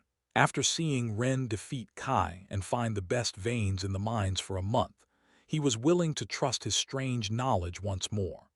The first day of the 100 that would determine the success or failure of Ren's method had begun, and with it, the first real proof that his knowledge about beasts was more than just crazy theories. Chapter 35, Taming the First Crystal Dawn was barely breaking, the first hints of light creeping through the dormitory windows, when Ren carefully extracted a small package from his bag. The early morning silence was broken only by his roommate's soft breathing and the distant calls of morning birds. While his companion slept peacefully, unaware of what was to come, he measured out a precise amount of black powder, deep earth that he had been discreetly collecting at the limit of the permitted zone. The powder seemed to absorb even the weak pre-dawn light, appearing more like a void than a substance. It was a rare and difficult material to find, earth that had managed to absorb mana without transferring it to nearby crystal deposits. At the depths they were allowed to reach, it was truly challenging to locate, but Ren's knowledge had made the task considerably easier, showing him exactly where to look and how to identify the genuine article among similar-looking but useless samples. The deep earth was the perfect sealing agent for Taro's beetle, though this detail appeared in none of the books his friend had so diligently studied. Ren could recall seeing Taro poring over tome after tome in the library, searching for information that had been right in front of him but misinterpreted by generations of scholars. Liu had mentioned deep earth as a necessary component for some earth beasts, but he had incorrectly associated it with processing rather than sealing. It seemed to have been pure luck and coincidence that he'd mentioned it at all. He could have perhaps used Liu's argument to make it easier for Taro to accept, but he knew Taro read several books about his beast. Therefore, to avoid further discussions and potential interference, Ren had decided to keep this step secret. The fewer questions asked about his methods at this stage, the better. Under the protection of his sheets, he worked with surgical precision. Each grain of the black powder was measured exactly, his movements careful and deliberate. The crystal they had processed with moonlight the previous night reacted immediately upon contact with the black powder, its glow gradually shifting until it acquired an earthy brown tone. The transformation was fascinating to watch. The crystal's inner light seemed to pulse and swirl as it absorbed the powder's properties, like watching soil dissolve into clear water but in reverse. This was the kind of subtle interaction that the books missed entirely, focusing instead on dramatic reactions and flashy transformations. When Taro began to stir, showing the first signs of waking, Ren had already completed the crystal's preparation. The timing was perfect. Any longer and the sealing might have been too strong, any shorter and it might not have taken properly. "Good morning," he smiled, holding the finished crystal. "Your first crystal is ready." "Ah, yes. Yes, of course," Taro mumbled, still half asleep. "Here." Ren extended the glowing crystal to a barely awake Taro, who accepted it with sleep-heavy hands. Still drowsy and trusting, Taro took the crystal without examining its brown glow too closely. After all, he had decided to put his faith in his friend. With a yawn, he activated the absorption process. For a moment, nothing happened. The room remained still, the early morning light casting long shadows across the floor. Then the mana began to flow. Taro's eyes flew wide open as the first wave of power coursed through him. It was more intense than he had expected, far more potent than the practice crystals he had used before. The sensation was like plunging into icy water, shocking, overwhelming, yet somehow invigorating. Another wave hit, stronger than the first, and another, and another. Each pulse of power seemed to build on the last, creating a cascading effect that made Taro's entire body hum with energy. "This is," Taro gasped as the power continued to surge. "It's too much." Liu leaped from his bed the moment he saw Taro's veins begin to glow with an unmistakable blue radiance, the telltale sign of mana poisoning. The blue lines traced patterns under his skin like rivers of light. "What have you done?" Liu lunged toward Ren, panic evident in his voice. "I told you they were overcharged. Look at his veins." The blue lines were spreading rapidly across Taro's arms, who now struggled for breath. The mana flowed uncontrolled through his system, far too much for his body to process normally. Each pulse made the glow brighter, more intense. "We need to get him to the infirmary." Liu was already searching frantically for his shoes. "Mana poisoning medicine is expensive, but if he doesn't get it soon—" "Wait." Ren maintained his composure, though his eyes never left Taro. His calm seemed almost unnatural in the face of such danger. "Wait. He's having massive poisoning because of you." Min had also awakened to the commotion and watched the scene with growing concern, his water snake coiling anxiously around his arm. "Just," Ren raised a hand, "wait one more moment." Taro's veins now shone with increasing intensity, his breathing had become erratic and sweat beaded on his forehead. Every sign pointed to a severe case of mana poisoning. "Easy," Ren gripped Taro's shoulders firmly.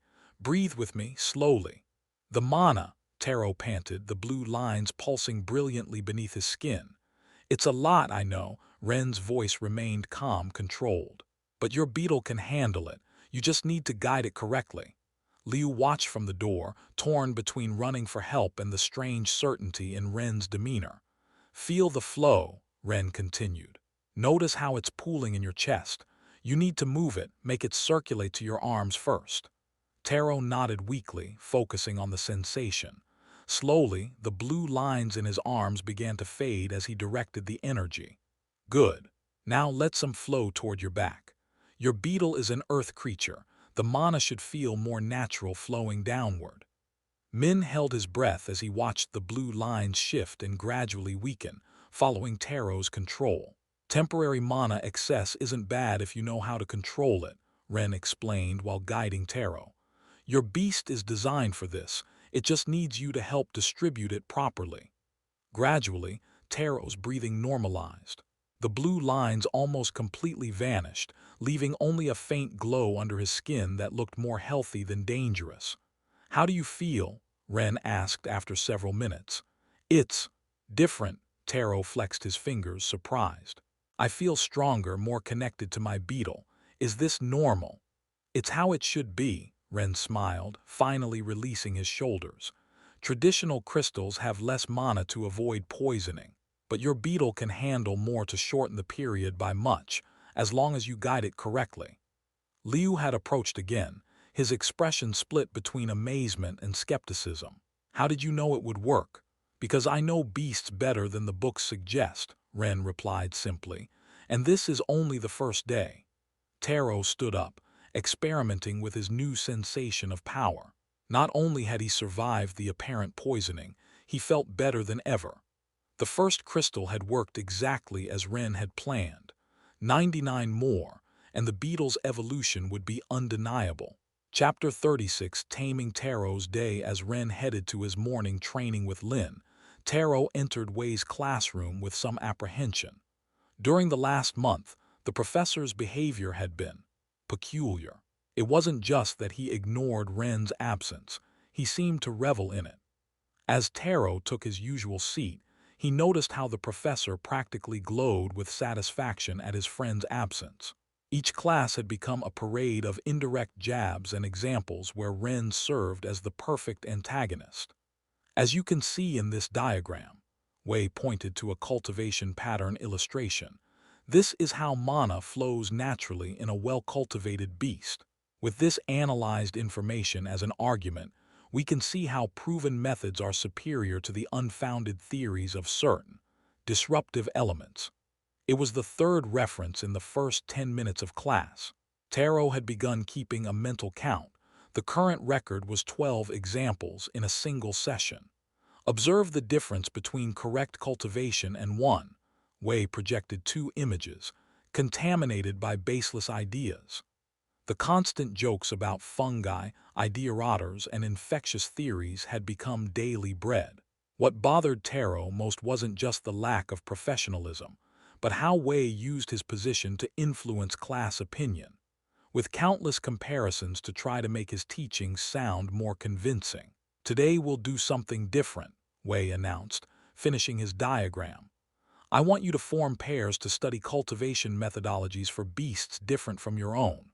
Sometimes an external perspective can spark inspiration." He made a theatrical pause before adding. His smile turned malicious. "Though remember to keep your minds open but not so much that they rot. Like those theorists who end up," he made a dramatic pause, "with mushrooms in their brains." The class burst into laughter. Wei had carefully cultivated this atmosphere where mocking Ren was the norm. Taro gripped his pencil tightly. For a respected professor, Wei was behaving more like a child with a personal vendetta. Taro observed the classroom dejectedly. He had never been particularly sociable in this class, preferring to keep to himself. Now, as a known friend of the rotting boy, the possibilities of finding a partner were even more limited. His gaze briefly met Jin's group by accident. The tiger boy, surrounded by his usual cronies, gave him a look of disgust so exaggerated it would have been comical in other circumstances. A soft touch on his shoulder startled Taro. "Can I be your partner?"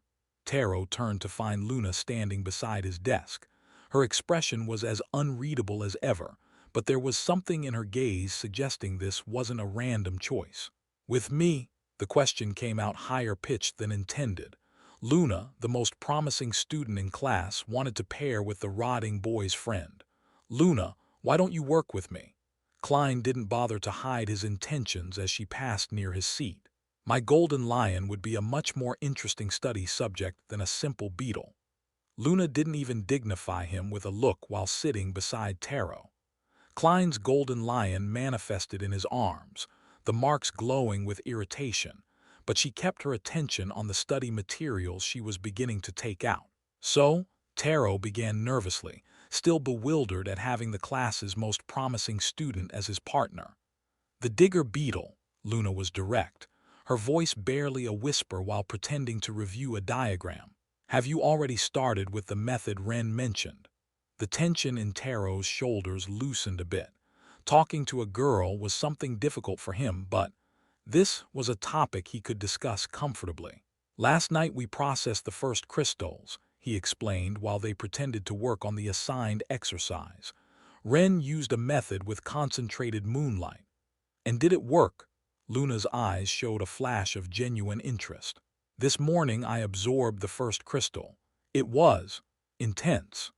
While supposedly analyzing their beast's cultivation components, Luna maintained a steady flow of precise questions. How exactly did they concentrate the light? Which moons did they use? How much exposure time? Suddenly, she stopped mid-analysis, her eyes fixed on Taro with an intensity that made him shift uncomfortably. "There's something different about you," she murmured, her shadow wolf subtly manifesting in her eyes. "Different? Your mana," Luna narrowed her eyes, studying him. "The flow patterns. They move differently in your body. My wolf can see it clearly. It's as if—" "Ah," Taro smiled slightly, understanding. "During cultivation this morning, the first crystal was processed differently, as Ren said it should be.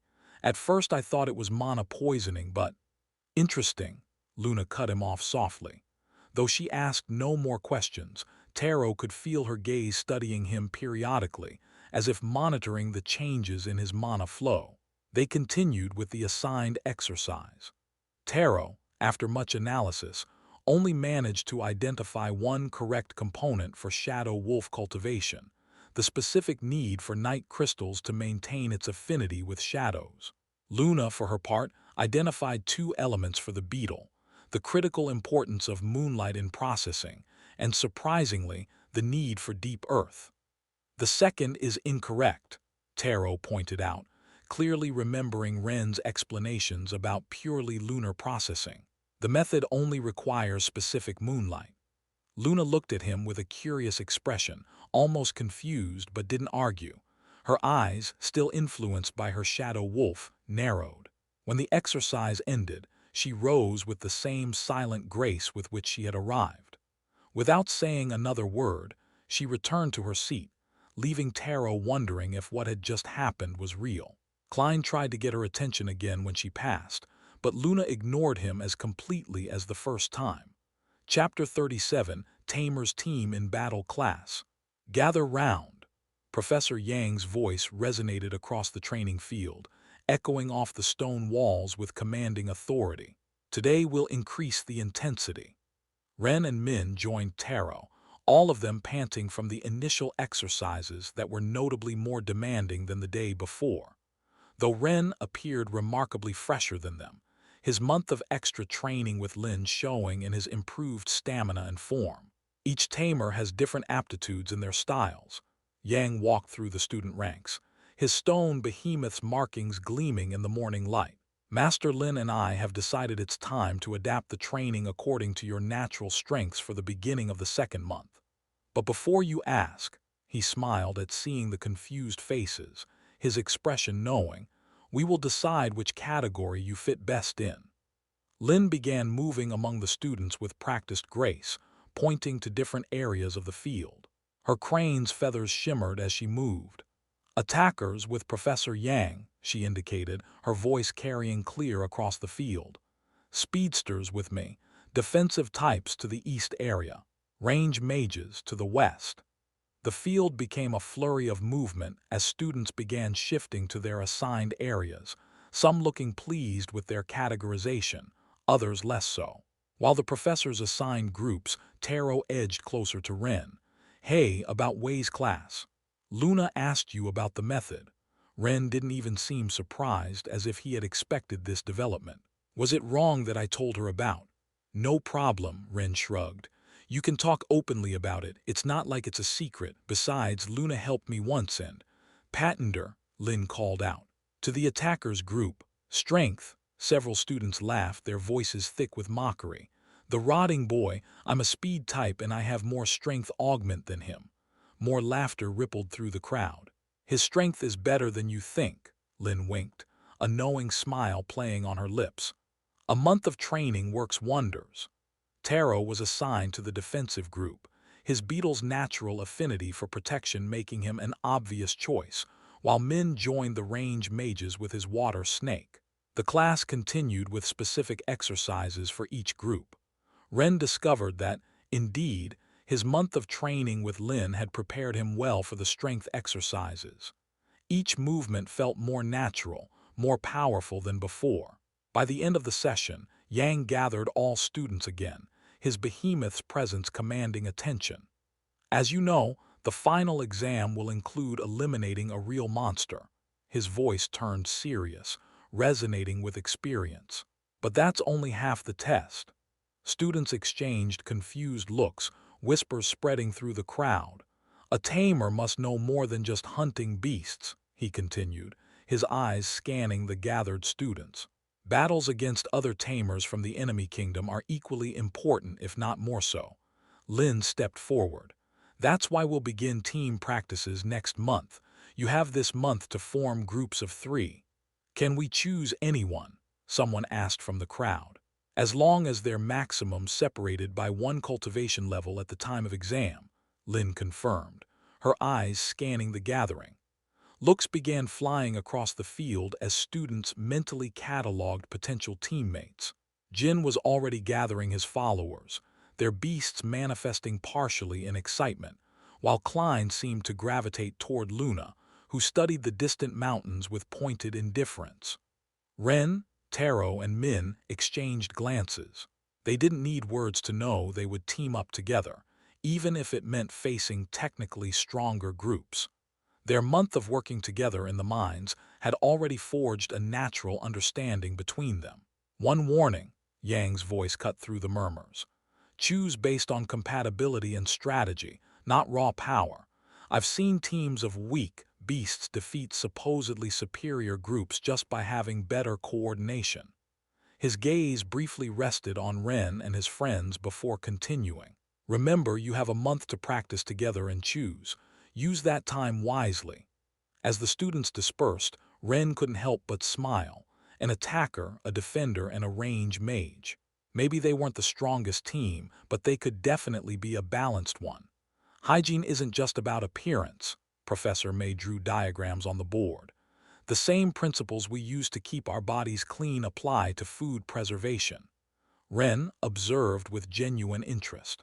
As a cook's son, he found the connections between body care and preservation techniques fascinating.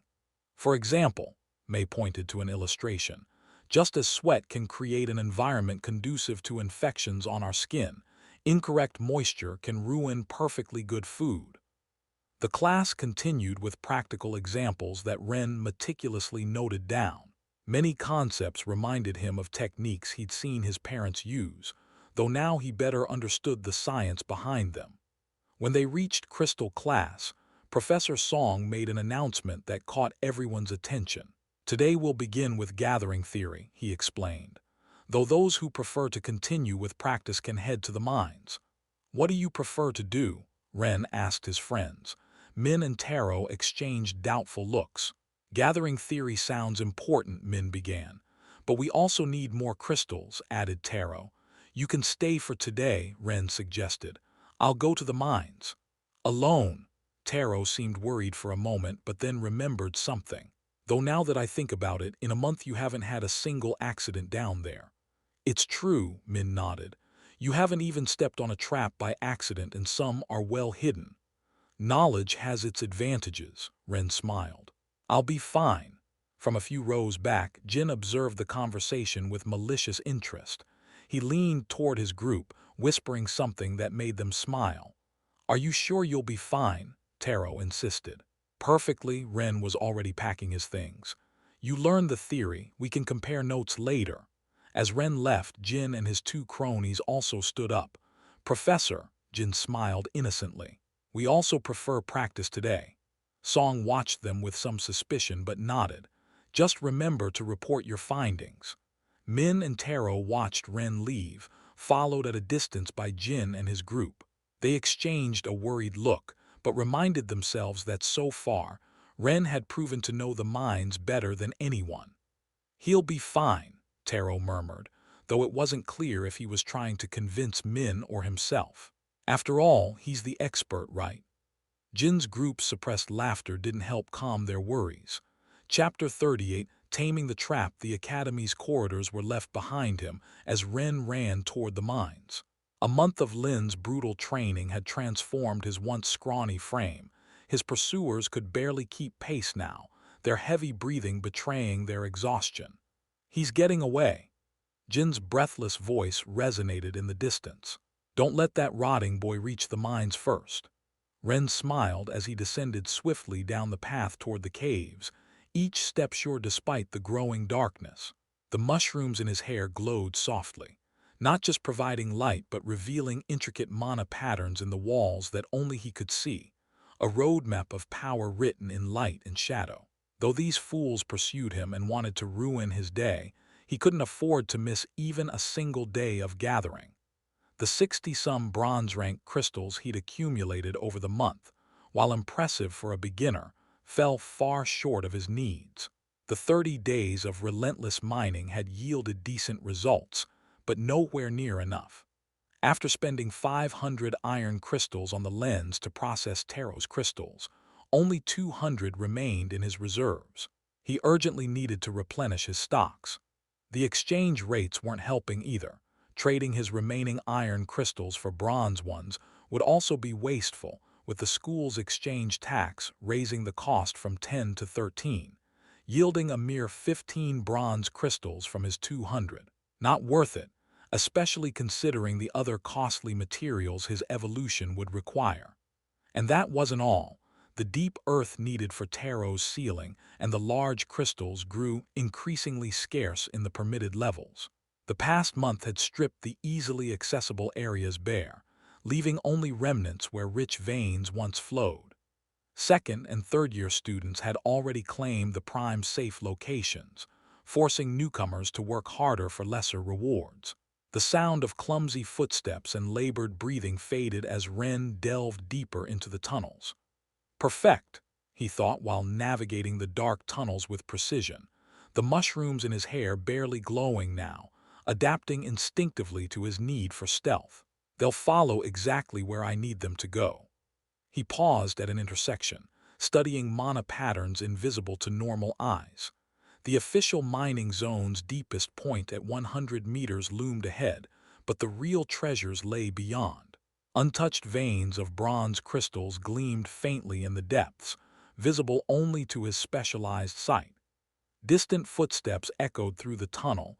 Jin and his group weren't exactly masters of stealth, their heavy steps and whispered curses giving away their position. "Over here," one of Jin's followers shouted, voice bouncing off the stone walls. I saw his stupid mushrooms glowing. Ren continued deeper into the tunnel, each step precise and soundless. The mushrooms in his hair dimmed further, becoming barely visible specks of light. His knowledge showed him exactly where to step, which patches of ground to avoid, which walls could bear weight and which might crumble at a touch. "They're still following," he confirmed, briefly increasing his light to draw them on, listening to their unsubtle pursuit echoing through the tunnels. Ren stopped near the 100-meter mark. The mushrooms in his hair pulsed more slowly now, struggling to process the dense mana saturating the air. A guard hummed distractedly beside the access to the next level, clearly bored with his assignment. Guards never let iron-rank beast students pass below 100 meters without authorization, he reflected, hearing his pursuer's echoes growing closer. But if I can get Jin's shouts to distract him, I could make it down to 150. Knowledge flowed through his mind as he calculated risks. Incorrect maturation, 31/1000. At this depth, his spore accumulated 1 point of incorrect maturation per day. In 30 days of ventures here, he'd accumulated 31, and deeper levels would add 2 points instead of 1. Just 4 hours of work today would bring him to 33. But with only 33 points accumulated out of 1,000, he still had room to maneuver. Should hold out about 4 hours before mana poisoning becomes an issue at 150 meters. He continued analyzing. Lesser worms are easy to avoid if you know their patterns. Time will be the real limitation. Jin's group's footsteps grew louder, their confidence building as they thought they had him cornered. "Don't let him escape," Jin's voice thundered through the tunnels. "This time the rotting boy has nowhere to hide." A smile played across his face as he positioned himself near a specific intersection. They were exactly where he needed them. "There's light ahead," Kai called out, his scales glinting in the dim light. "I saw those stupid mushrooms glow." Jin and his group were about to learn that following the rotting boy into the depths might not have been their wisest decision. "I can barely see anything down here," Cass complained, her eagle eyes straining to adapt to the darkness. "Shut up," Jin hissed, his tiger patterns casting faint shadows. "I think I see him ahead." Ren moved with precision across the uneven terrain, each step calculated to lead them toward the natural trap he discovered days ago. The lesser worm's abandoned nests created perfect cavities, invisible to inexperienced eyes but clearly marked in the mana patterns only he could see. "Just need them to fall in there," he thought as he approached the exact point. "Their shouts will distract the guard long enough. There are rich bronze crystal veins at 150 meters and, more importantly, uncontaminated deep earth. Over here." Jin's voice echoed through the tunnel. "I saw him turn this corner." The group of bullies turned sharply, their footsteps resonating against the stone. The mushrooms in Ren's hair barely emitted a faint glow as he hid in a wall crevice, watching. "Where is he?" Jin growled, his tiger markings glowing in the darkness. "He couldn't just disappear like that." "Maybe we should," Cass began, but her voice cut off abruptly. "There he is." Jin's voice thundered through the tunnel. "We've got you. You'll learn to respect real beasts, rotting boy. You can't go anywhere now." "Oh, there are many places to go." Ren stepped back, carefully calculating his position. "You just have to know where to step." Ren feigned surprise at seeing his pursuers running toward him. "Don't let him escape."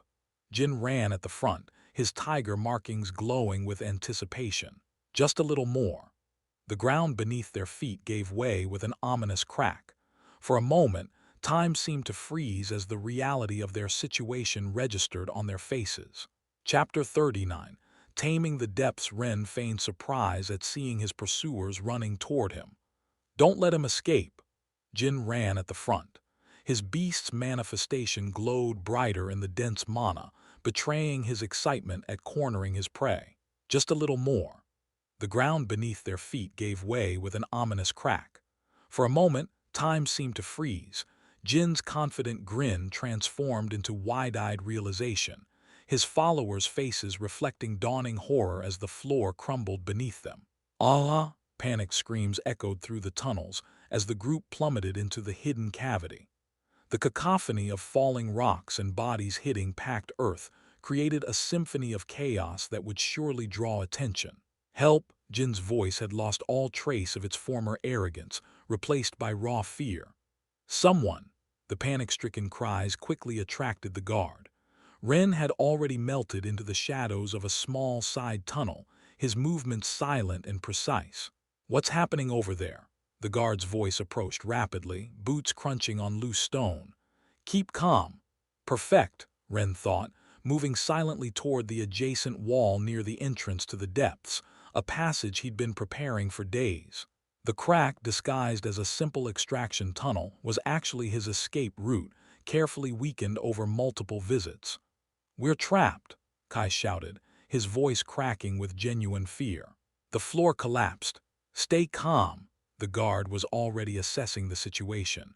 "Don't move, I'll get you out of there." Ren pressed against the weakened section of the wall. The abandoned lesser worm tunnel needed just one more push. With a crackle barely audible under the bully's shouts, the rock gave way. "Just enough," he observed while sliding through the narrow passage. His thin body barely fit through the opening, a benefit of still being a relatively slim child. "Watch the edge." The guard's voice faded as Ren descended on the other side. "I'm throwing down a rope." The shouts and chaos continued above, providing perfect cover. Ren moved quickly but precisely along the now clear path. "Now I'll have a few hours of peace to search for what I need below." The mushrooms in his hair pulsed more slowly with each meter he descended, the dense mana making their work more difficult. "Time is running," he reminded himself as he ventured deeper. "My ankle," Jin's distant voice resonated with feigned pain. "I think it's broken." "Calm down, boy," the guard's voice grew more distant.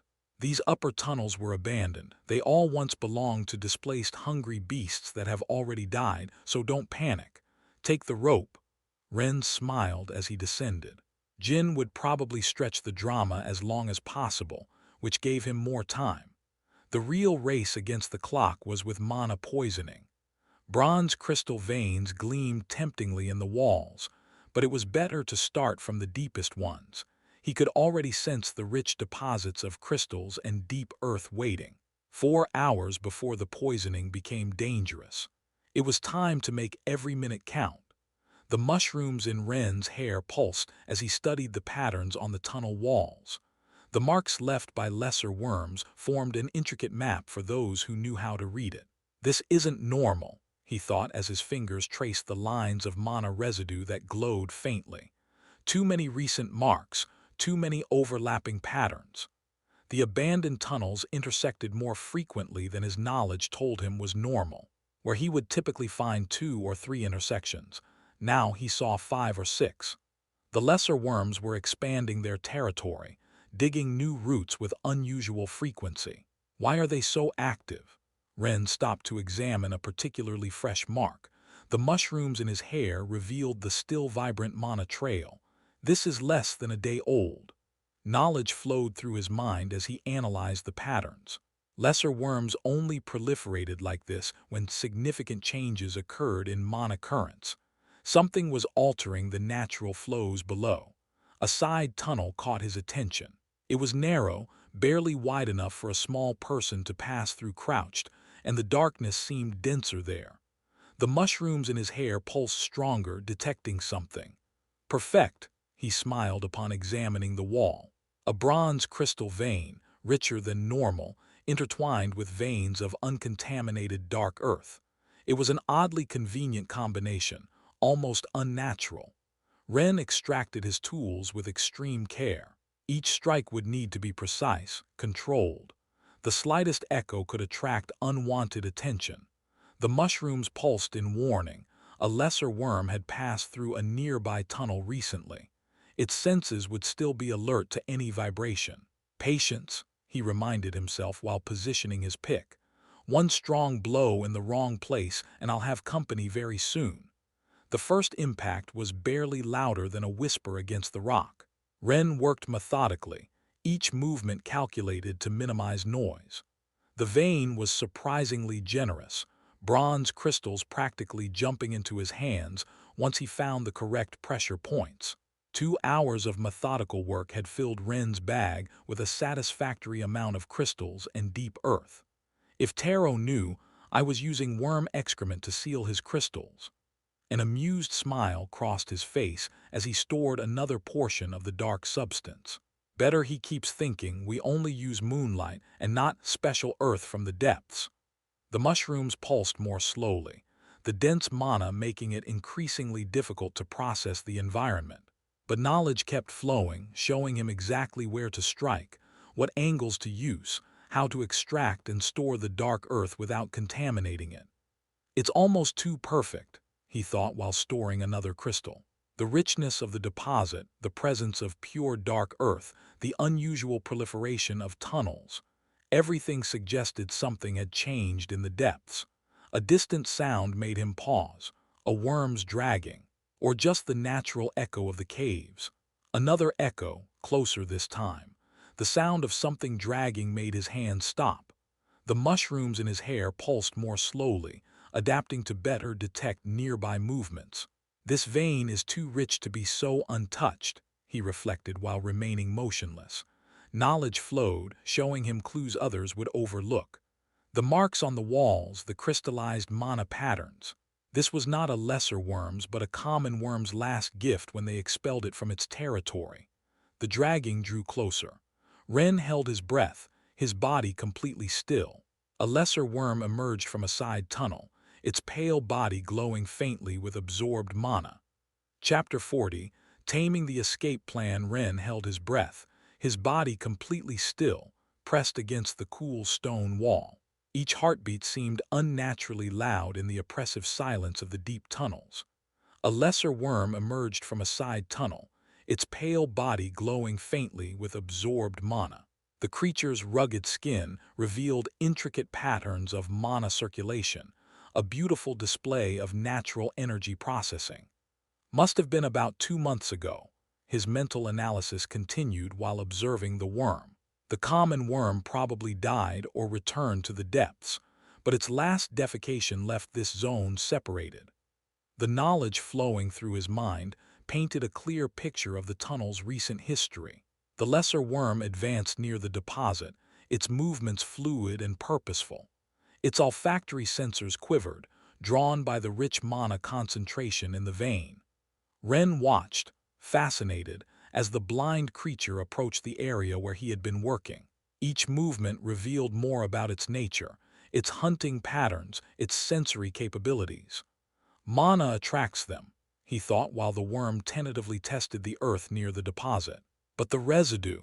His knowledge showed him exactly what would happen next, like reading a script written in mana patterns. Just as expected, the worm recoiled almost immediately. Its sensors writhed in what appeared to be disgust before the creature rapidly retreated through another tunnel, its body contracting in visible revulsion. Common worm excrement must taste terrible to them. Ren's smile widened. It's like a natural repellent. The mana in the vein attracts them, but one taste of these residues. The elegant simplicity of nature's defense mechanisms never ceased to amaze him. Ren waited several moments more before resuming his work, each second measured carefully against the growing pressure of mana poisoning in his system. That's why this vein has retained so much mana. His mind connected the pieces while extracting another crystal. Lesser worms detect it because of its mana richness, but the common worm's residues keep them away. Each new discovery reinforced his understanding of the mine's ecosystem. His fingers traced the crystallization lines on the wall. The mana had concentrated uniquely here, preserved by the peculiar nature of the deposit. The patterns told a story of power trapped and refined over recent months. Nobody else would come looking in such a cramped hole, and lesser worms won't eat what's basically a pile of worm feces unless by accident, he thought while packing another portion. The irony of finding treasure again in what others would avoid brought a slight smile to his face. The mushrooms pulsed again, detecting another movement in the distance, but farther away this time. Ren continued his work, each movement precise and silent. He had found a unique treasure here, and he wasn't going to waste it. The density of the mana, the quality of the crystals, the perfect preservation of the deep earth, it was a miraculous combination of circumstances at this low depth. Just hope Taro never asks why his special crystal has that particular color. He smiled while sealing his bag. The knowledge had shown him many secrets of the depths, and this was one of the most useful, however unpleasant it might seem. Ren leaned against the tunnel wall, his legs trembling slightly from the effort of the last hours. The bag at his waist weighed pleasantly, the result of a productive but risky expedition. The bronze crystals clinked softly against the iron ones, while the black earth remained stored in its own bag. 2 bags. Almost 40 bronze crystals, he counted mentally, while the mushrooms in his hair pulsed ever more slowly, plus the 50-some iron ones that surrounded them in the vein, and enough black earth for several complete ceilings. Could get more, but a slight dizziness made him lean against the wall again. The dense mana was beginning to affect his system after more than 3 hours of exposure. The mushroom's processing capacity severely reduced. Time to start heading out, he straightened with effort. 40 minutes before the mana poisoning becomes serious. Ren took out his canteen and took a long drink. The water helped mitigate the effects, but it was only a temporary solution. He needed to get out soon. Following the mana residue patterns on the walls, Ren moved methodically toward the upper zone, each scratch, each crystallized mana residue telling a story. His eyes scanned each intersection, looking for something specific. After several minutes of searching, he found what he needed. There, a relatively gentle slope rose in one of the side tunnels. The marks on the walls showed the characteristic traces of a lesser worm that had abandoned the area long ago. The tunnel seemed to end abruptly several meters up. Perfect. A smile formed on his face while examining the formation. Time to build my exit. Ren took out some tools and began working in the abandoned tunnel. Each movement was precise despite the growing dizziness. There was no time for errors, only 30 minutes to execute his exit plan, and his alibi depended on doing this correctly. The guards are meticulous with exit records, he thought while beginning to work in the abandoned tunnel. They'll need a convincing explanation for this amount of crystals, something that doesn't raise suspicions about forbidden levels, especially if he wanted to collect his doubled month-end reward. 25 minutes, he estimated while feeling another wave of dizziness. Need to finish this and start ascending in the next 10, or I won't reach the surface in presentable condition. Sweat ran down his forehead as he continued his work. Each passing minute made his movements more difficult, more imprecise. First, he used the residual energy in the lens he had bought and overcharged a crystal, then sealed it with deep earth. The crystal began to glow in a brown tone. Ren carefully deposited 5 bronze crystals on the ground, forming a specific pattern. His fingers trembled slightly while placing each one, not just from mana poisoning, but from the pain of wasting valuable resources. Hurts to use bronze crystals like this, he thought while taking out 3 more from his bag. But I need the worm to detect them from afar. Iron ones wouldn't be enough attraction at this 115 meters low depth. The fresh marks on the walls confirmed what was necessary to execute his plan. A lesser worm had passed through here recently, its sensors probably still alert to any signal in its territory. The mushrooms in Ren's hair, though weak, could still detect the fresh mana trail. This one must be near leveling up, he analyzed while studying the residue patterns. The marks are deep, regular. It's been accumulating mana consistently. With methodical precision, Ren began to strike the tunnel wall. Chapter 41, Taming the Shitty Bait. This one must be close to ranking up, he analyzed while studying the residue patterns. The marks are deep, regular. It's been consistently accumulating mana. With methodical precision, Ren began to strike the tunnel wall. These weren't random blows. They followed a specific rhythm, a vibration that mimicked the lesser worm's mating call. Each tap resonated through the ancient stone, carrying subtle harmonics that only the creatures could fully appreciate.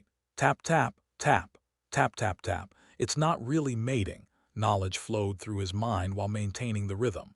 It's more like an invitation to joint evolution. The complex social behaviors of these supposedly simple creatures never ceased to amaze him. Tap, tap, tap. Tap, tap, tap. Lesser worms, upon reaching certain levels of maturity and mana accumulation, initiated this ritual. It was their way of seeking a compatible partner to merge with and evolve into a larger, more powerful common worm. Each tap echoed the ancient dance of transformation that had shaped these tunnels for centuries. Ren placed more crystals, forming a path leading toward the ascending tunnel he had prepared. Each crystal was strategically positioned, calculating the optimal distance for the worm to detect them sequentially. The placement had to be perfect, too close together and they'd overwhelm the creature's senses, too far apart and it might lose interest. The concentrated mana in bronze crystals. He continued his analysis while working, his movements precise despite growing fatigue, mimics the signal of a mature worm offering part of its accumulation as an incentive for fusion. Tap, tap. Tap, tap, tap, tap. A distant echo responded to his strikes. The mushrooms in his hair pulsed weakly, detecting movement approaching. Something had heard his call and found it intriguing enough to investigate. Perfect. Now I just need to maintain the rhythm. Ren continued his rhythmic calling, each series of strikes precisely spaced. The knowledge showed him exactly how to modulate the vibrations to maintain the worm's interest without alerting it that something was wrong. Each tap had to be perfect. Too strong would suggest aggression, too weak would indicate weakness. The crystals glowed faintly in the darkness, their concentrated mana acting like beacons for the approaching creature. The path he had created led directly to the ascending tunnel, where more crystals waited. It was a trail of irresistible temptation for a creature driven by mana hunger. An almost mature lesser worm can't resist a signal like this, he thought while listening to the increasingly closer movements. The promise of enough concentrated mana to evolve. It's like showing a feast to a starving man. The sound of something dragging grew louder. Ren maintained the rhythm, though each strike became more difficult with his arms numbed by poisoning. The dense mana of the deep tunnels was taking its toll, but he couldn't stop now. Tap, tap, tap, tap, tap, tap. Come on, he mentally urged while feeling the worm approaching. I just need you to follow the path upward. You get some bronze crystals, I get my escape route. The bargain seemed fair enough, even if his partner in this dance was unaware of the final exchange. The mushrooms in his hair could barely process the ambient mana now, but it didn't matter. The plan was in motion, and the worm was approaching exactly as he had foreseen. Each movement brought it closer to springing his carefully laid trap. Ren slid silently toward a tunnel bend when he had made enough attraction taps, his hand holding the specially prepared brown crystal. The lens light had altered its structure, and the addition of common worm excrement had transformed it into a bronze-level earth crystal. Now comes the delicate part, he thought while listening to the approaching worm. The lesser worm emerged from below, its sensors vibrating with excitement at the mana concentration. Without hesitation, the creature lunged at the first pile of 5 crystals, absorbing them with frenzied movements. "Hungry, eh?" Ren observed as the worm followed the path of crystals he had laid out. "Perfect." With silent steps, he began following the creature, maintaining a safe distance. The worm continued its ascent through the tunnel, each crystal drawing it higher, away from the high mana concentration zone. A little more. Ren controlled his breathing as they climbed. The dizziness from poisoning made maintaining balance a challenge. Just a little higher up. The worm reached the last crystal at the tunnel's dead end. Its sensors writhed in confusion at detecting no more mana signals nor traces of the supposed evolution partner. "Before you decide to return." Ren struck the wall in a specific pattern, but this time different. Not the mating rhythm, but something more aggressive, more threatening. The sound a worm would make defending its territory. The reaction was immediate and grotesque. The lesser worm's body contorted in an unnatural peristaltic movement, its posterior end transforming into a new head while the original retracted. Now, without losing a second, Ren threw the processed crystal directly toward the worm's new mouth. In the same movement, he dropped and slid down the tunnel slope, his hands striking the walls in a rhythm that mimicked a superior worm's threat. The lesser worm froze for a moment, caught between the confusion of contradictory signals and the sudden alteration in its system from the special crystal. Its body contorted again, trying to move away from the supposed threat. As it advanced, it began digging the tunnel upward, exactly what Ren needed. When it was about to realize that the mana was too low here and turn around, it noticed the problem in its internal mana flow, but it was too late. 3, 2, 1. The mana imbalance in the worm's body reached its critical point. The creature writhed violently, its body glowing with unstable light. It was time. Dizziness crept in, but he gritted his teeth and pushed through. Ren clapped 3 times as fast as he could with all his strength, his hands firm but not so much, forming a perfect hollow curve to amplify the sound. With a sharp shriek that resonated through the tunnels, the worm shot upward, its body frantically digging through the rock. Boom! The small explosion shook the tunnel, sending a rain of rock fragments and crystals. Ren protected himself, a satisfied smile on his face while the dust settled. "And that's how you create an escape route," he thought while climbing up through the new tunnel connecting to the upper levels. "Though it pains me to have spent so many bronze crystals, at least now I have a perfect explanation for my discovery." The dizziness intensified. He needed to get out soon, but his plan had worked perfectly. Now all that remained was to climb up and tell his story of how he had, accidentally, found all these materials after a crazed worm dug a new tunnel and exploded near him, burying him in a hole. Chapter 42. Taming the Aftermath. Ren climbed hurriedly through the newly formed tunnel, his legs trembling from effort and mana poisoning. The mushrooms in his hair barely emitted a faint glow, but he could still distinguish the disaster scene before him. "What a mess," he thought while examining the scattered remains of the lesser worm. Fragments of grayish flesh and greenish fluids covered the tunnel walls. The characteristic smell of mana in iron-rank beast flesh permeated the air. It was a shame that despite the relatively high mana concentration, the worms were so inefficient and only iron rank at that depth. Other bronze-rank beasts could live there without problem. Of course, Ren doubted if he could eliminate those so easily. But not everything was bad. His eyes lit up upon detecting some of the bronze crystals he had used as bait, miraculously intact among the remains. He hurried to collect them, each movement calculated despite his growing dizziness. "At least I recovered some," he thought while storing them. "Though I would have preferred it if it were a bronze beast, I need many parts for cultivation." His fingers stopped on something more solid among the organic remains. Teeth. Lesser worm teeth, though from an iron beast, had their uses. Ren carefully collected them, his mind already calculating their possible applications. They're not bronze beast fangs, but they're almost as strong due to digging specialization they'll serve for. A particular glow caught his attention. Among the mass of remains, something pulsed weakly with a silvery light. Ren held his breath while carefully pushing aside the shredded tissues. The core. It wasn't really a complete core. Unlike the complete core of the bronze mantis, for example, the lesser worm's was more primitive, barely transforming so it couldn't process well. It was more like a storage, closer to a simple mana crystal. But the silver color didn't lie. It contained approximately 100 units of concentrated mana. A low-quality silver crystal, he evaluated while carefully picking it up. Imperfect, unstable, but with proper processing could be useful. The sound of approaching boots interrupted his thoughts.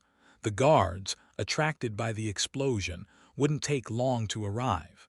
Ren quickly stored the core along with the other recovered materials. It was time to put the last part of his plan into practice. Show time, he thought while composing his expression of surprise and confusion. His mushrooms, weakened by poisoning, provided the perfect image of an exhausted student who had just lived an unexpected experience. The guard's sound drew closer. Ren mentally reviewed his story one last time, the discovery of an unusually rich vein that attracted the crazed worm, the unexpected explosion. Everything fit perfectly. His legs trembled. He didn't have to fake the exhaustion. Mana poisoning was reaching concerning levels, but it had been worth it. Between legitimately collected crystals, those recovered from the remains, and the unexpected silver core, the expedition had been more than successful. Though, he reflected while hearing the guards' voices getting closer, explaining the presence of a silver core will be interesting. I just can't believe it. Taro shook his head while examining one of the bronze crystals. All this was inside the worm. Ren reclined on his bed. The mana poisoning still made his head spin, but his friend's expressions of amazement were worth the discomfort. 38 bronze crystals, Min meticulously counted, organizing the materials on the table.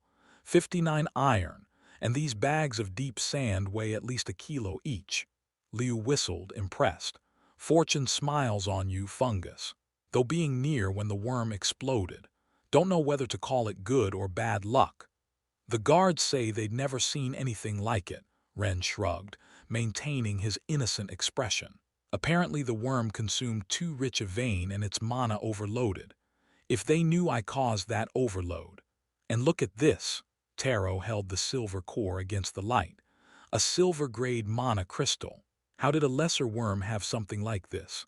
Master Song explained it in class, Min added. Lesser worms haven't yet developed complete processing cores. At that level, they just use crystal structures to store mana. Ren smiled while watching his friends examine his haul. This month had been exceptionally productive. 100 bronze crystals, 783 iron, 2.5 kilos of deep sand, 1 silver crystal, and several useful lesser worm parts. Must be worth around 2,500 crystals to double in tomorrow's report, he calculated mentally. The school will really double the value.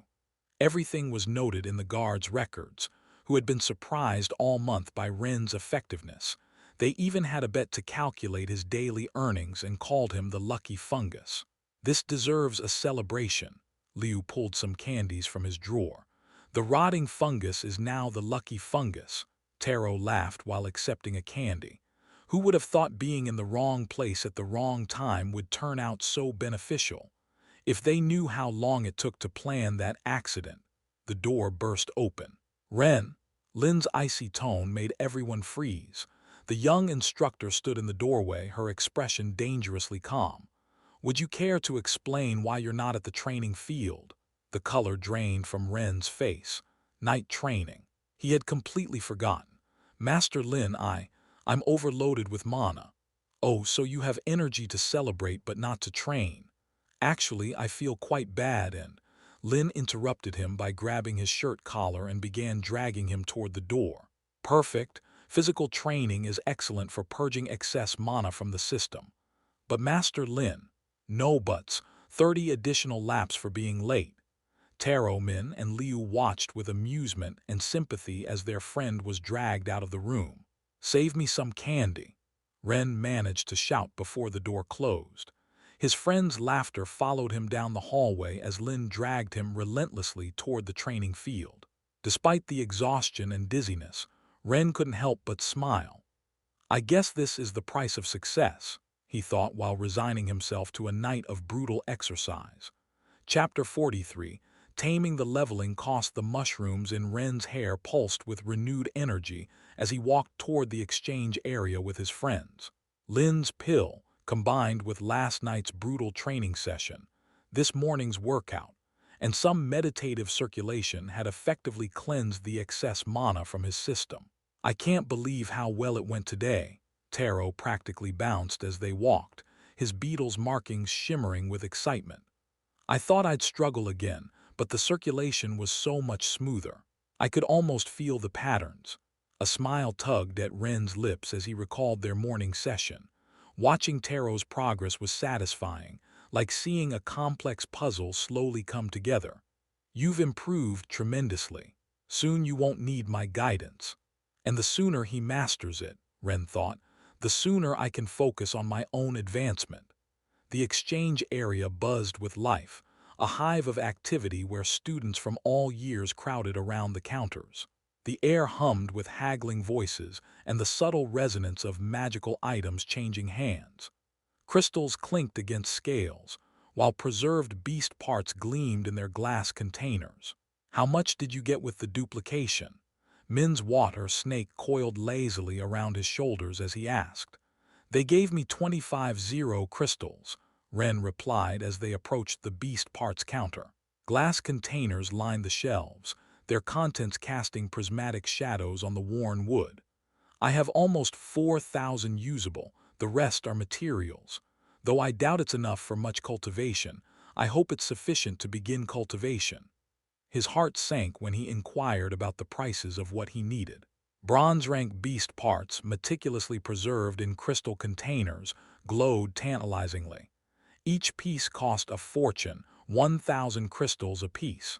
Thankfully, he didn't need those pristine specimens. But even the discarded parts, the ones slowly rotting that he actually required. 100 crystals for a daily portion's worth for my crystals," he muttered, examining a fragment of common crocodile skin that had begun to decompose. Its scales still held a faint iridescence despite the decay.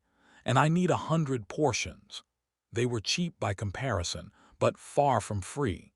His spore wasn't the only creature that could utilize materials in that state for cultivation.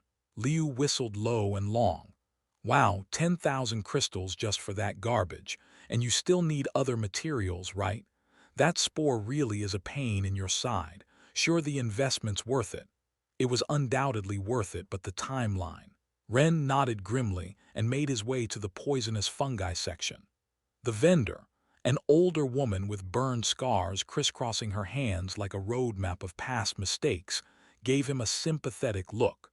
3,000 per piece," she said before he could ask, gesturing to the glowing specimens. "And yes, it's expensive. We have to import them from Yino City, and relations aren't exactly friendly with our Yano City right now.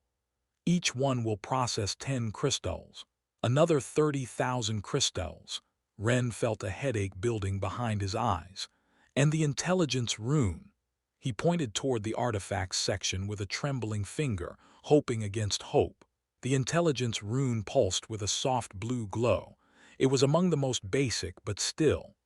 "That's one of the cheap ones, like vitality runes. It costs 10,000, the vendor sighed. "I need 50,000 crystals total." Min scribbled quick calculations in his notebook, his water snake peering curiously at the numbers. "Based on what you say you need. Assuming luck keeps striking, you maintain your current gathering pace and factoring in the school's duplication. 10 months minimum," Ren completed the thought, shoulders slumping slightly. "And that's if I maintain this level of production. If I could go deeper, but mana poisoning is already a problem at this depth. The mushrooms in his hair pulsed weakly at the thought. Hey, it's not so bad. Taro tried to lift the mood, his beetle's markings brightening with his optimism. 10 months will fly by. Besides, meanwhile, I can keep improving my control and… Ren. The group turned to see Master Lin approaching, her crane's feathers shimmering with each stride. Her expression was unreadable, but there was a dangerous glint in her eyes. I hope you're not thinking of skipping tonight's training again. Ren swallowed hard. No, of course not. I was just… Lin studied him for a moment, her gaze piercing. The path to bronze rank is never easy, but you got many crystals this month, so keep at it. And remember, sometimes the longest path is the safest.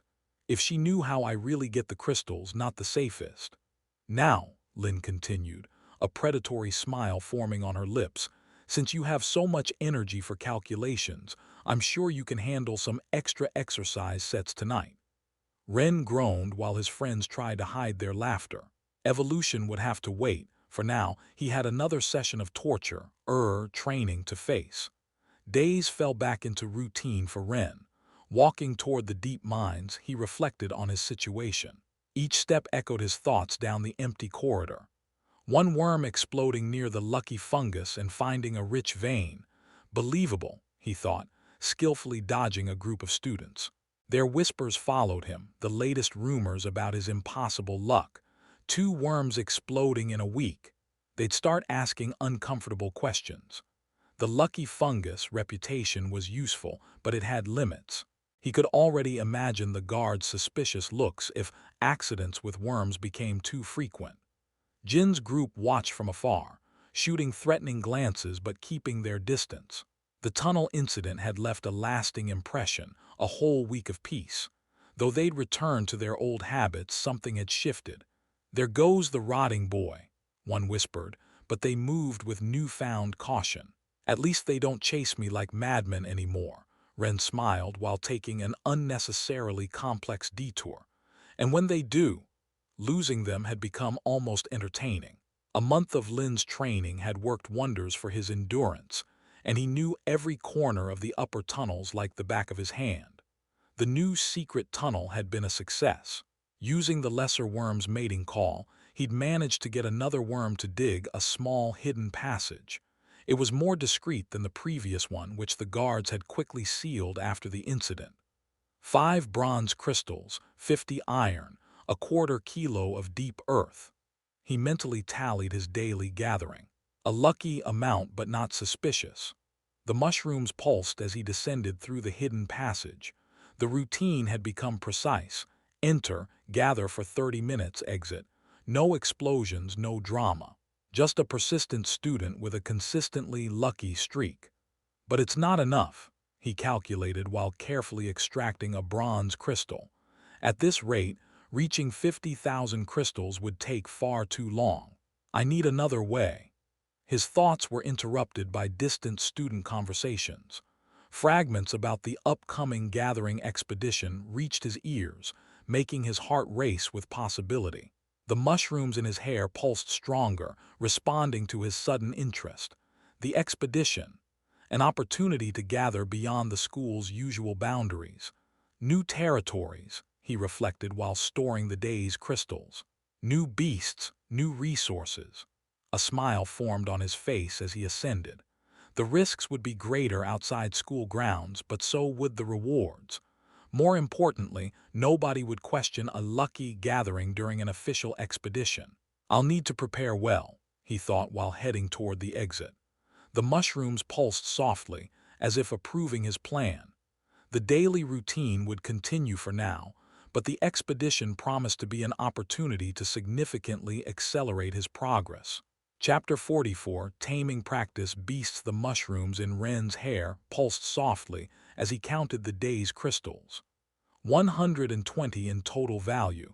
That was his lucky, but not suspicious amount. Not quite the 1,000+ crystals counting materials from that first day, he reflected while carefully storing his gathering, but it's safer this way for now. The numbers were consistent, between 100 and 150 crystals daily. By month's end, It would amount to roughly 4,000, which the school would double to 8,000. Progress toward the needed 50,000 was slow, but at least it was steady. 2 days until the expedition, he thought while climbing through the hidden tunnel. The prospect of gathering beyond school boundaries offered new possibilities. Life had fallen into a rhythm. Taro practiced mana circulation daily, his control improving remarkably. He no longer needed as much guidance to distribute energy correctly. Morning training with Lin had become more bearable too. His muscles no longer screamed in protest with each exercise, and occasionally he could even maintain coherent conversation while completing his sets. It was today, after one of these morning sessions, when something unexpected happened in battle class. "Have you decided on your teams?" Master Yang's voice resonated across the training field. His stone behemoth gleamed under the morning sun as he surveyed the students. An uncomfortable silence was his answer. Though some groups had clearly formed, like Jin with his usual followers, many students still seemed undecided. "As I thought," Yang crossed his arms, the behemoth's markings rippling across his skin. "It's difficult to choose partners without truly understanding how you work together in combat." Lin stepped forward, her crane manifesting in feather patterns along her arms. "That's why we've prepared something special for today."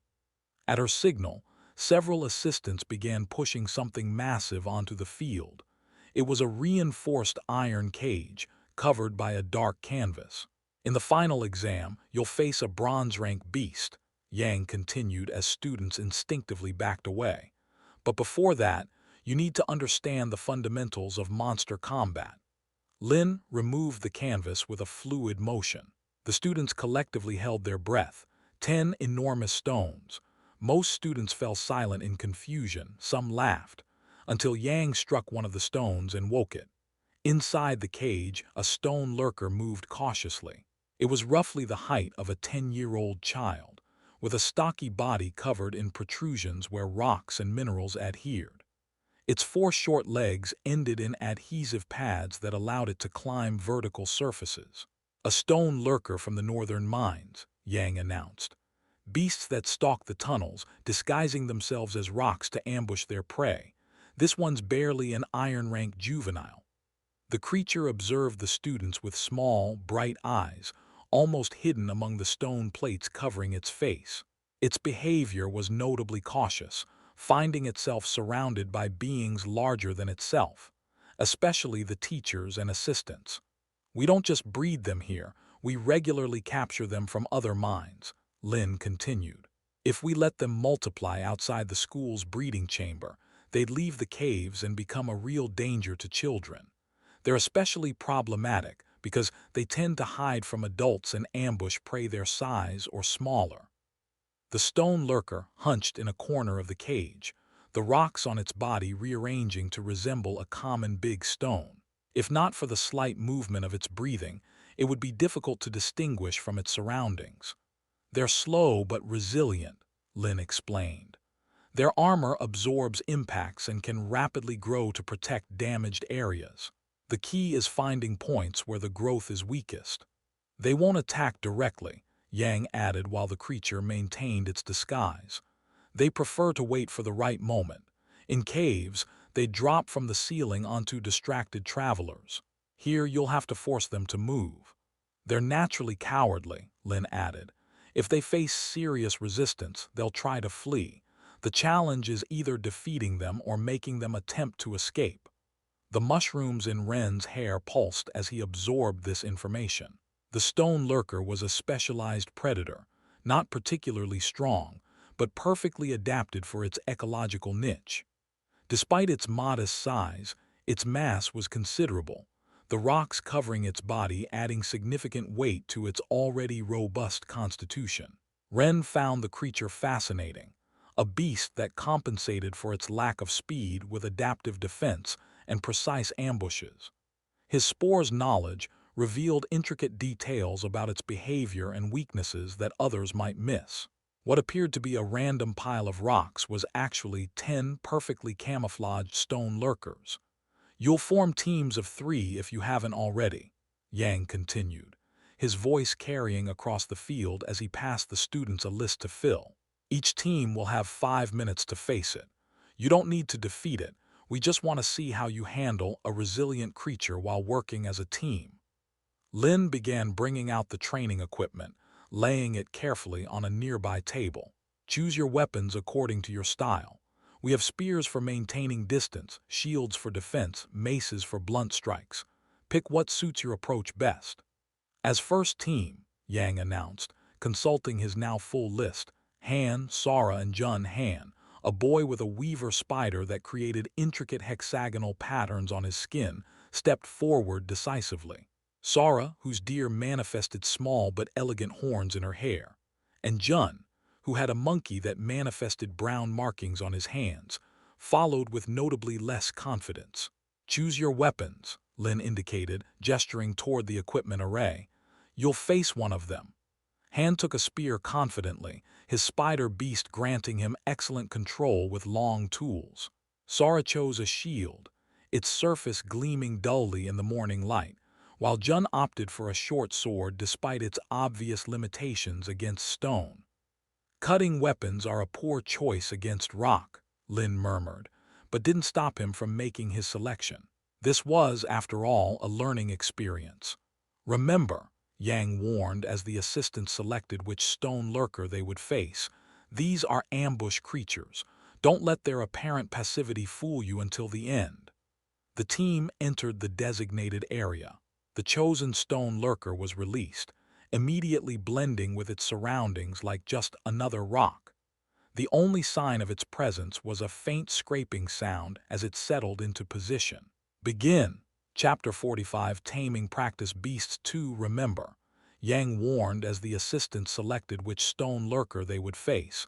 They are ambush creatures. Don't let their apparent passivity fool you until the end. The team entered the designated area, their footsteps echoing in the sudden silence that had fallen over the training field.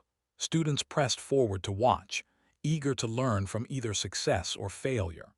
The chosen stone lurker was released, immediately melting into its surroundings like just another rock. Begin. Han took the initiative, his spider's hexagonal patterns rippling across his skin as he moved forward with his spear held at the ready. Sora followed close behind with her shield. Jun covered the flank, his monkey's markings shifting nervously as he gripped his sword. Maintain formation, Lin suggested from the sidelines. Her experienced eye could already see the gaps in their coordination, the subtle signs of uncertainty in their movements. The stone lurker suddenly sprang to life, rising on its suction cup feet with shocking speed upon detecting that Jun was smaller than itself. Its mouth opened impossibly wide, revealing rows of crushing teeth designed to pulverize both stone and bone. The grinding sound of its jaw expanding sent shivers through the watching crowd. Jun screamed and stumbled backward, his sword shaking violently in his grip. His monkey's patterns distorted chaotically with panic, the usual brown markings becoming a jumbled mess that reflected his terror. The maintained formation shattered like glass. "Don't separate," Han shouted, his spear moving to intercept the stone lurker with spider-enhanced precision. But it was already too late. Jun had retreated too far, breaking the defensive line. Sora, equally frightened by the creature's sudden animation, had moved in the opposite direction with her shield, leaving a fatal gap in their defenses. The stone lurker, displaying the predatory intelligence that made its species so dangerous, instantly exploited the separation. It launched itself toward Jun with surprising agility, its stone-covered body somehow fluid in motion. The boy barely managed to raise his sword, the blade trembling as he faced the incoming mass of animated rock. Yang intervened with lightning speed, his behemoth manifesting fully as he caught the stone lurker mid-leap. The creature writhed in his grasp, its rock armor grinding against itself, but it was useless against the teacher's overwhelming strength. "Enough," he declared while returning the creature to its cage, its struggles diminishing as it recognized defeat. "What went wrong?" "They broke formation at the first scare," Lin answered. Only Han maintained his composure, but a team isn't just one competent member. The three students withdrew from the area, their failure weighing heavily on them. Jun still trembled, his monkey's markings faded and distorted. Sora stared at the ground, her deer's manifestation barely visible in her shame. Only Han maintained his composure, though frustration radiated from his rigid posture. "Next team," Yang called out, his voice carrying across the training field. "Jin, Kai, and Cass." Jin stepped forward with a predatory smile, his tiger markings gleaming with an almost electric intensity. Kai flexed his arms, scales catching the morning light like polished jade. Cass stretched her red eagle wings, the feathers spreading in an impressive display. This group will be different, Ren thought while observing from his position. The mushrooms in his hair pulsed as he studied their movements. Jin might be an idiot who falls for traps, but he's no fool in combat. "Choose your weapons," Lin indicated as Jin's group approached the arsenal. The variety of training weapons gleamed in the morning light, each designed for different combat styles. Jin studied the options before selecting a pair of battle cestus, metal-reinforced gloves designed for close combat. His tiger markings flared as he adjusted them, testing their fit with practiced movements. "No swords, eh?" Kai murmured, selecting a war hammer. His scales reflected light in complex patterns as he tested the weapon's weight, finding its balance point. Cass, surprising several observers, took up a shield. "Someone has to keep you alive," she declared as her red eagle feathers manifested, creating intricate defensive patterns across her arms. The mushrooms in Ren's hair pulsed as he observed their formation. Unlike the previous group, they moved with clear purpose, each understanding their role in the team. Working together, even if just as bullies, had given them an unexpected advantage in coordination. The assistants released one of the stone lurkers. The creature immediately camouflaged itself, its suction cups gripping the ground as it waited for the perfect moment to strike. Its stillness was almost perfect, only the slightest movement betraying its breathing. "Begin," Yang commanded. Jin and Kai advanced with Cass between them, her shield ready and her eagle's enhanced vision scanning for any hint of movement. The stone lurker remained motionless, patiently waiting for an opening. "Keep your eyes open," Cass murmured. The stone lurker attacked suddenly, its suction cups releasing with a soft pop as it launched itself toward Kai. Its jaws gaped wide, revealing again those rows of grinding teeth designed to crush stone. But Cass had already anticipated the attack. Her shield intercepted the stone lurker mid-leap, her eagle feathers glowing as she absorbed the impact with ease. "Now," she shouted while holding the creature against her shield, her enhanced strength keeping it pinned. Jin and Kai struck from both sides. Jin's cestus connected with tiger-enhanced force, while Kai's hammer descended with the full power of his beast behind it. The stone lurker's outer layer, still not fully hardened due to its youth, began to crack under their coordinated strikes. The creature attempted to bite, but Cass maintained her shield firmly in place. "Don't let it breathe." Jin and Kai doubled down on their assault. Each impact stripped away fragments of the stone lurker's mineral covering, gradually exposing the vulnerable flesh beneath. "The edges," Yang shouted from outside. "Focus your strikes where the stones meet." Jin activated his skill, his cestus glowing as he found the weak joints between the mineral plates. Kai followed suit, his hammer now moving faster as he systematically destroyed the connections with brutal precision. The stone lurker shrieked. It attempted one final desperate attack, its jaws seeking Jin's leg. "I don't think so." Cass rotated her shield, deflecting the creature into a combined strike from her teammates. The simultaneous impact of cestus and hammer shattered the stone lurker's remaining defenses. The creature collapsed, its camouflage dissolving as its body relaxed in death.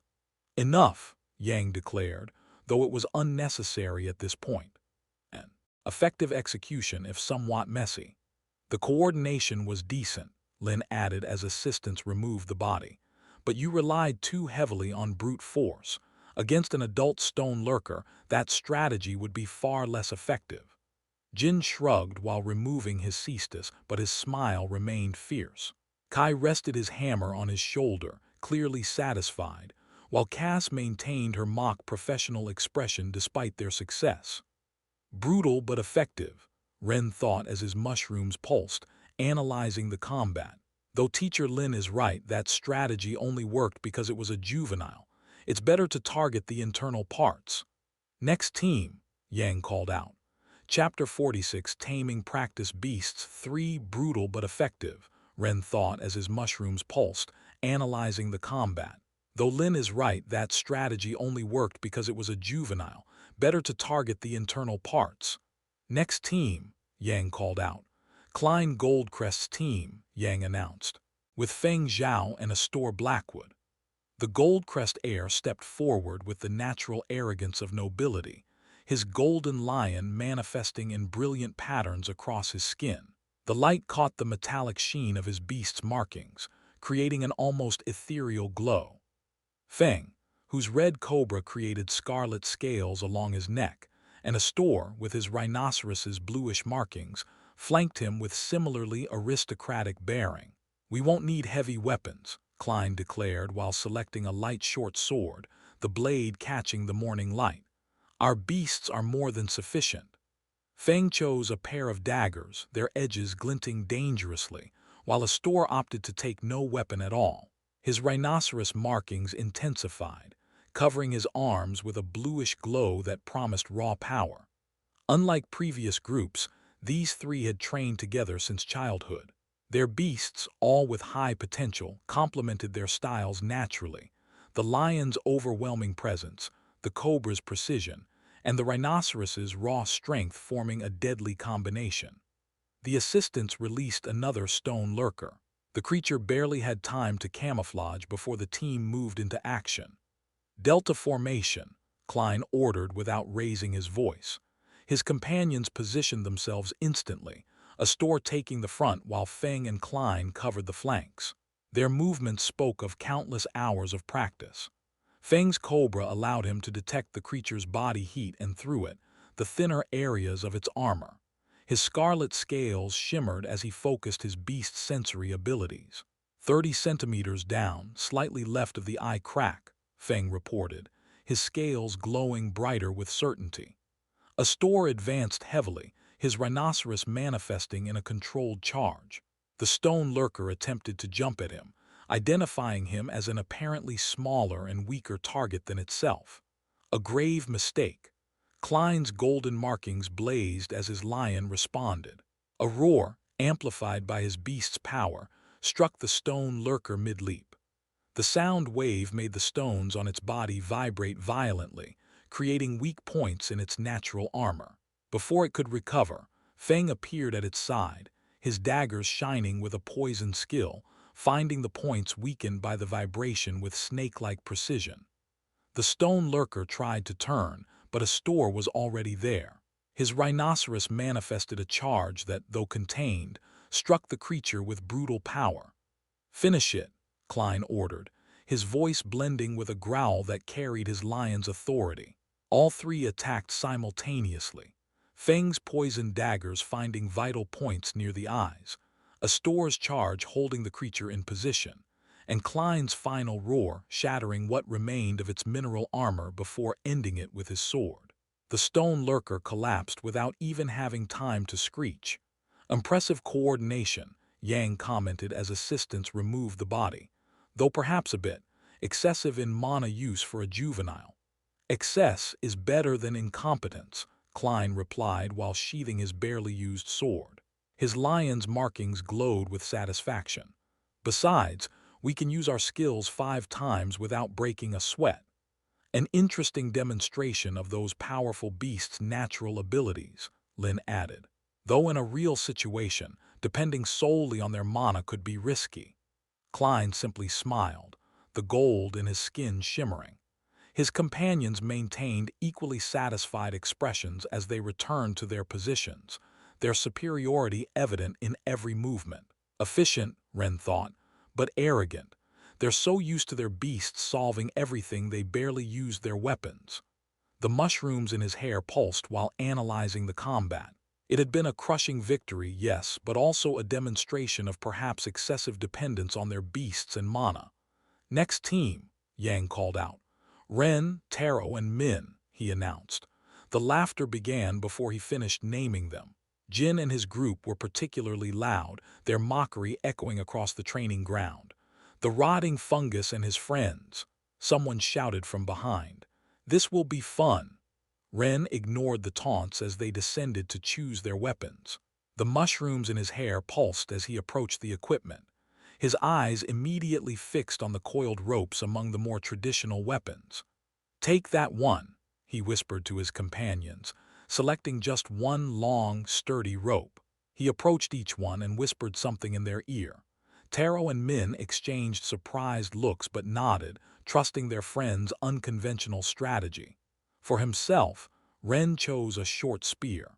"Look," Jin's mocking voice rose above the crowd. "The coward wants to stay far from the monster, though he can't even carry a normal long spear." The laughter increased. Even students who normally remained neutral smiled at the sight of the weak, mushroom boy unable to wield a longer standard spear. "Are you sure about your choices?" Lin asked, her expression neutral but her eyes studying them with interest. Ren nodded, the mushrooms in his hair pulsing calmly. Knowledge flowed through his mind, revealing the stone lurker's peculiar anatomy, how their organs concentrated in a compact sphere, with the brain aligned vertically above their posterior end.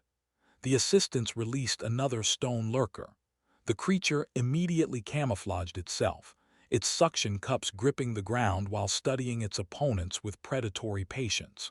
"Begin!" The team's movement took everyone by surprise. Instead of the cautious approach they thought would be employed, Taro and Min ran forward, each holding one end of the extended rope. Ren followed closely in the center, just behind the rope, his short spear ready.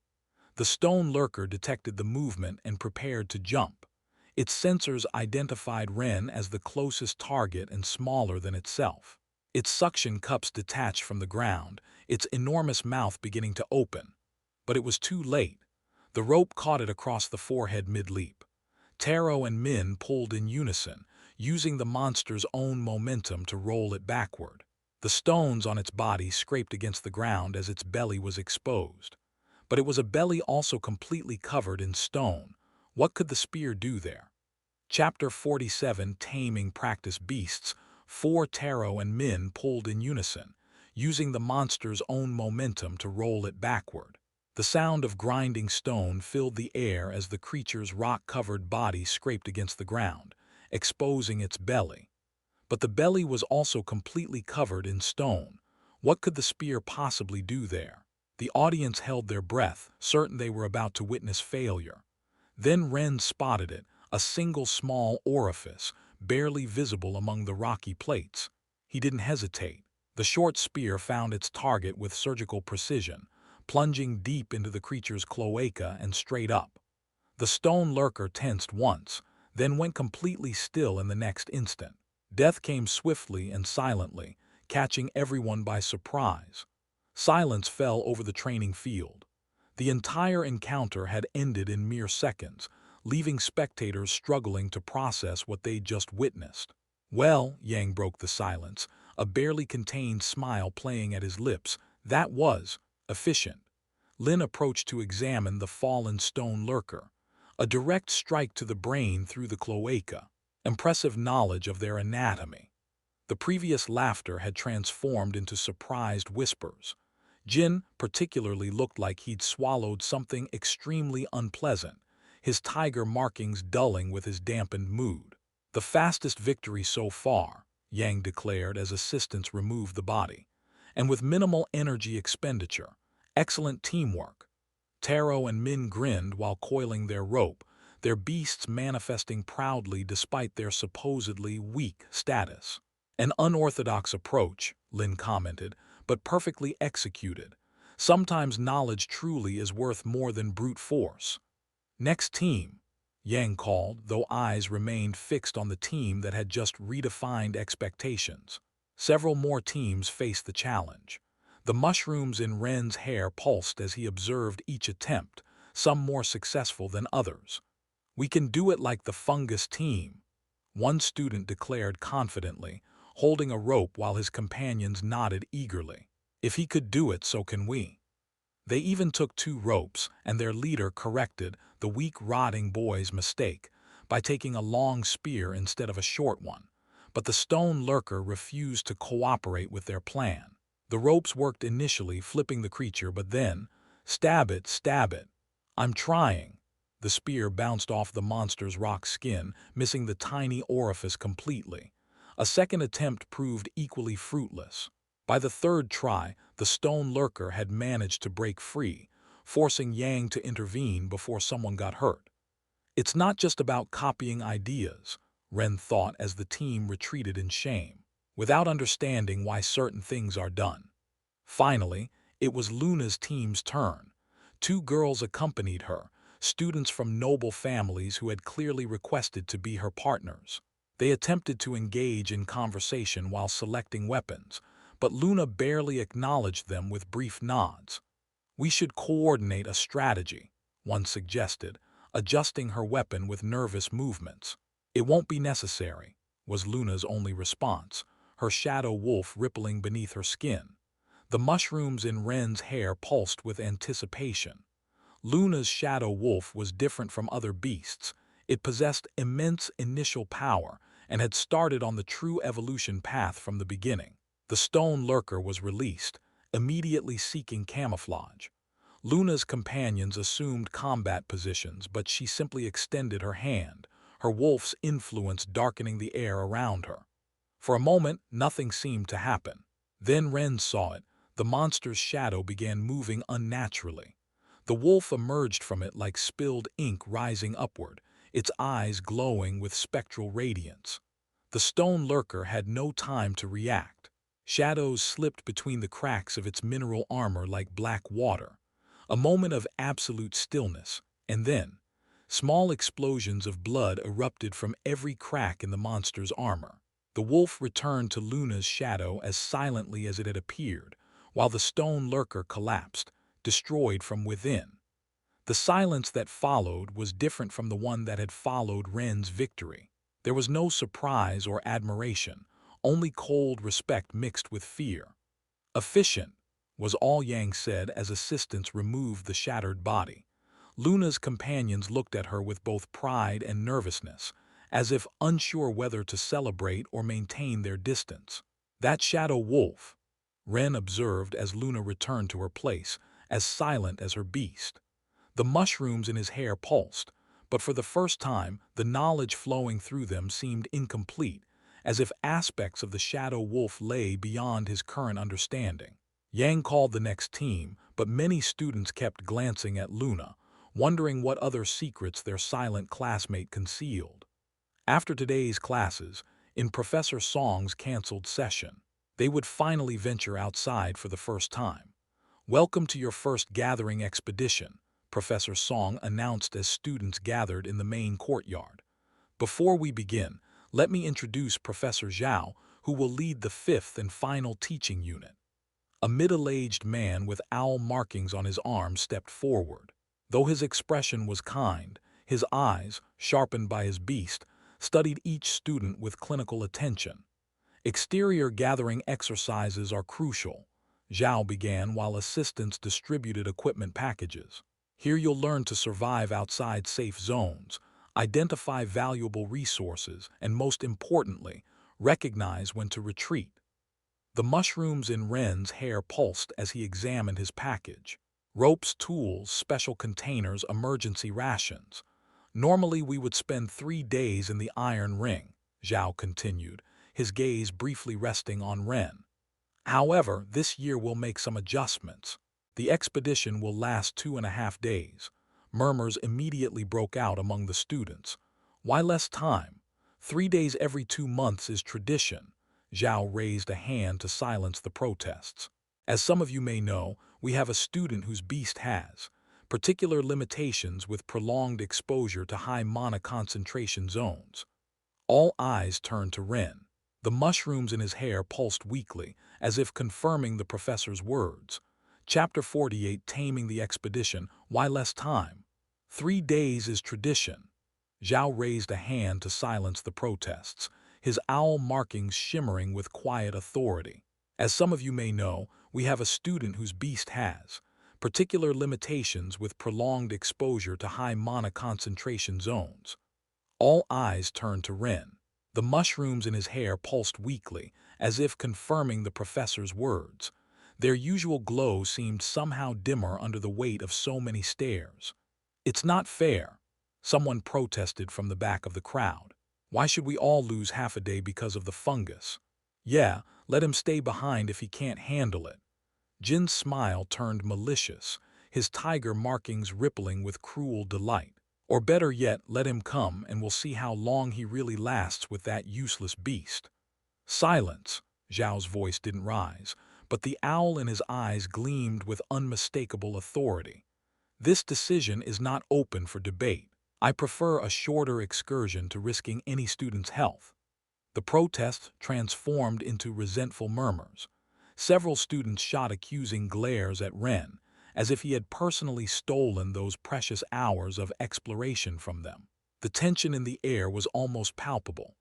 "If they knew I spent hours in deeper levels with higher mana concentration than the Iron Ring, it would be even worse," Ren thought while adjusting his equipment, the mushrooms in his hair pulsing with irony. Each soft glow seemed to mock their ignorance.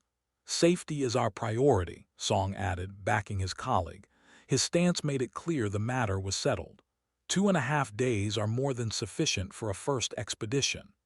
Zhao began explaining the expedition details, permitted zones, danger signals, emergency protocols. But Ren could feel the resentful stares burning into him, especially from those who already considered him a burden to the class. "Doesn't matter," he thought as the mushrooms pulsed softly. "I have my own objectives to worry about for this expedition." The knowledge flowed through his mind, revealing possibilities his classmates couldn't even imagine. While they worried about half a day lost, he was planning to make every available minute count. After all, the best opportunities often lay where others saw only limitations. The student caravan advanced along the path toward the Iron Ring. The carts, protected by experienced guards, moved at a steady pace as they left the city behind. The landscape gradually transformed, becoming wilder with each passing mile. "I can't believe they took away half a day," a student complained from the front cart, voice carrying on the wind. "All because of the fungus." Ren, seated between Taro and Min in one of the last carts, smiled slightly. The mushrooms in his hair pulsed with the vehicle's movement, their rhythm somehow matching the cart's gentle swaying.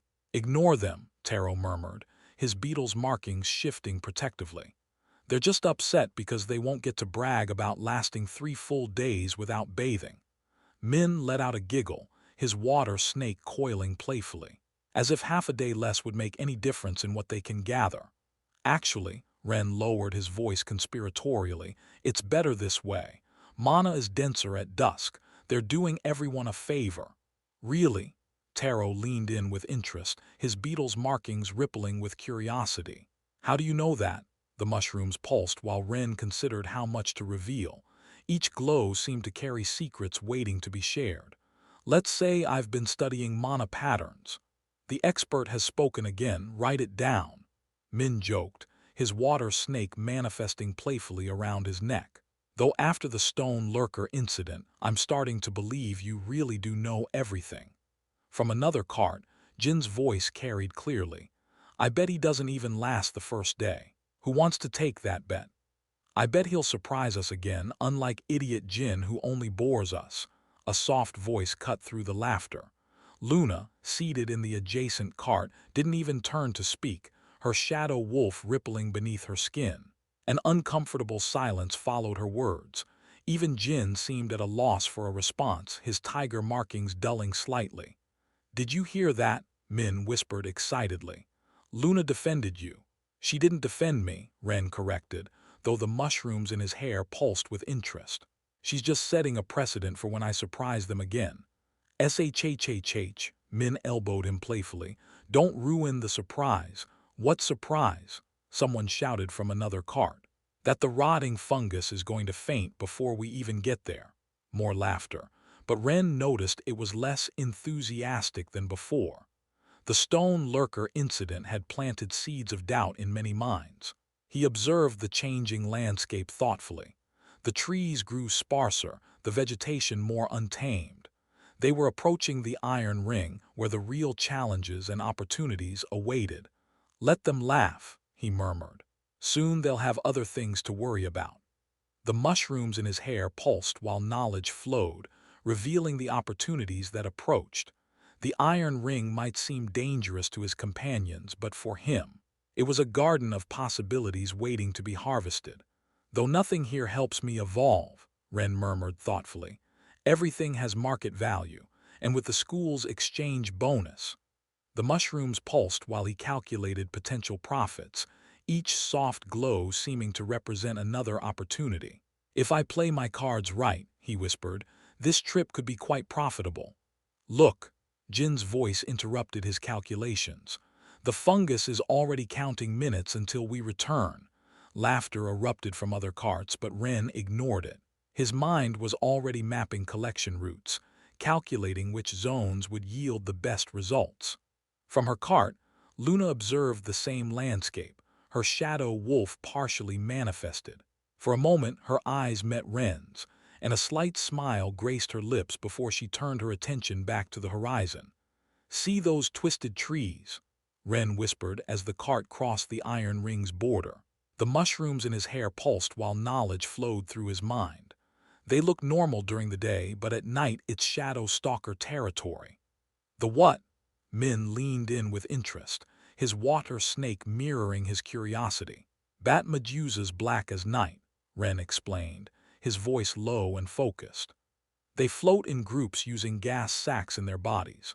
During the day they sleep in caves, but when darkness falls they emerge to hunt, absorbing mana from anything that passes beneath them.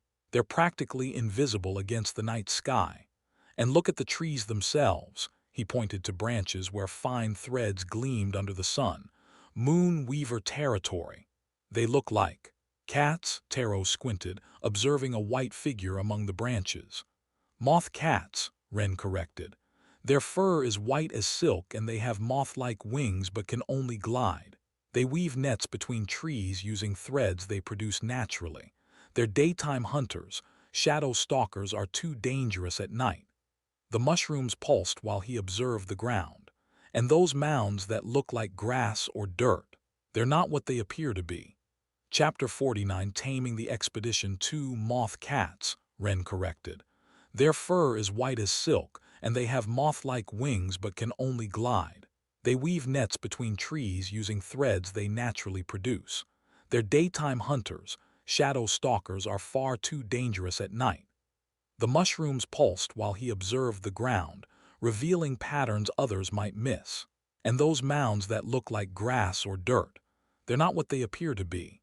"Are those beasts too?" Min asked, his water snake coiling closer in anticipation. "Bark stalkers," Wren explained, pointing to what appeared to be random terrain features. "Imagine a toad the size of a small table with a crab-like shell. They can change their skin's color and texture to match their surroundings, piles of leaves, earth, even moss-covered rocks. Their camouflage is nearly perfect, which makes them particularly dangerous to unwary travelers. And these beasts all live together here without displacing each other." Taro seemed fascinated. "It's an interesting cycle," Wren smiled, clearly enjoying sharing his knowledge with his friends. "The shadow stalkers dominate the night. From the air, they can safely absorb mana from the bark stalkers. They just need to avoid the weaver's threads hidden within the trees. The bark stalkers are practically defenseless against aerial attacks. Their shells protect them from ground threats, but offer little protection from above. So the giant toads hunt during the day." "Exactly, to hide from shadow stalkers," Wren confirmed. "They conceal themselves near trees and wait for moon weavers to come down for drinking or gathering nest materials. A weaver on the ground is easy prey if it doesn't notice the stalker in time. The stalker's incredible camouflage makes them nearly impossible to spot until it's too late." "And when do the weavers sleep then?" Min asked, leaning forward with growing interest. They sleep very little and are the only ones that can move both day and night, though they prefer daylight. Their webs are too fine to catch anything large, but shadow stalkers are very light. If one touches a thread in the darkness, every weaver in that tree's colony knows instantly. Wren considered the possibilities, each opportunity in this not-so-complex ecosystem. The materials they produce are very valuable. Stalker skin, when properly processed, is perfect for mana storage bags. It can contain crystals without letting them contaminate before processing. The same adaptations that help them regulate mana in their bodies make their skin perfect for storage. Are the weaver's threads valuable too? Taro seemed concerned about having to capture the nocturnal creatures Wren had described as dangerous. They're used to make mana detection amulets, Wren explained. A moon weaver's natural silk can sense energy fluctuations with remarkable precision. The same sensitivity that alerts them to predators makes their silk perfect for detecting mana disturbances. But aren't they dangerous too? You said if anything touches the web, the entire tree colony knows. Min observed worriedly as the beasts began to become more visible in the distance. Each passing minute seemed to reveal more details of the ecosystem Wren had described. Not really. That's why the school chooses this zone, Wren explained, gesturing at their surroundings. Shadow stalkers only hunt at night when we'll be in the protected camp. Weavers avoid anything larger than themselves, they're cautious creatures by nature. And bark stalkers, well, they're so slow that simply watching where you step is enough to avoid them. Also, Professor Zhao can easily control the area, he added thoughtfully. Even hungry bronze beasts avoid this territory. The combination of mana-absorbing swarms and weavers that can alert and flee from any intruder makes it not worth their effort. The energy cost of hunting here outweighs any potential rewards for larger predators. The mushrooms pulsed while Wren made mental calculations. At current market prices, a square meter of shadow stalker skin was worth hundreds of crystals due to its unique mana-containing properties. Weaver silk, though more common, remained valuable for common miners and explorers who needed reliable mana detection. Even the herbs growing on bark stalkers' protective scales had their market as mana-poisoning remedies, though less efficient than those from inner rings. A simple ecosystem, he thought, studying the interplay of creatures and environment, but full of opportunities for those who know where to look. This will be our base camp, Professor Zhao announced as students descended from the carts. His owl manifested fully now, enormous wings spreading protectively over the gathered group. Wren observed the area with attention.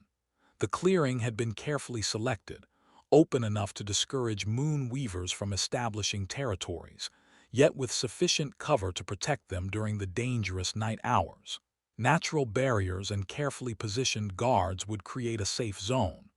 During the day, Zhao continued, his voice carrying the weight of experience, we'll focus on collecting weaver silk. It's the safest and most abundant resource in this zone.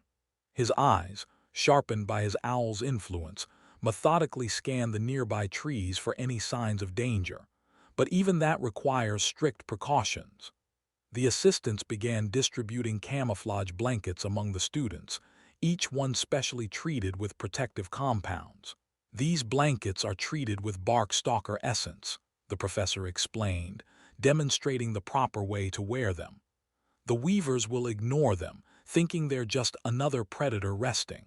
As long as you move slowly, take only low-hanging threads and keep the blanket over you, you can collect silk without getting jumped by the colony. What about real bark stalkers?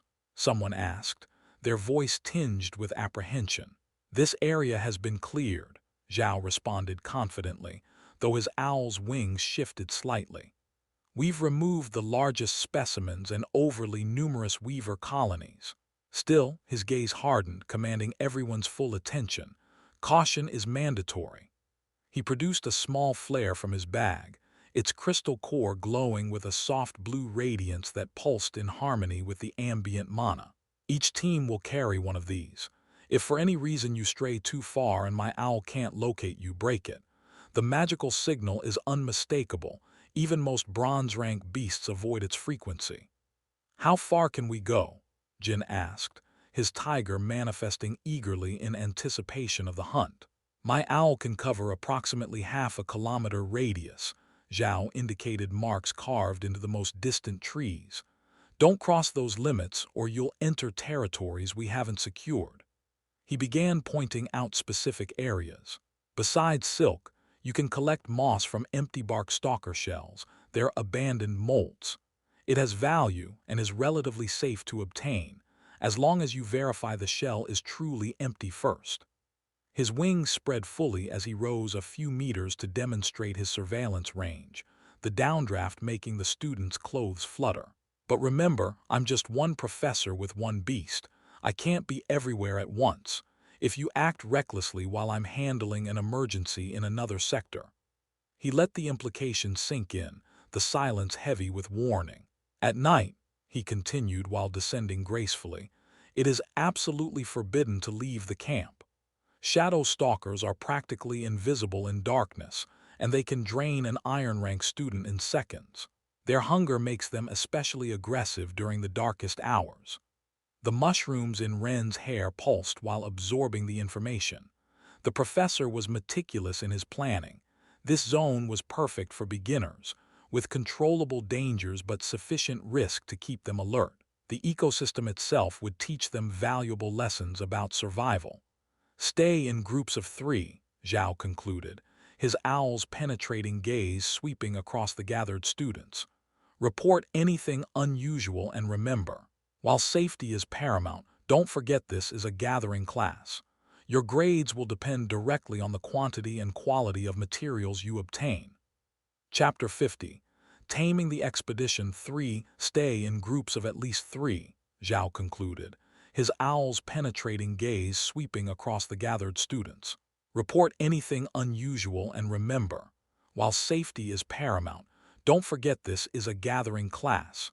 Your grades will depend directly on the quantity and quality of materials you obtain."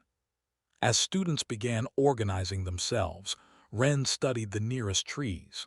The mushrooms in his hair pulsed gently, revealing patterns others might miss. The silk was valuable, yes, but he knew the real treasures lay at the edges of the marked territory, where beasts still maintained their natural behavior, undisturbed by human presence. "I just need to be careful," he thought while the mushrooms pulsed softly in agreement, "and choose the right moment." "Now," Zhao spread his wings while surveying the students, his owl's influence making his presence even more imposing. "These excursions happen only 3 times throughout the year," the professor continued. "I hope you've paid attention in Professor Song's theoretical classes. Correct identification of valuable materials will be crucial for your success." A mocking laugh echoed from Jin's group, cutting through the serious atmosphere. "Did you hear that, fungus?" he called loud enough for everyone to hear. "The theoretical classes. Aren't those the ones you never attended because you were too busy becoming less poor or running from us in the caves?" More laughter joined in. It was true, Ren had spent most of those classes in the mines, both gathering and easily evading Jin and his group's clumsy pursuit. "I guess being desperate for a few miserable iron crystals was more important than learning to identify valuable materials. Poor people logic," Jin continued, his tiger markings gleaming with malice. "If student Patender considers he already masters the theory," Zhao intervened, his sharp gaze fixed on Ren, "then his results in this excursion should reflect that." Ren maintained a neutral expression, though the mushrooms in his hair pulsed with quiet amusement. If his classmates knew he'd been gathering far more than miserable crystals all this time. "The best performing groups," Zhao continued, drawing attention back to himself, "won't just receive the highest grades. The school offers double bonuses for gatherings, remember." Several students' eyes lit up at the mention of rewards. Even Luna's noble followers seemed more interested, their previously bored expressions sharpening with sudden focus. "But remember," Zhao's voice hardened, his owl's wings casting meaningful shadows, "a dead student can't enjoy any bonus. Keep your priorities in order." Good luck with that, fungus, Jin smiled maliciously, his tiger markings rippling.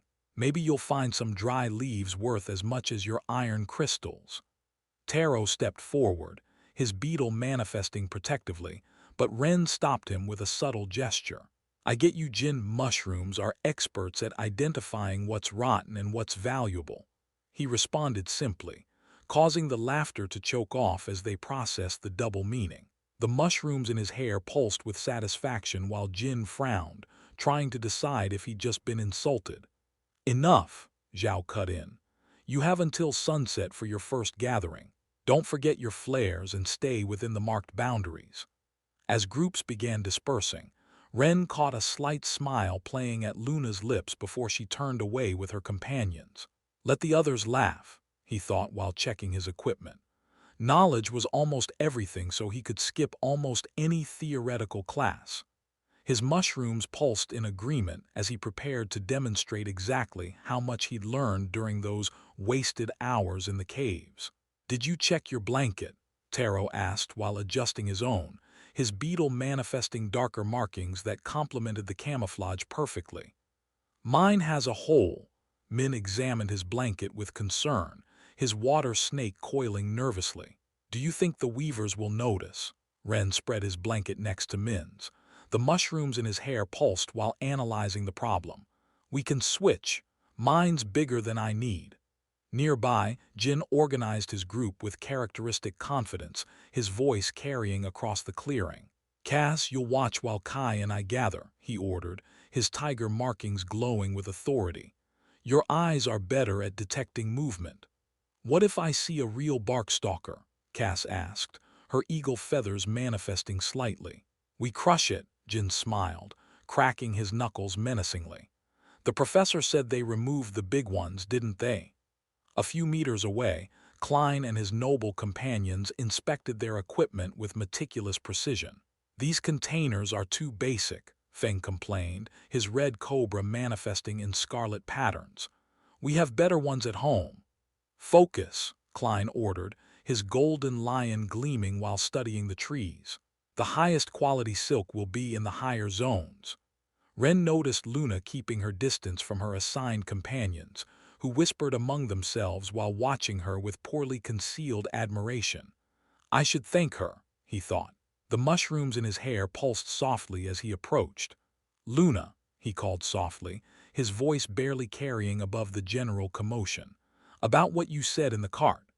She glanced at him sidelong, her shadow wolf barely visible as a silhouette stretching across the ground. Don't misinterpret it, I merely stated a fact. Still, thank you.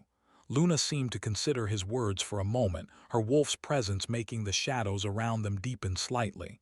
Your knowledge is interesting, she said finally, though she avoided looking at him directly. Most only see the obvious. Before Ren could respond, one of the noble girls approached nervously, her eyes darting between Luna and the mysterious mushroom boy. Luna, should we start with the eastern sector? The trees seem more. Do what you want, Luna cut her off, walking away with measured steps. But Ren noticed her path led precisely toward the eastern sector she'd apparently dismissed. Ren, Min called out, I found something weird with these containers. As he returned to his group, Ren reflected on the brief interaction. The mushrooms in his hair pulsed, reminding him they had their own plans for this excursion, plans that would surprise everyone. What did you find? He asked Min, who was holding one of the containers with a puzzled expression. Aren't these supposed to be sealed? This one has a crack. Taro joined the examination. We could ask for a replacement. No, Ren smiled while the mushrooms pulsed knowingly. Actually, this could be useful later. His friends exchanged knowing looks. After a month, they'd learned that when Ren smiled like that, he had a plan, one that usually worked out better than anyone expected.